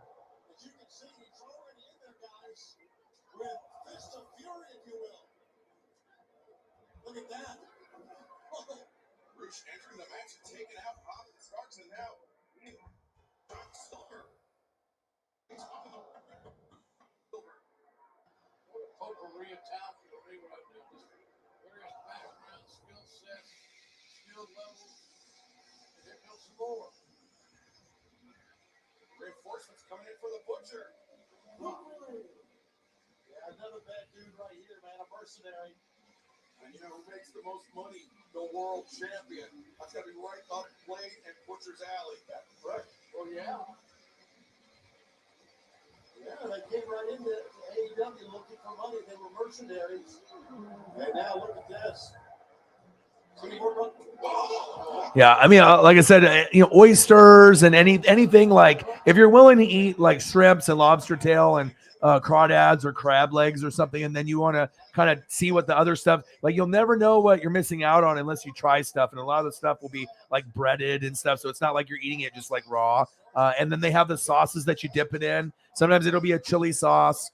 You know what I mean? If you're gonna be doing stuff like this, where it's like a sweet and sour chili sauce, and the sweet and sour tastes like kind of like a Wendy's sweet and sour, but it's just like juiced up, and then it's got like the chili flakes in it to make it a little spicy. Oh my god, straight fire, dude! Straight fire, yo.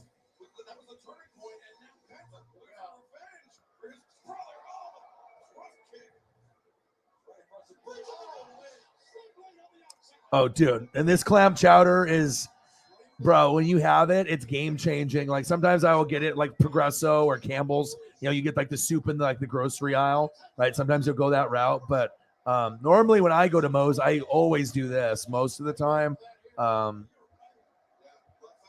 It's too good not to. Hold on. I think I have it under clam chowder. Here we go. But when you go, you usually go like this. So that way you get the bread bowl that's hollowed out with the clam chowder in it. And then after you're done or as you're eating it, you can rip off some of the bread and eat the bread that gets soaked in. Oh, my God. It's a game changer, dude. Like imagine the freshest, dankest clam chowder you've ever, you know what I mean? That's what it is. Really, really good comfort food.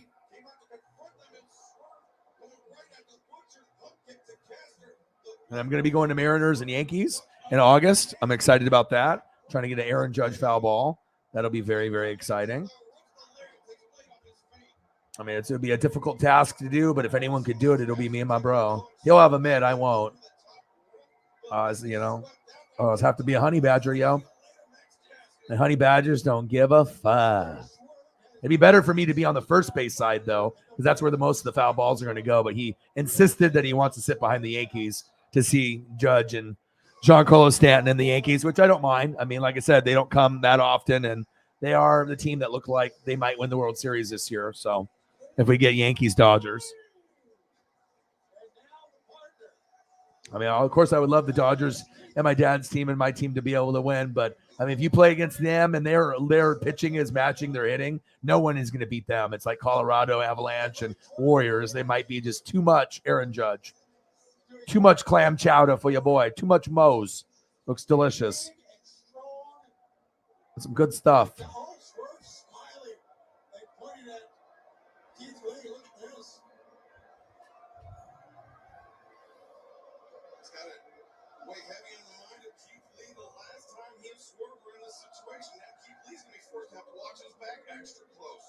Swerve was smiling, Keith Lee was not.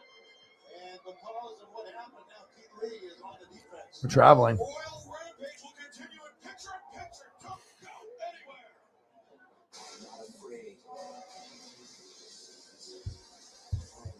All right, time to chug in some beer. All right, we got 57 minutes to go until the stream ends. We'll go for a clean 5 hours. I don't give a shit what we do. We talk about whatever the fuck. It doesn't matter. watch some wrestling, drink some beer, watch some NFL, hang out with the goats.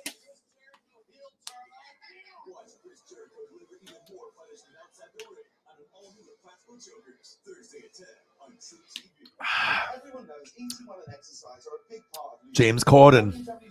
He's funny. Let's see what I got on the DVR. Simpsons, King of the Hill, Solo, a Star Wars story, which I've already seen in the theater, but Master Chef, The Flash, Riverdale. What else? Goodfellas, Fantasy Island, Top Gun, Seven, The Time Machine, Keep Watching, Clash of the Titans, Office Space, The Bone Collector, NFL Games of the Year, U.S. Marshals, Something Borrowed, Superbad, Signs, Superbad. I haven't watched Superbad in like 2 weeks or 3 weeks. I should probably put it on, but usually when I'm partying and stuff, it's just like something in the background or whatever. But I've been really trying to focus really hard on not really hanging out with anyone and just focusing on the dream, and a lot of bills and a lot of stuff has been coming up, like, spending $452 on the fucking vehicle. It was like $300 some on labor, and the part was only like $60 to $80, but we need the vehicle to go through DEQ. So that way the registration and tags is like 100 something, like 125. So it's just like every time I try to get like a little bit caught up where I can start giving back to the fans or actually maybe buying something for myself. It's like there's always some kind of setback. So it's like, even if you're grinding it out and, you're making donations and you're making YouTube super chats and stuff, but if you keep having these expensive things kind of come up, Paisley getting fixed, $350, the car fucking breaking some parts, $450. And that shit is, if it's like we were having results before when you're making like 200 to 400 or 500 in a show, then it's not too bad. But then when things change a little bit with the economy and what's going on, where you never know what's going to happen from day to day. I know things are going to ramp back up once we get to August. Like this will be the last slow month that we have, but we improved a lot, doubled what we did last month than the month before. But I also had depression for about 5 days and fucked myself from recording for 5 days, which could have been like $1,000, based off help there. So, but sometimes when you get, you fall into that little hole, and, if you can climb your way out and just know that you need to get back into the routine. And I felt that I've been in a really strong routine lately, been recording almost every day for 3, 4, 5, 6 hours, for about 3 weeks straight. And it feels good. I like to work hard. I like to keep a routine. It's good for my mental health. I went for 2 walks with Paisley today. I got outside for an hour and a half. I listened to my E40, you know what I mean? So it's not like I feel like, being a workaholic. It's like I get to hang out with my homies and just fucking talk life and bring up cool pictures, and we have a great time. So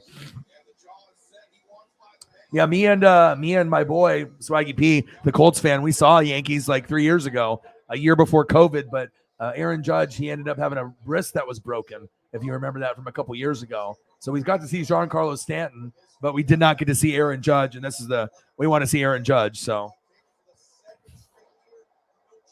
love to have Aaron Judge on the Dodgers. That would be another big like Mookie kind of pickup.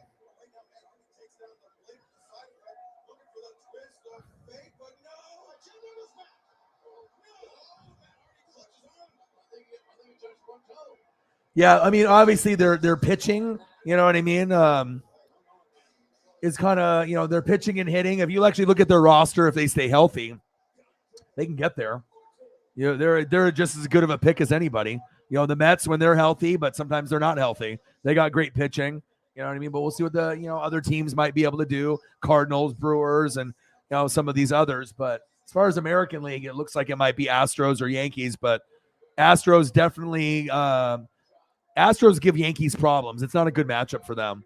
But they don't have Correa. They don't have Springer anymore. So it's a little bit of a different team. Altuve's still there, cheating a little ass, and Verlander's still there. But I still think Yankees and Dodgers are the two teams that I think will make it. So,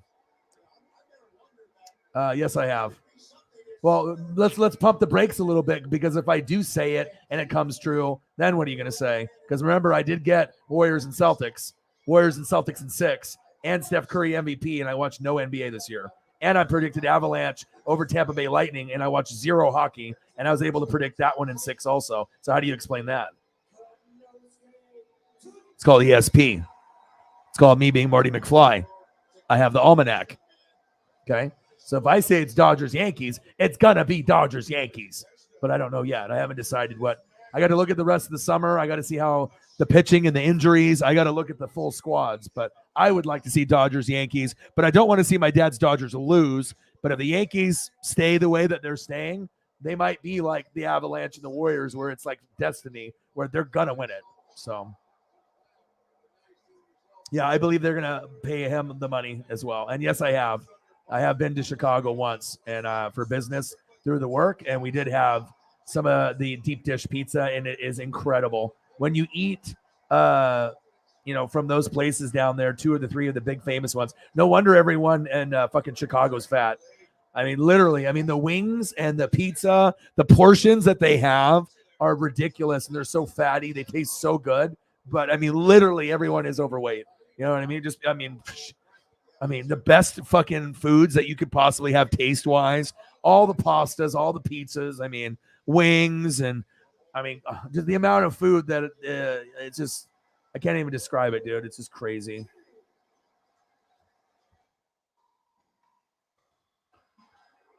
Combination of size, speed, intensity. I'm not tough enough to sit in a chair.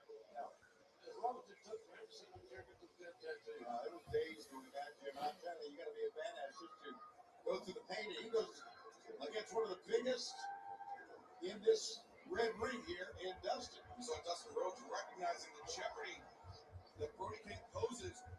Dustin went right at him. Now Brody, though, teeing off on the natural. I'll show you a photo. Chops and hits. Oh, my goodness. Right to the side of it. And down goes the natural. Now about Brody King. Going after I'm about to post a photo here, and like, if you've ever had this before, you understand. Look at the thickness of the crust. And the one that I had, right, it was a cornbread crust. So when you bite into it, it's like 4 pieces into one. And when you eat the layers of the pizza, it's like lasagna layered pizza. And then the crust is cornbread. So it's like you can actually eat the whole thing and enjoy it. It doesn't taste like shit, or you like put it to the side.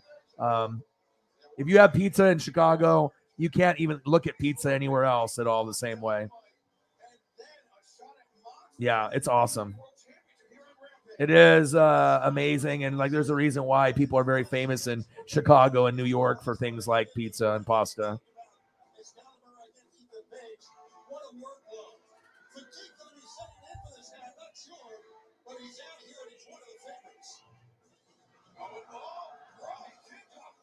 All right, we got 49 minutes to go. Let's keep it moving. Whatever you guys want to talk about, bring up anything. Anything you guys want to talk about. I can stare at pizza for fucking 45 minutes, watch wrestling.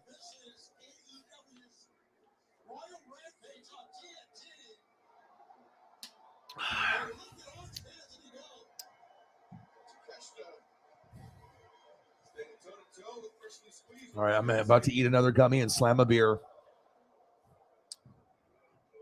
I'll let you look at tacos while I go grab another beer. No, I'll let you look at Stranger Things.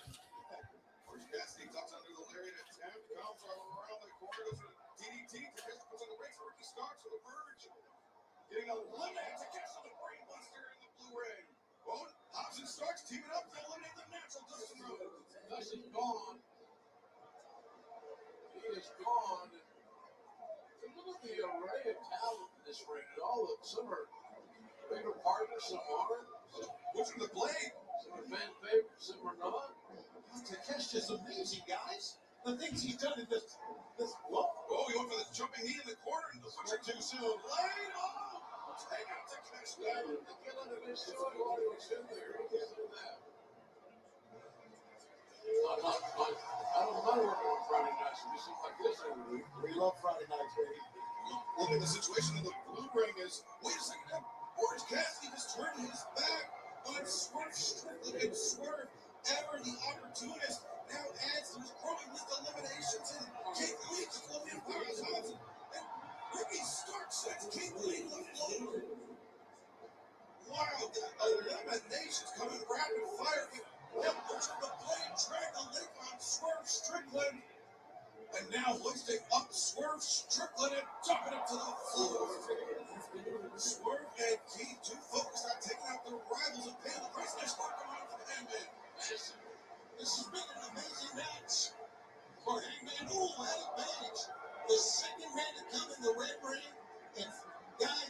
is still in there. So hit, so tough. Berkey starts to get it. Oh, no! And it cost him. And Hangman was taking off. All right, I'm back. So Boogie King. That's a mighty big man, ladies and gentlemen. A mighty big, motivated man. He's the last man in there. On the final, Bro, dude, like when I went and they showed us, you know, like the autograph celebrities that have been there, and then you look at that, like you don't realize one piece is like 4 pieces of a regular piece of pizza here at wherever your local place is. You know, we're not talking, you know, Papa Murphy's or Domino's or Pizza Hut. I mean, the cheese is the top of the line cheese, mozzarella and anything else that they're, you know, using. And then the sauce and the breading, cornbread crust, one slice literally will get you full. I remember I had some wings and I had some mozzarella sticks that were fucking out of this world. And I had wings, boneless and with bone. Great. And then the pizza. I mean, you didn't even have to eat that much. And you're just like, fuck.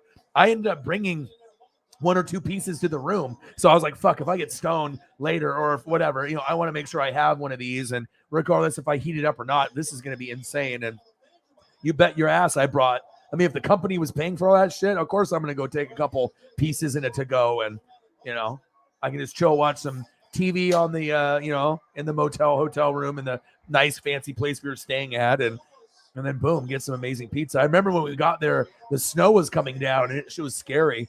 But these people are used to driving in like crazy conditions. So, I mean, obviously Chicago, you live there, you know.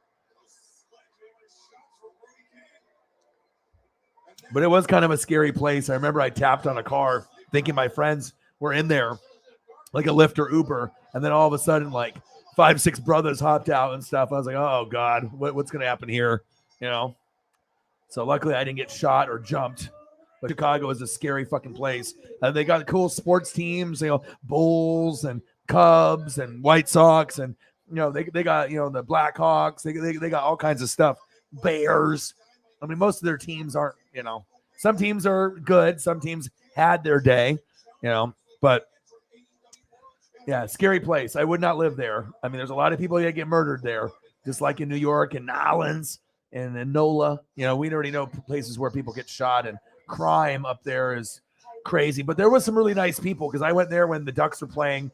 Justin Herbert was playing against Utah in the Pac-12 championship, and I was watching the game on my phone rather than watching the Warriors and the Bulls playing because I think Steph was playing, but I think Clay was out with the injury and Draymond wasn't playing. So I gave 2 shits. I wanted to watch the Rose Bowl or the Pac-12 championship. So I'm dripped in fucking green apple from top to bottom with my Herbert jersey. I had fucking, you know, duck shoes, duck sweats, you know, expensive ones, you know, just like the ones the players wore. And you should have seen the looks that I got in Chicago because obviously when you wear green apple, I mean, I'm not rocking any Bulls colors or Cubs colors. You know, green really stands out there, but, you know, I had to represent, dude.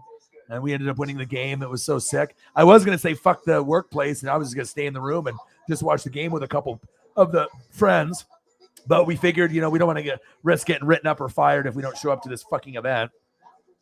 You know, you know, but the game was still pretty fun, but the tickets weren't really that close. We were up there a ways, like 200, 300 level, but it was a cool experience though.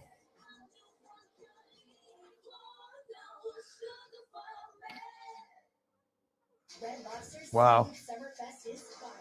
Wow, that's great. Yeah, because it's super thick, man. It's insane. And then also you can get it delivered to you like overnight. They actually have like dry ice, and they have a special method of delivering it by airplane, and then they can send it to you overnight. And then when the Eagles won the Super Bowl, and when I first started the channel in 2017, I had fans that would send me Philly cheesesteaks overnight, you know, from the place. So they would make them, and then they would, you know, obviously have all the ingredients and everything. And then all you had to do is just toss it in the oven and it's reheated up. It's not going to be the same as having it fresh. I get it. But they definitely were nice enough to send some of the best Philly cheesesteaks I've ever had, you know, from Philly. Not the same as if I was in Philly, but the fact that the fans were willing to do that since I got my prediction right and I was, you know, letting them know, you know, what was going to happen. And yeah, Eagles fans definitely took care of your boy.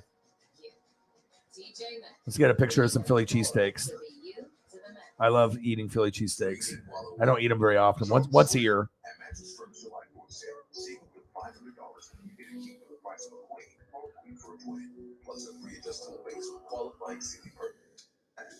And if I have the cheesesteak, I want everything on it. I want the green peppers. I want the onion. I want the whole jump off.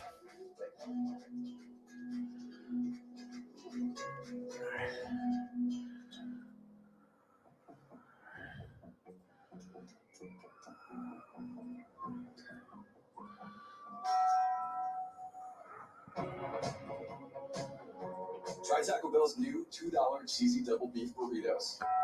Streaming now. This is the best. Jack, Rob, and Jethro are back. I'm not at all intimidated.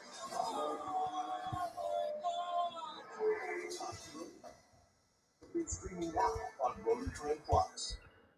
I think it's the first time I've thrown up a Philly cheesesteak on here. I mean, I know we have Eagles fans left and right, but I mean, there's nothing wrong with food.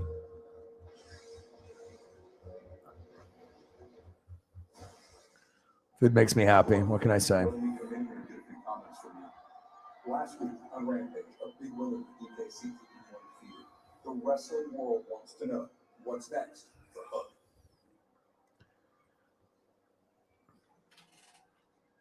You know, I've seen some of your previous interviews or lack thereof. And I'm starting to think you're more of a go with the flow type of guy. Most people don't think. Anything essential is invisible to the eyes.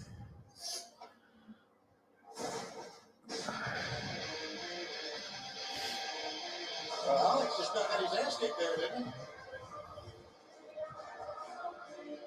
This is a tag team match at Roll and Ball with a 20-minute time limit. Each user at a combined weight of 453 pounds. Hiroki Goto and Yushi Hashi. Just because we're a few days removed from Forbidden Door does not mean the collaboration between AEW and New Japan Pro Wrestling is over with. Young Bucks, fuck yeah. The best tag team in the world. Who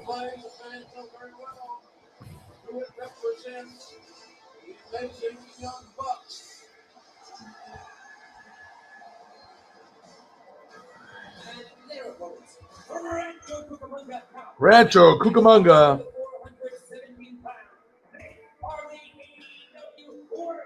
The best tag team in the world. Matt Jackson, the Young Bucks. I want to get Young Bucks merch. That's the next shirt that I buy. Love me some Young Bucks. So good. So entertaining. I've never been entertained as much as I have with Young Bucks and a tag team. They're the real deal, like Kenny Omega. It's just everything is a 10 out of 10 every time. And to have that kind of consistency to throw up 10 out of 10 matches all the time, that's really unheard of nowadays. I had a better cheesesteak photo for you.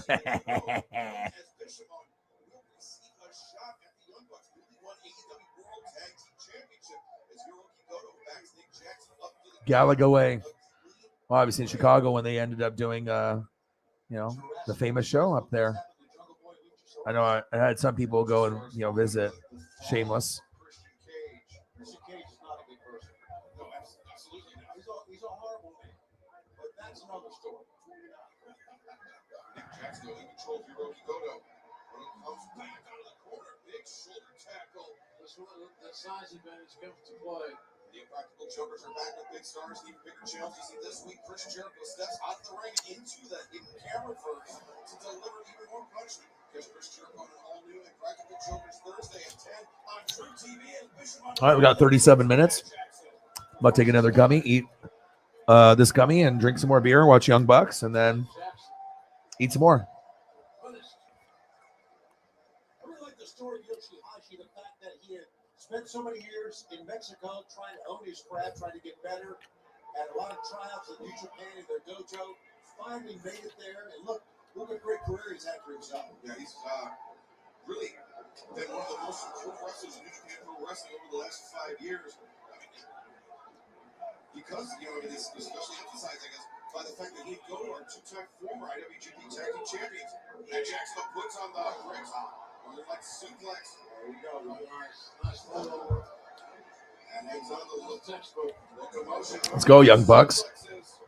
Maybe 4. Yes.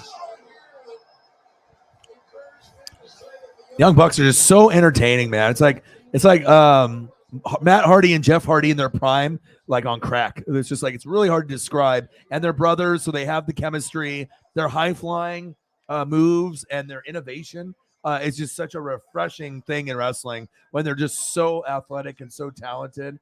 I mean, I've been waiting for, wrestling like this for a while, and it's awesome. I'm very critical of wrestling. Got to have the talent out there to show the best of the best. All right, we got 36 minutes left. You're going to watch me eat gummies and drink beer, and we can talk about anything. So whatever you guys want to talk about and bring up, I'm going to grind it out for another 35. We'll see if we can get any more donos before the night is over. That's possible. But if not, we ended up hitting a good number. Usually it was 200, but now we're at 100. And then sometimes we still hit that number or even go a little bit higher. So.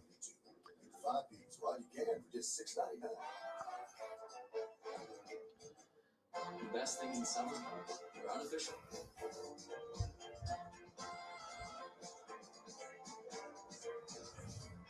All right, man. Have a good one. 35 minutes to go.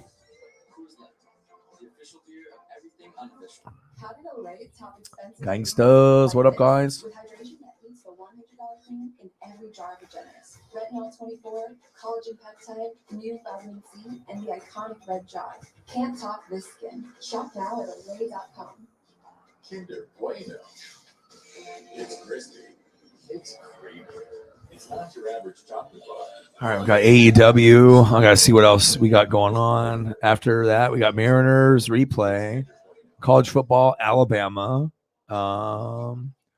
What's on NFL Network? Just a bunch of football lives. That sucks.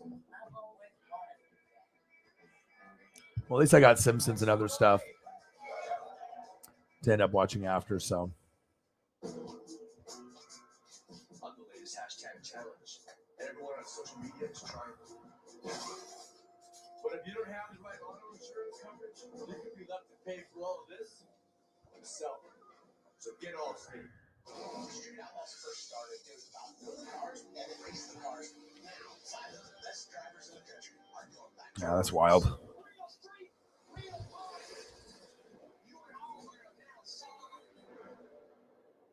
This summer, we're taking you right into the food truck zone, and the competition is coming in hot. 9 trucks will compete. Only one convenes our blood.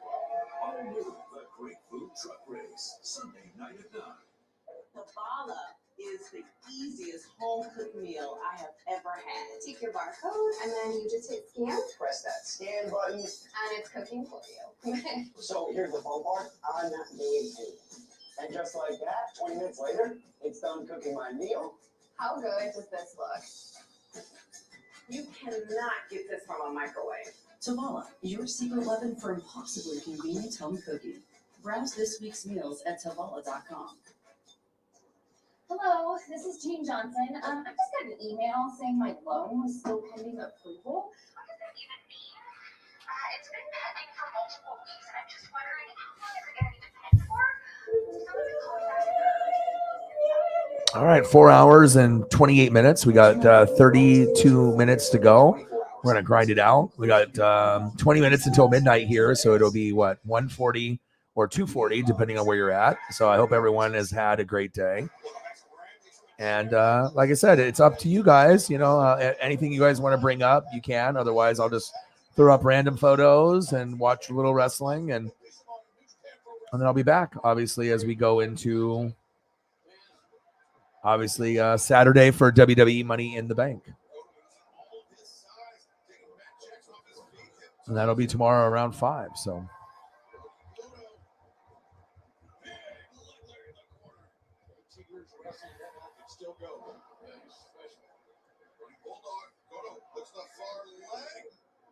It's a little old school for some people, I guess. Nothing wrong with that, man. No, he's just very fundamentally sound and beat anybody on your roster. Oh, Matt Jackson, close fist, right hand, another one. Could be some signs of desperation there by the Young Bucks. Contact, I believe. All right, Young Bucks, show me something. Ooh, nice. Hush money in the bank. Watch out. Ooh. Nick and Matt Jackson, they're nice. Watch out for that Vince and John Laurinaitis hush money. What up, Alex? Bro, what to do? How are you, dude? I'm only going to be on for another like 31 minutes, but Holly and everyone else was in here earlier. How are you, bro? You want to look at some, I got food galore. A little pizza. My friend went to the beach, and this is as a lunch that he had. Clam chowder, halibut strips, clam strips, fresh from that day, caught. Incredible. And obviously, I can give you some shrimps, and I give you some lobster. How are you, dude? You doing good? Good, bro. Good to hear.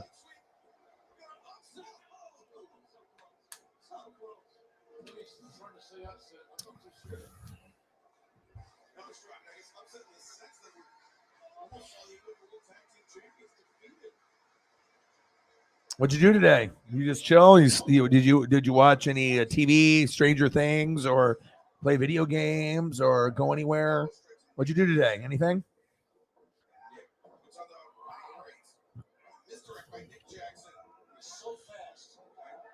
Ooh.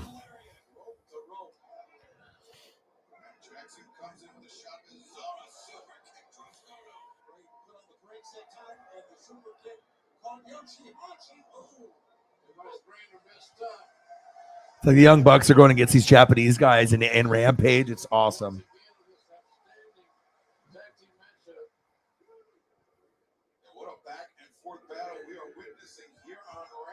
You watched SmackDown. Was it good?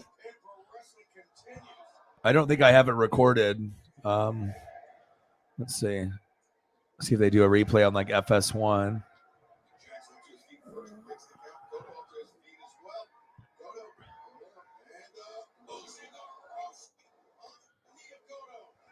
How was SmackDown? Was it any good?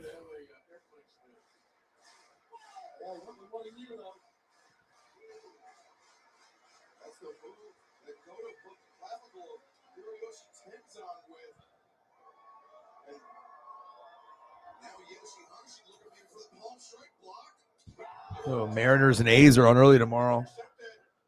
Yeah. Do you have Peacock Network? Do you have Peacock? Do your parents let you have that, or do you have it? It costs $5 a month for the pay-per-view tomorrow for Money in the Bank. I'm going to be doing the pay-per-view watch party if you want to hop in and hang out.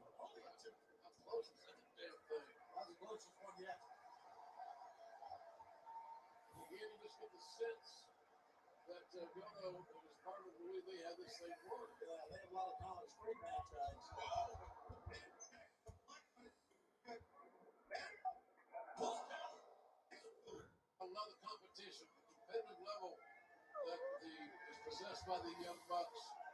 That's why they're the best tag team in the world. I'm sorry, Jerry. Here comes the trigger, buddy. V-trigger, bang.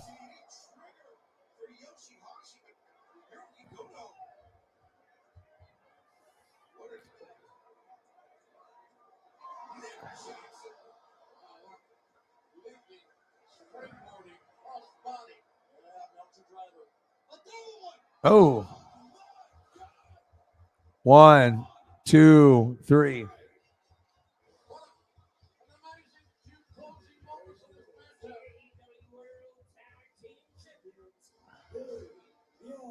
Bucks.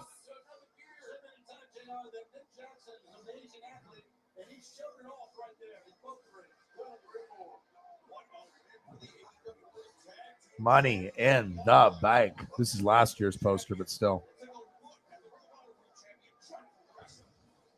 Yeah, it's on Peacock, though, so you can't watch the pay-per-view unless you have the Peacock network for Money in the Bank. I said that Lee Moriarty and myself would take on 2 of his best friends in a tag team match. Chilling. Now, I'm happy. I'm really excited to announce that match will happen right here on Rampage. 17 years.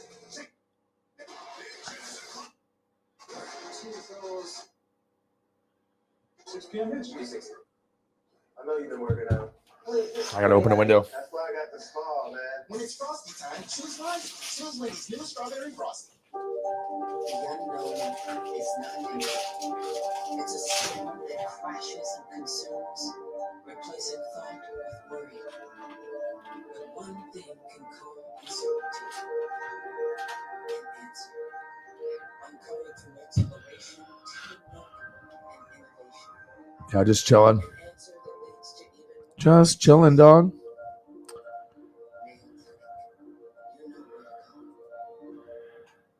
right now, we're all feeling this bliss. Honestly, sometimes good, sometimes, it's a work in progress. You know what I mean?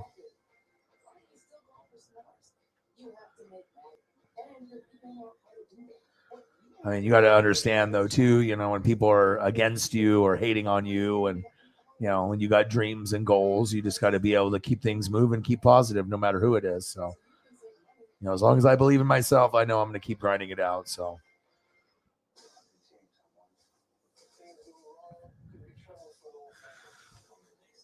Animal Kingdom. See, I haven't watched this show. This show looks interesting.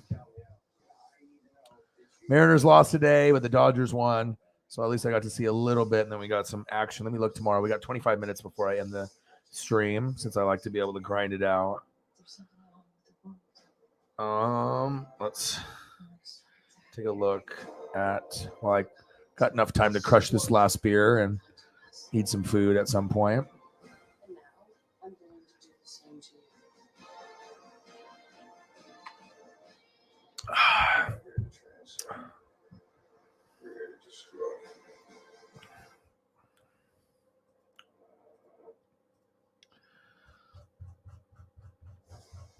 Welcome back to Rampage. Cody Rhodes and Marina Shafir brutally attacked Tony Storm last week. Why would you do that? Why did we do that? Mark, great question. For that, let's go to the weather map. See, with the Tony Storm, there's a high-pressure system of hot air and boom! You know what? It's late for the kids are watching. Let's not go there. Tony Storm is encroaching on my territory here in All Elite Wrestling. I'm the #1 contender. All roads to the championship lead through me. Last week, Tony had a problem in Marina Shafir. Crispy shrimp. I'm a goddamn catastrophe. Crispy shrimp, baby. Nothing like recording behind crispy shrimp. Looks good. Crispy shrimp is always good. It's time for the Main event.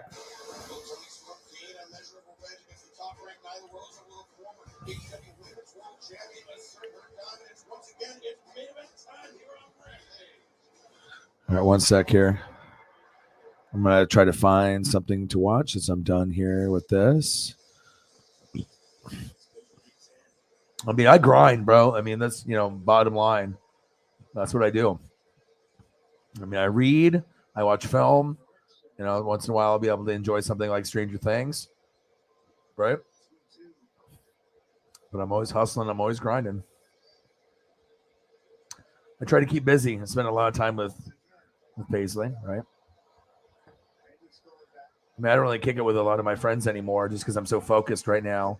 I have to be able to, try to make my dreams come true, and I can't make my dreams come true being lazy. So I have to put in the work and put in the time and spend time with my puppy. So.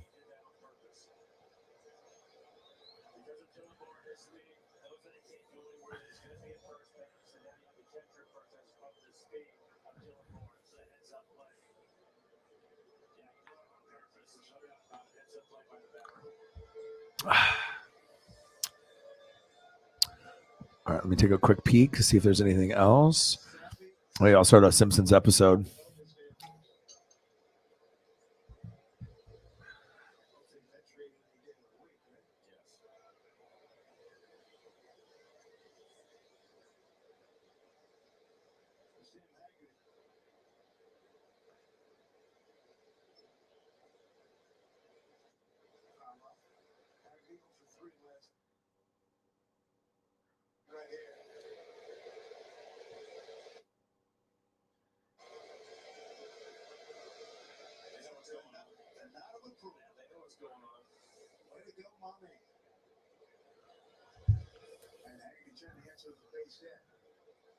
All right, what was I gonna do? World Cup. Yeah, I am gonna be doing some World Cup stuff. I'm excited for it. So I'm gonna have Elliot probably hop on, and anyone that knows stuff about soccer. And yeah, definitely excited. Only every 4 years. So when that starts, yes, your boy will definitely be doing some World Cup action, watch along, watch parties and watch. I'm actually kind of excited because that's the only time I really get excited for soccer, besides Messi or Ronaldo, is if World Cup is on and I can watch Brazil. So, and I know they're not the same team as they were with Pele and Ronaldo and Rivaldo and all the teams I watched growing up, but I know Germany and France and some of these other countries have caught up and gotten very, very good. I get it, but no, I still enjoy watching Brazil. They're my favorite to watch in the World Cup, regardless if they're the favorite or not.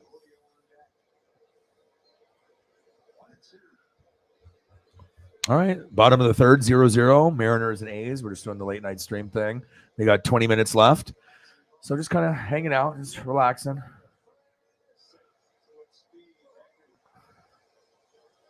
Just throwing up random pictures of food and some delicious goodness.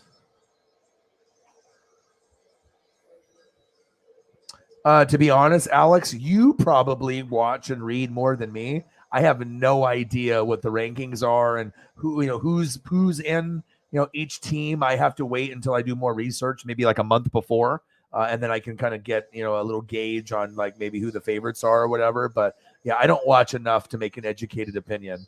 You know what I mean? Like I said, even though I got the NHL and the NBA winners right with limited watching or none, obviously when you are dealing with something like World Cup and soccer, I have to be able to watch it to be able to make a smart prediction or opinion. So.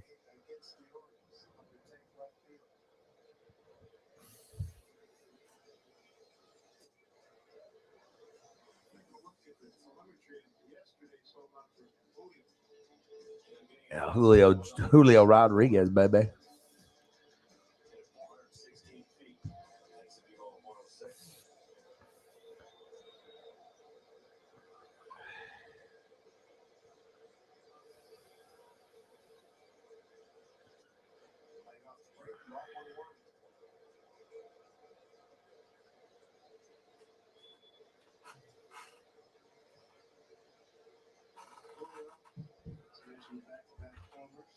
All right, we got 19 minutes to go. I'm just going to be watching baseball, probably here for the next 19 minutes, just the Mariner replay. And then I'll watch Simpsons and King of the Hill and some of my other programs. Oh, Julio, back out. Unless I start a Simpsons episode now, which I might. Simpsons, King of the Hill, MasterChef. Flash. I got some stuff to watch here. I got 9 episodes of The Simpsons and 5 of the King of the Hill. I love just having old episodes on FXX, and I record it every day. And then, whenever I get bored, or if it's late at night for my mental health after I've recorded for 5 hours, I like to eat and then just watch Simpsons episodes. It's good for my mental health. So it's my favorite cartoon by far. Simpsons, King of the Hill, Rick and Morty. I mean, there's a lot of them I like, but Simpsons is by far my favorite. Always makes me smile and laugh no matter how dark my days are. And usually my days aren't very dark. My days have actually been really, really good lately. And a lot of that has to do with the people in the room. Jameson, my boy, bro, what's up, dude?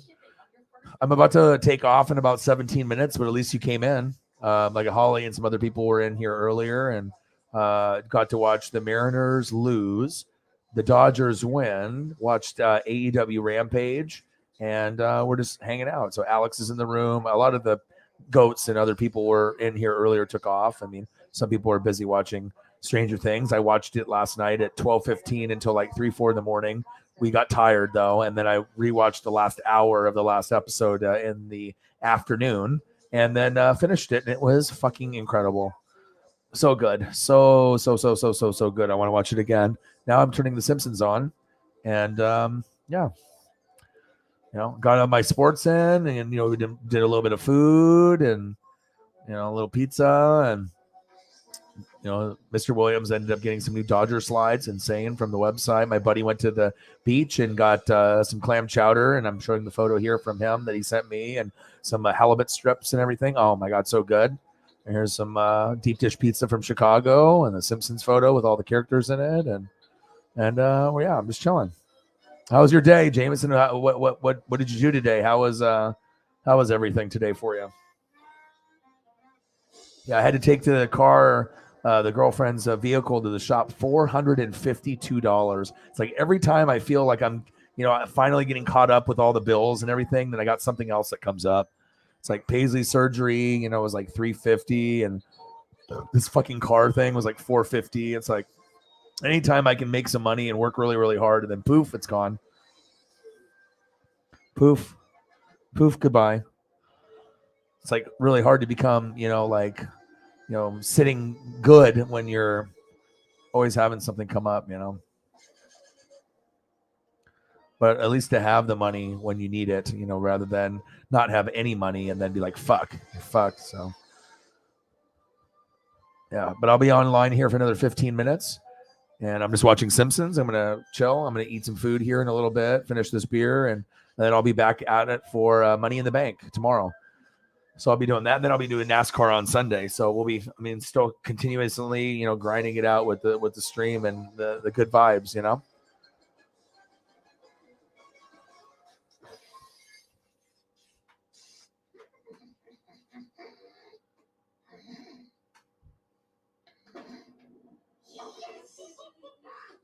Oh, Marge, how did you ever come up with an idea like crazy bowling?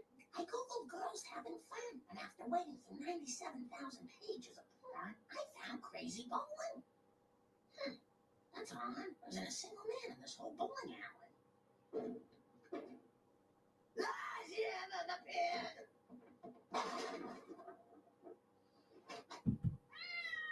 It's pretty sad when I can't pick up a guy on Super Nacho Tuesday. Where'd they all go? Oh, man, probably at a Oh, it's all good. Alex, he said taco, baby. I got the tacos. Street tacos. Yeah, I hope everyone had a great night too. Ooh, pizza melt.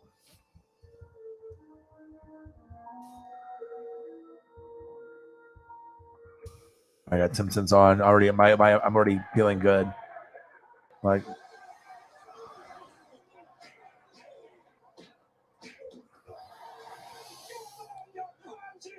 I've seen fiercer fights in Parliament. Yes. What is this? Prime Minister's question time? There, is it that?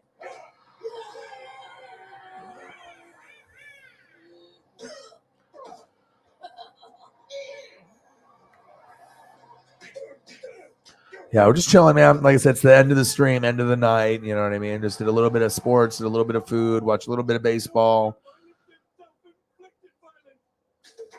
I know a lot of people are busy doing the Stranger Things, obviously getting into that. Finished that last, it's 4 hours. So it's some people got to get that. Holly was in here for a little bit. I said, go watch it, dude. Go watch it. Go get your Stranger Things on. We're not going to be able to watch it for like 2 years. So, I'd have to watch it. So. Just like the ancient Romans.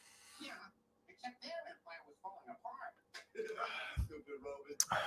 All right, 13 minutes to go. Sir, could you sign my program with a swear word? Yes, filthy but obscure, with a sort of scatological undertone. Sure. Shout out to all the goats. Appreciate everyone in the building. And like I said, would you got any plans for this weekend, Jameson? What do you got going on? You got anything going on? Like I said, I'll be grinding it out for NASCAR on Sunday, maybe USFL championship game, depending on if it doesn't cross over. I'll do a little coverage on that. And then baseball, Dodgers and Mariners, obviously. And then we got WWE Money in the Bank. Maybe I was promoted to green belt too early. Next victim. Here we go.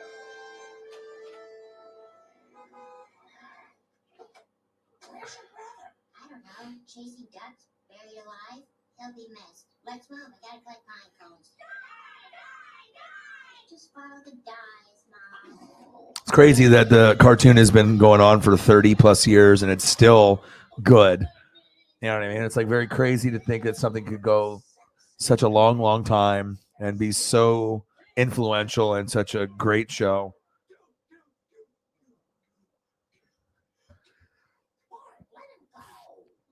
What was the score tonight? You're going to your parents' place? Nice. All right. Are you hanging out? 4th of July is Monday. So are you celebrating it like today and tomorrow, or are you celebrating it on Monday? Yeah, I don't really have anything planned for today, tomorrow.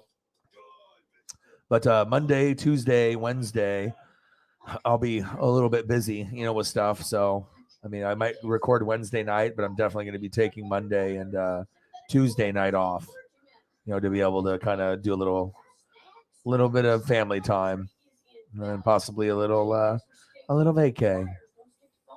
You got to have some good views. I got to jump in some waters and, camp and everything. I need to be able to re-energize my soul, which isn't drained or anything. I feel my soul is good, but then if you can get a little water, there too, I mean, it definitely is good for the soul.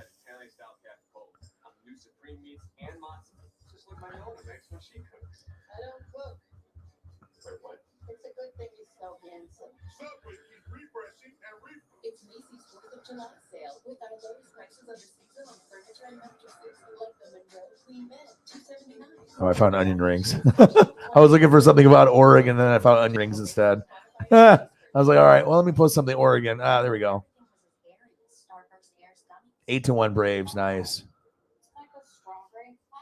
Pizza, onion rings, Moe's, shrimps. At Olive Garden, nobody loves Alfredo quite like we do.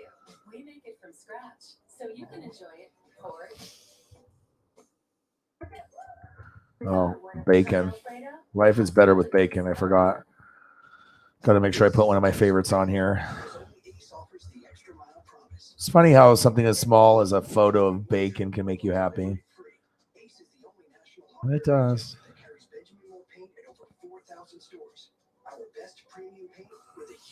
I mean, I'll make you hungry at least. You're going to your dad's side of the family and some friends. Okay. Awesome. Hope you have a great time. Yeah, I don't think I'm seeing anybody. I'm just going to be doing stuff with the girlfriend and the girlfriend's side of a girlfriend's dad. He's got a boat, so shit. We're going to be able to go camping, and you have access to a boat to go fishing or to jump off, and swim around and just enjoy a boat ride. Boat rides are so fun, man. So therapeutic. Crab Rangoon, I got you, dude.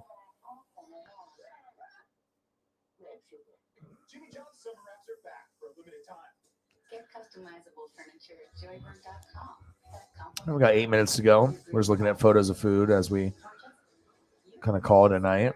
And then I'll be back later, like usual. Just grinding it out. And like I said, I like grinding it out and showing the effort because, you can always end a stream at like 4 hours and 4 hours and 15 minutes. But if you've already gone that deep into the stream, you might as well go 5 hours. You know what I mean? You can do 4 hours and 30 minutes, but 5 looks a lot better in the library of all the hard work and the, passion and energy, just to be able to really look at the library and be like, look at this motherfucker. This motherfucker went 5-hour streams almost every day for 3 weeks straight. I mean, I don't think you really get that type of passion, and dedication to fans like this. And I do definitely enjoy spending time with you guys. And, it's all about mental health and being able to just show the work ethic. And a lot of people are lazy. They don't got it. So it's always nice to be able to kick it and express my, personality a little bit,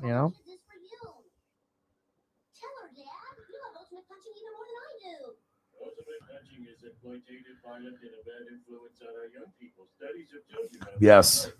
3 days, it sounds like. Be going home probably in the morning on the 3rd day, and I'll be able to record that night, Wednesday night. But yeah, I am going to have so much fun. You have no idea. And it's going to be Paisley's first time on a lake, even though she doesn't like water. But I think she'll have a good time, and we have sedatives. So if she starts freaking out, that like I can get her to be quiet. And not bark as much because you don't want to have a barking dog, go crazy. So, all right, 6 minutes to go. Mr. Scalper, give me a ticket. I am not a scalper. I am a dude whose 200 friends did not show up. What do we do now? Let's talk about Marge behind your back. What'd you do today, Jameson? Did you do anything? You just hanging out with friends or just chilling at home, playing some video games? What were you up to, watching the Braves? What were you up to today?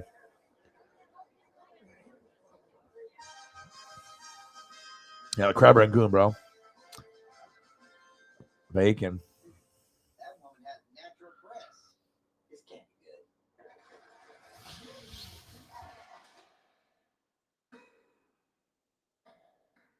I think I want some spaghetti and meatballs to see if I have a good spaghetti and meatball one. Spaghetti and meatballs hits really good, especially if you have a good place that has it. Like I do like fettuccine alfredo and chicken alfredo and stuff, but sometimes I'll rather go spaghetti and meatballs just because I like the taste. BKCC founder, commissioner, and public face to the sport. Nice to meet you, Chef. Guys, please, when you yell like that, no one can hear me.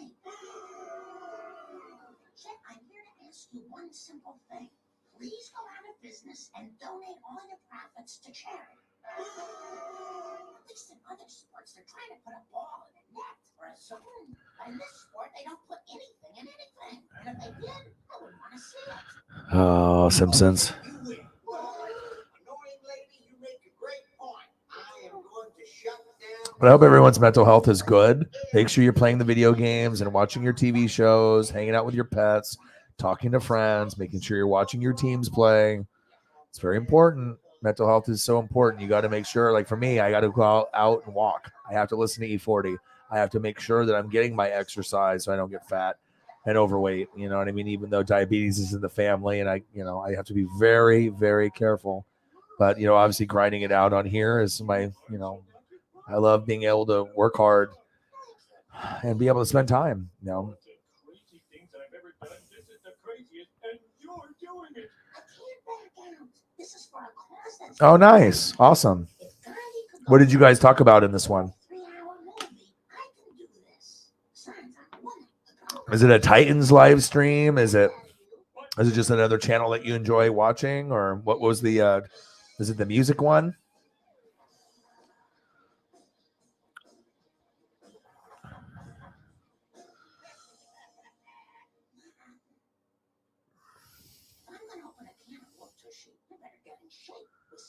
Chief, what do you do, bro?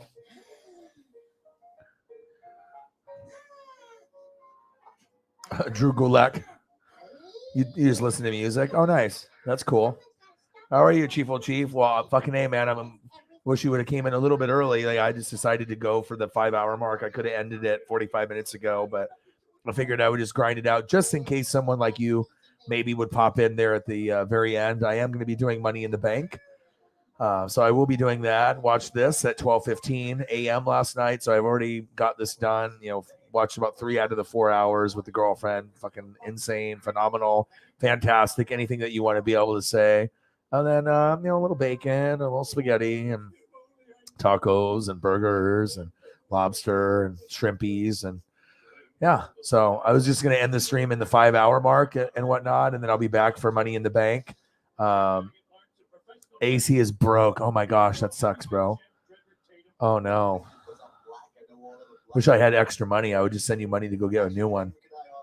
I know what that's like, dude. You know what I mean? Having no AC, it's rough. It is rough. But like I said, I'm going to be doing Money in the Bank. And then after I do Money in the Bank, I don't know if I'll stream again, but then I'll do NASCAR on Sunday. So yeah, for sure. And that's why I usually do these late streams and I go long. Sometimes I'll do 4, 5, 6 hours, even if I'm a little tired, because I just know some people are going to be up late. They're like, maybe you did some fun stuff and now you're just settling in. You might be high, you might be drunk, you might be sober, you might be just snacking. And then all of a sudden, boom, you're on your laptop or you're on your phone. And then you're just kind of scrolling through and like, oh, oh shit, like the only guy that's fucking online late right now, like, boom. And then you can just, say what's up and hang out. I'm watching Simpsons now, so I already watched Mariners lose to the A's, which sucked. Dodgers won. I watched AEW Rampage, and then now I'm just getting some Simpsons and King of the Hill in for my mental health. And I have Solo recorded, the Star Wars. I already watched it a bunch of times, but it was on TV, so I thought, fuck it, I'll record that. I got Master Chef to watch, The Flash, Simpsons and King of the Hill. So I'll see what I decide to do. I want to eat. And whatnot, but awesome to be able to see you in the building. And like I said, sometimes I go extra long just so that way I can have these conversations. I hope your mental health was good. I hope that you had a good day. And you're sitting in a fan. Oh, good. How hot is it there before I go? It's like super hot at your house. Like what is the temperature? Like what was the temperature outside today? Was it just like insane? Insane like this show?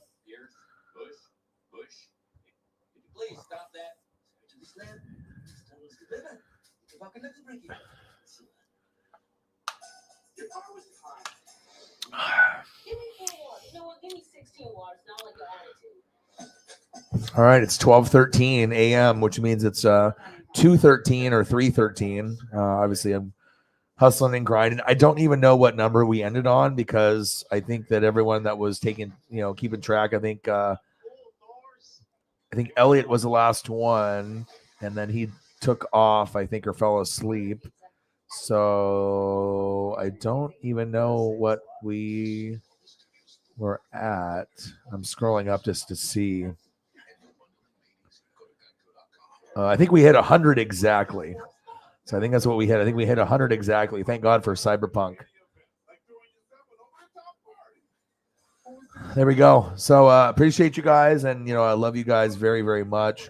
I hope you guys have a great, great day. Let me see here. 90. Oh, Jesus Christ, bro.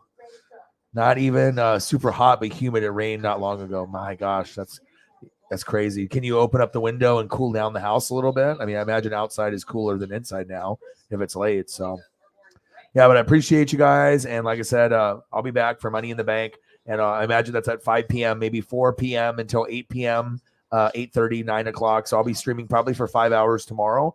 And like I said, if you want to hang out with me, I'll be doing Money in the Bank. And even if you think WWE sucks, guess what? So do I, but I'm still watching. So I hope you guys have a great rest of your night. I love you and I appreciate you. And I got to make sure I put the NWSF logo up. Let's put that up there. And I got one question for you. Who talk sports like us? Your boy Ryan, Northwest Sports Fanatics. Chief Chief, thank you for coming in. And the buzzer, I'll maybe come in a little bit earlier and we can hang out and talk ancient aliens or anything that you want to talk about. I love you guys and I appreciate you guys. Alex, Chief, you guys are awesome. Jameson Meza, and I will talk to you guys very, very soon. Have a great rest of your night. Gang.